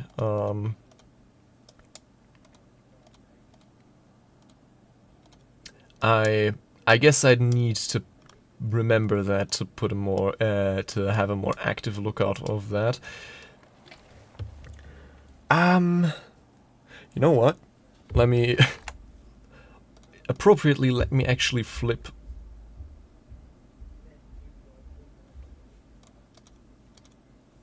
Hold on. Can I ask, is it using it with Consider and a soul card to flip the penny?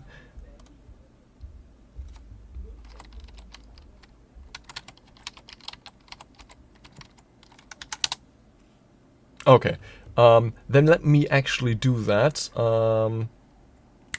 Here in... I mean, of course you can't see it, but I'm gonna flip it today, and if it's heads, go ahead and tell me. If it's tails, I'm gonna try and find it myself, and then maybe we'll flip again. Okay, it's tails, so I'll keep a lookout for now, but maybe next time, maybe next time you can tell me then. We'll see. Yeah. I mean, gotta do something for that viewer retention, right? Ayy. Okay, so let's take advantage of the weather while it lasts. Formoth, and then the Fet, and then the Tryst. Secret sorrows may join in our strengths, boosts moth and moon, to the change and the longing, one of the 9 parts of the human soul. Tryst.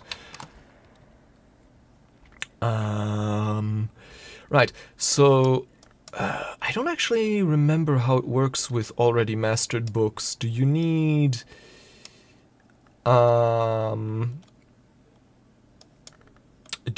to match the aspects they're looking for again? Or how does it work?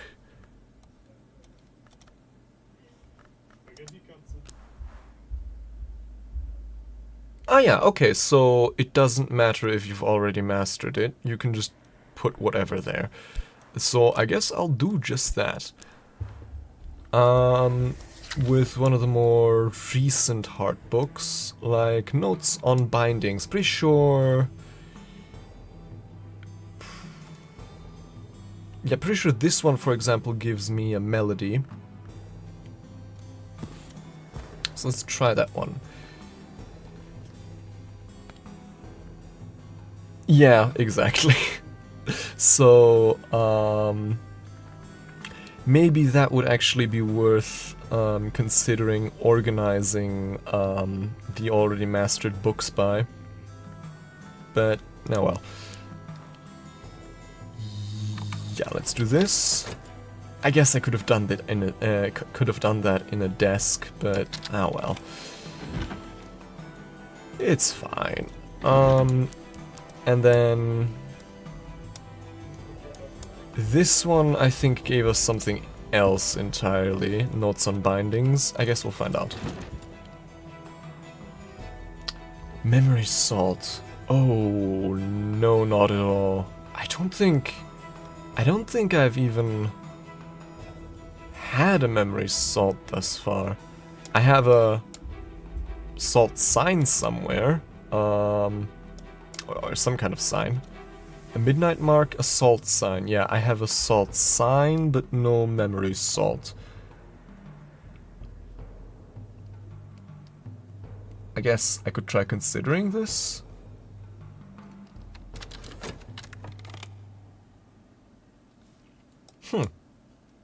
Oh wait, wasn't that the one you get from swimming?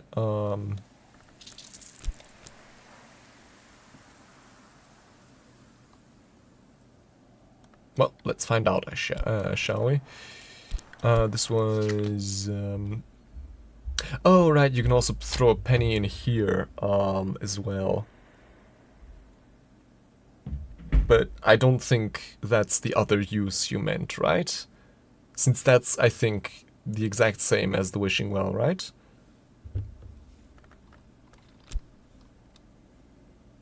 Oh, okay. Well, in that case, actually, let's, hold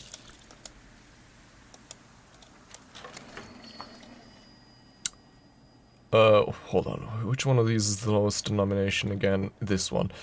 So, florin will get us... Ah, there we go. A penny.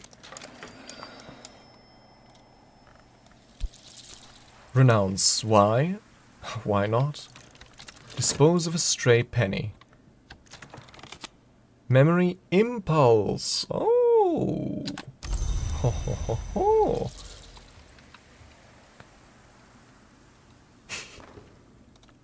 Yeah. I'm reminded of that one. What was it? I think it was a Gianni video. Wow, some friendly environmentalists threw their car battery down in the ocean. We can finally charge all of our electrical appliances. Yay, hooray! Anyways, okay, so hold on. Let me actually... A brisk swim. I'll plunge again into the waters. And then afterwards... Alright, I need... Where is it? Linen. There we go. Right, that's what they want. Linen will be chilly afterwards. Yeah, that's... Okay. So, hold on, what do we have already? Memory, satisfaction. Yeah, we only need one more heart or moth memory, and then we can actually get the weaving and not working in gear. Which, speaking of... Hold on. What? Oh, there you are. I was just... Where the hell did the barber go? But yeah, let's, feed this guy now, the skin shuck mead, and watch the barber shed his skin like a moth. This is may I offer you something to drink? Yeah, sure. This has an interesting aroma. What is it? Oh, it's an ancient cursed moth drink that'll make you shed your skin like a carapace.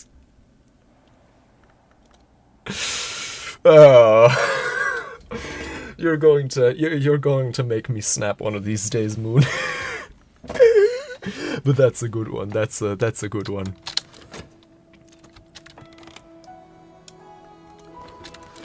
Yeah. I mean, yeah, I was right. This is a cheerful ditty. And so now we have all that we need for weaving and not working.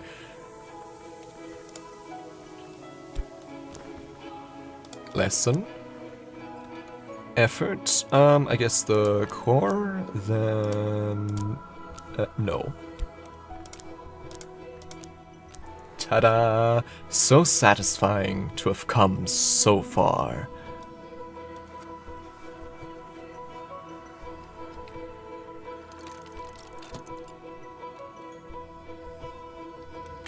Ah, I see. Yeah. Yeah, that's, well, yeah, I totally get that, but, you know, it's a learning curve, but... And with some gentle nudging, I got there in the end, didn't I? Okay, so fudge. All the bad things doing a good thing. Man, just the way this game writes about food is just... Mwah. Chef's kiss, literally. Can I do more with the fudge? Even more?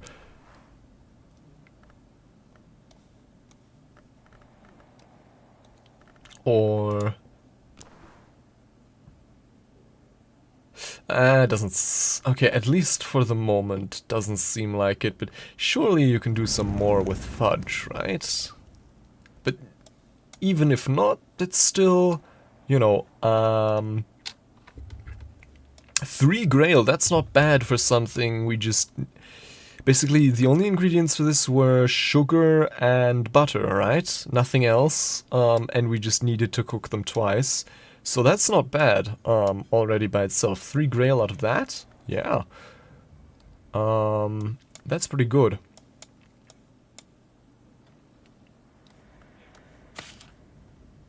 So yeah, let's put this here. And yeah, with bread, it still kind of confounds me, the fact that we can't buy bread. That's strange to me, I guess. But yeah, we've ordered flour and milk, and with that and some of the stuff, you know, flour, butter, milk, eggs, I guess. Yeah. Oh yeah, it's also true. Obviously, unsurprisingly, yeah, a lot of drinks have grail, which, I mean, makes sense, obviously. Oh yeah, like the sacrament chalice with goddamn 6 grail. That's the only thing we have, I think, that's as potent as the 𝐾𝐮𝐬𝐶 mead. Nothing else even comes close. Also, we should really feed tuppence sooner or later. I feel very bad. Cluck, cluck. Oh, also, of course, since we did spend a lot of money now. Sacrament acide. Oh, maybe we do, actually. Maybe we do. But, okay, first things first. I'm gonna speak to the barber, because I want at least 1 memory tonight to dream on. Wait, no, hold on. We're already getting memories from here, so... Was this Solus? Okay, not something we can actually use on this, but still, not bad. Oh, also, did we not... Yeah, we, packed up and left. So, yeah, actually having a moth bed would be pretty great. So let's set up shop here with the tryst. Oh, we need... What do we need? Knock. Okay, so we need shop to get in here. I'll make this my lodgings for the time being. And then... Okay, Solace was from... Which book was that? That was Notes on Bindings. Notes on Bindings was Solace. Instruments of the Heart, unsurprisingly, was the cheerful ditty.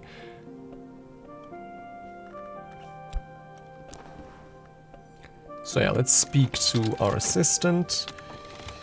In the chemistry room. Oh, yeah, that's true. We moved that down into the pantry, I think. Oh yeah, right. Right, that's also something drinkable. So let's move that down to the pantry too. Back in the dawn period, the Student of the Triple Knot used this in the rites of the Horned Axe. I'm trying to think. Because the sacrament site... I'm trying to think if we can possibly even get Timothy with this to how high of a knock score. So with the moth-scented candle, that's 3 already. With the Shapt, that's 5. With this, that would be 11. And then with the occult scrap, that would be 13. 13 knock. Whoo boy.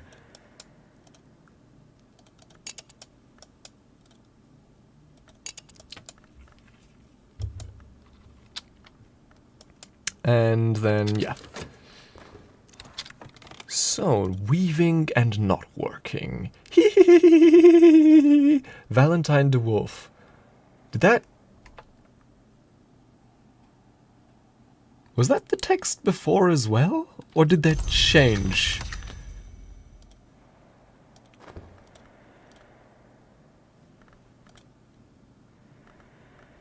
Maybe it was. I don't seem to remember. Yeah, probably. Yeah, now I'm getting like a vague memory of that, I think. Okay, yeah, so this is a strength of heart we've not had before. So now we can easily get to heart 8. And not that I mean, yeah, if we get the solace or something like that from this book, we can easily get to heart 10 now, which, pretty cool. Do we have any heart 10 books? Grail 10? Grail, Forge,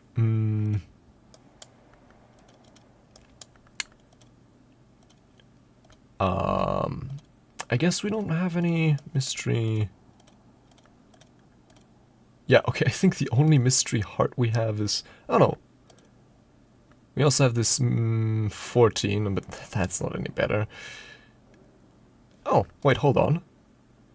12. Lake Fucino recordings. Ooh. That's... what kind of stuff does the phonograph take again? It takes a recording, a memory, 2 memories, a skill and a soul. So that's 6, 8, 10, and then if we have a second 2 heart, yeah, if we just use the melody again, that had 2 heart, right?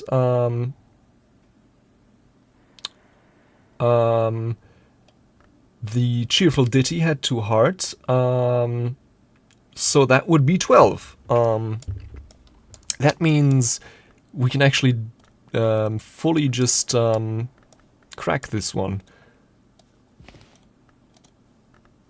Lake Fucino recordings will need, of course, the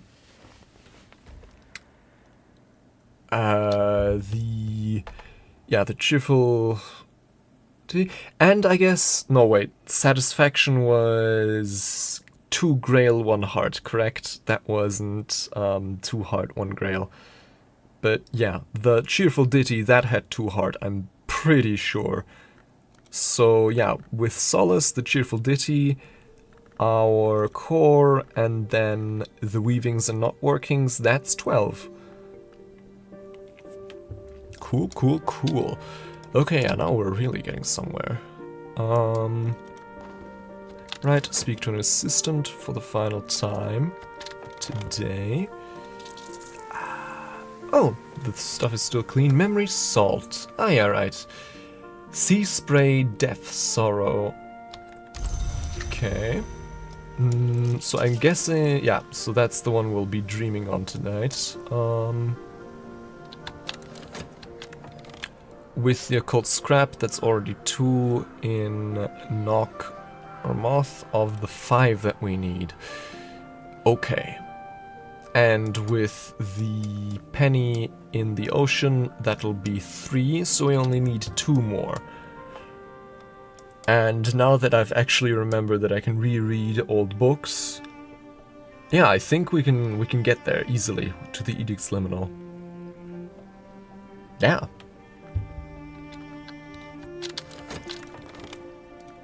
Memory gossip. Frivolous, but tasty. Anyways, okay. You guys ready for the final room we'll unlock tonight? The word-cursed spire. 7 years ago, someone pronounced a curse here, in the name of the sun and its many selves. This place was not the curse's target, and nor was I, but its poison fills the air around me. I should not enter here until it's cleansed. And yeah, with the barber and his warnings and his assistance, we'll make the way clear. Yeah, finished cooking / being cooked. He finished peeling. Word. What was it again? It was knock? It was moth? Lantern was also an option, right? And sky, I think. I think the word had some like moth, lantern, sky. Yeah. Yeah, I think sky, I would argue, is just, you know, because this is the highest room in the house. Ah, yeah, there we see it. Lantern, I'm not quite sure, but I think the word, I have it somewhere in my notes. Hold on. There was another mention of the word in one of the books we've read. Word. Gideon speaks reverently of the word weft, which he has achieved by applying stitching and binding arts to a fabric in the presence of sufficient winter. Oh. He laments, however, that its complexities only approach those understood by the sisterhood of the knot, which in turn are only a shadow of the true braid of histories. So, yeah, but weaving and not working is moth. So, I guess, yeah, it's around a few edges. It's not, it's moth related. So, word has something to do with weaving and not working, which has something to do with moth. And lantern, that one. I mean, okay, yeah, it's in the name of the sun and its many selves, so that's where the lantern comes from. Since, you know, the sun obviously very lantern-coded.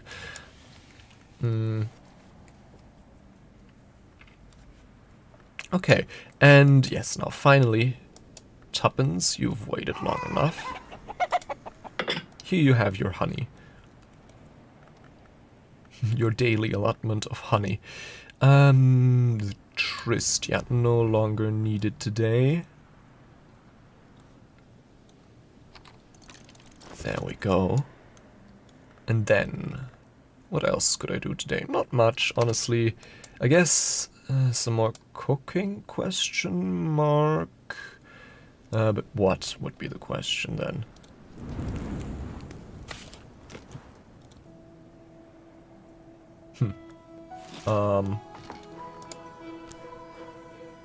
No.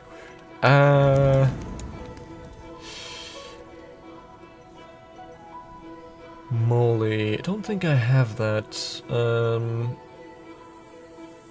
what was butter and egg again? Since we do have both of those. I've already forgotten somehow. Right, scrambled egg. No, I don't think we want that. Yeah, I mean, am I wrong? Oh, right, I also wanted to figure out if there's something I can do with the mackerels, potentially. A poached mackerel just like that. What if I add spices and savors? Not much. Okay.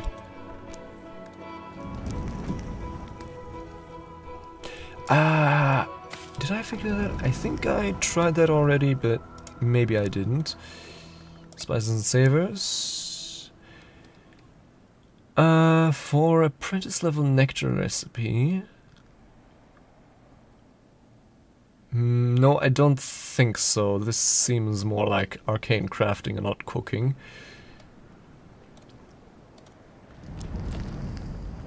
So, no, I don't think so.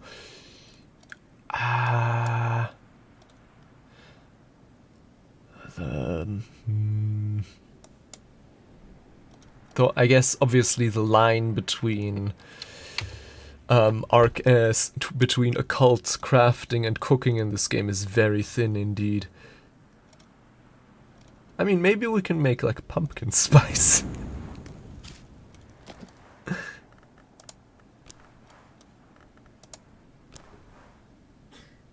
Apprentice level.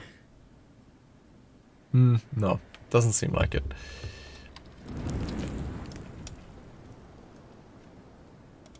Okay, what else might there be for cooking? I guess the stew in waiting, but I also wanted to figure out, where did we put the stew again?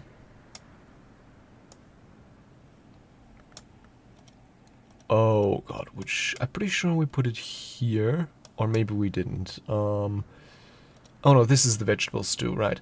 Unexciting but also unobjectionable. I would guess that you can further craft with, or cook, I guess, with the stew, but I'm not sure. Yeah, but that begs the question, can we make something else with the sack of vegetables? I mean, probably.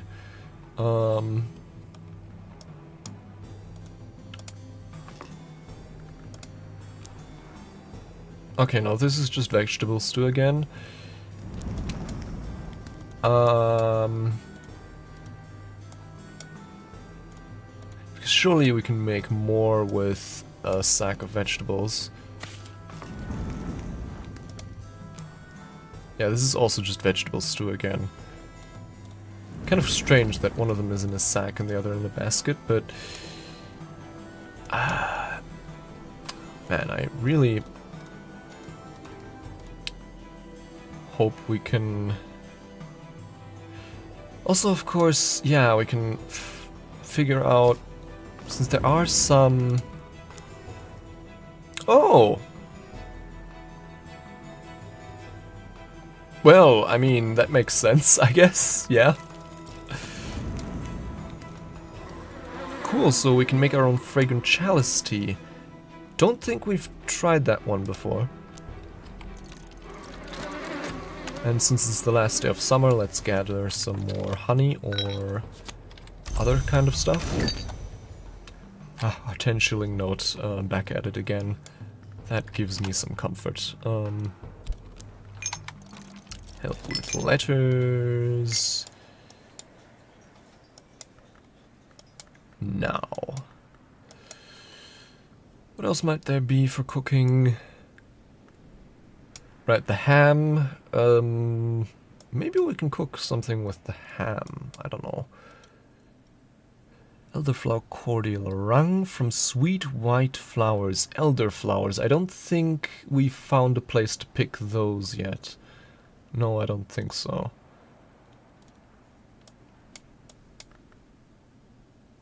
But, okay, so flowers that have the cooking ingredient tag, like the blue crown here, we can probably make blue crown tea.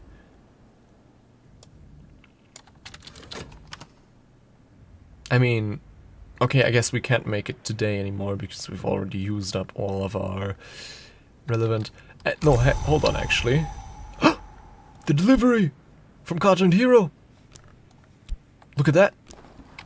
Unwrap, unbox, unleash. And now, because there is one final thing we can do to possibly cook a final time today, we can pledge one of our skills here. No, not the fat. So I guess not that one, but yeah, this one. We can pledge that one here. Get more core, and that'll allow us to cook again today. To heal, a deft enough binding might heal anything. Flesh, spirit, song, stone. That would be preservation.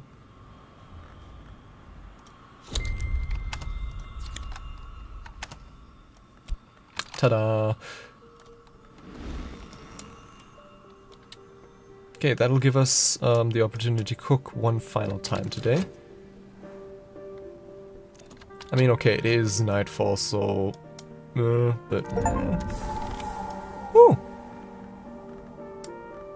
The brothers and sisters of St. Brandon's, I restored the Abbey Church of the Isle, all the way to the... I didn't read that to the end. Also, where did that gourd come from? And Tuppence is happy again. Right, that's that. We can rest here now. And yeah, we can indeed now save our memory of salt. Here in the Violet Chamber, dream on a memory. Fragrant chalice tea pot. This, Thurza Blake once declared, is the color of my heart. Cool. And now, okay, I guess the Cartoon Hero stuff won't be ready until some time. But we could still use this final core to brew, what was it? The thingy here. Blue Crown Tea, a hot drink with nectar, sky, and winter. Yes, all the way to the topmost spire.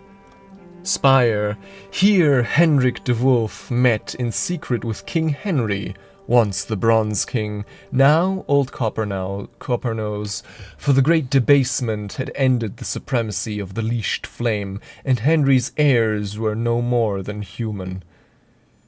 There is a story that Hendrik's son Thomas listened from the rafters, that 3 times he heard Henry ask his father to break a certain promise in the matter of 𝐀𝐝𝐯𝐶 beyond the wave. Again, that is... 𝐀𝐝𝐯𝐶 beyond the wave, and the 3rd time the father did not refuse the king. This, says the story, is why Thomas never liked to make promises thereafter, for fear of breaking it. And here we have bird, seagull, warning, seagull, Brian Levison. This bust is cast from aluminium, oxidized to grey. Evening Isles coffee. Some hound's gall. Ooh, scale. And the Spire Prospect. Take counsel with the sky. So, this is also a place where we can paint, I think. And also take our pets. Yes, the very top. And Brian Levinson. I wonder... is that a librarian? Hold on, Brian Levinson.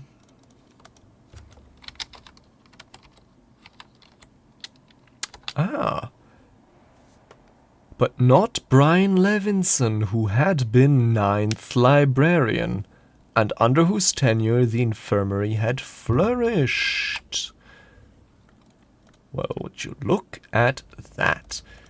I guess I'm just gonna deposit the sea holly here briefly.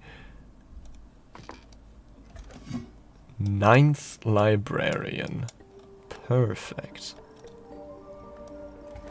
Okay, but so then...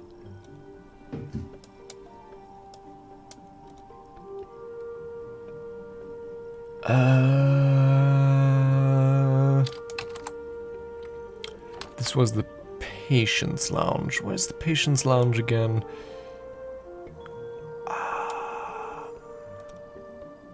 This one.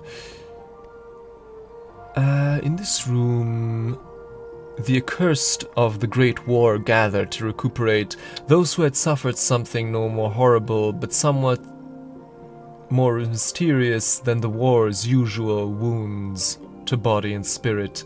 An eruption of worms, perhaps, or the risks that the military end of the Suppression Bureau...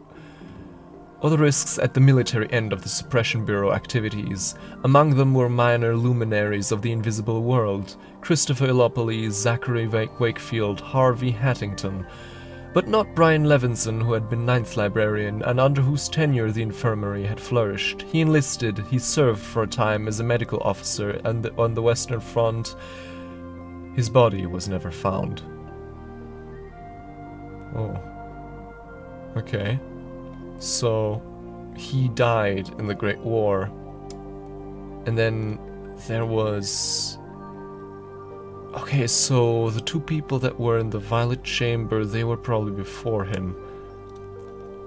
Also, yeah, I really didn't remember this. But Christopher Lopoli, and they served...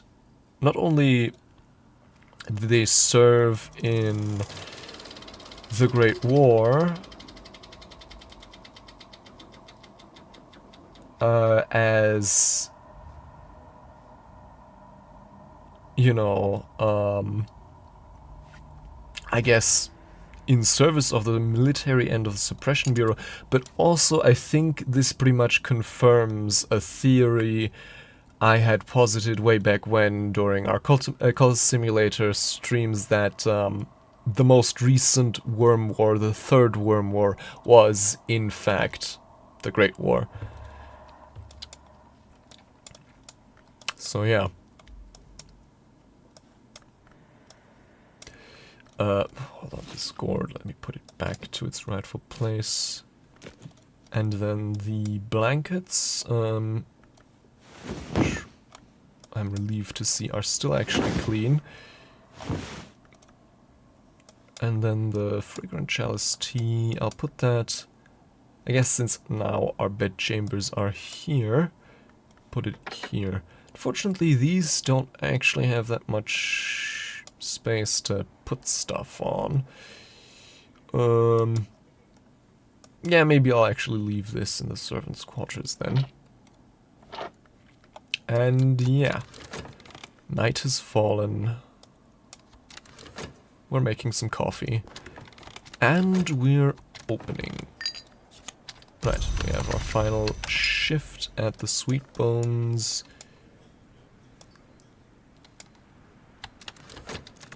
And we have... Haha. Flour, pulverized grains, bread's precursor, mix with butter or milk for dough, mix with water for batter. Oh, that's how you get batter. And I think that's, I mean, depends what kind of batter, but that might be how we get cake at some point. Since, you know, cake time. Milk, mix in a bowl with flour to make dough, or pour over meringue for a sweet dish celebrated at Claridge's. That was the toffee pudding, right? Okay, but yeah, our culinary options have expanded significantly now. I can't wait to cook something with this. But, of course, that'll have to wait until tomorrow and until another time. Also, we have some more honey. I guess... if one of you two ever get hungry again.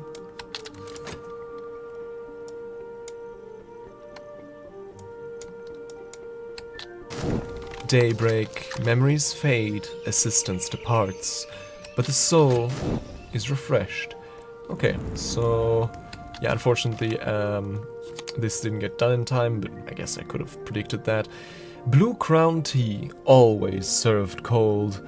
More accurately to say, inevitably served cold. Yeah, with 2 winter, how else would you? And our memory of salt. Okay. As is tradition, the final thing, we'll check the weather. This is actually the last day of summer, okay. Rain. Soft rain brings life. There's potential here. This is nectar, and nectar is what we need for quite a few things.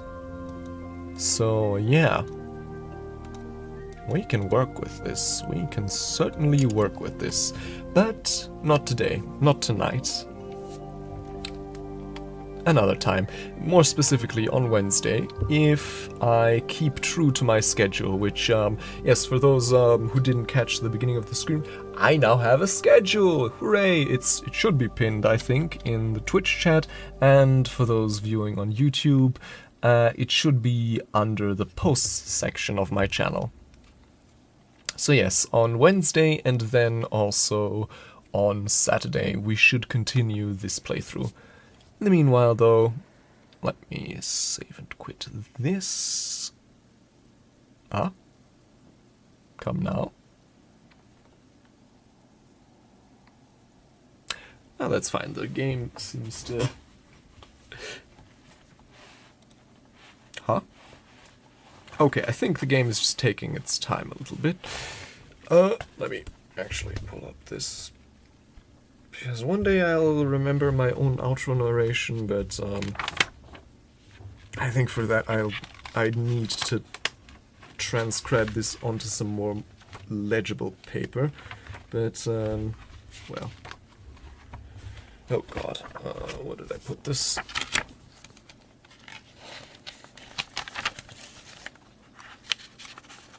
Is it this one? Yes, it's this one. Okay, but first, before we can, what's going on here? Book of Hours? Don't, okay, this is a bit, oh, maybe it just needs some time. Oh.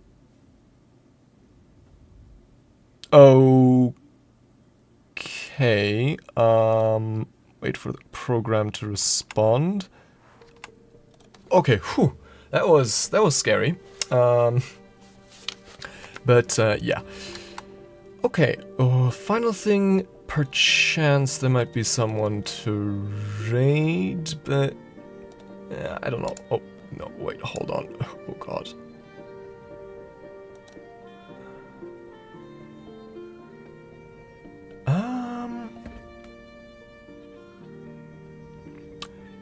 Honestly, sure, why not? A fellow by the name of Von Galactic is currently playing Dwarf Fortress, a game I can also can't recommend highly enough. So let's head over there. Oh, come on.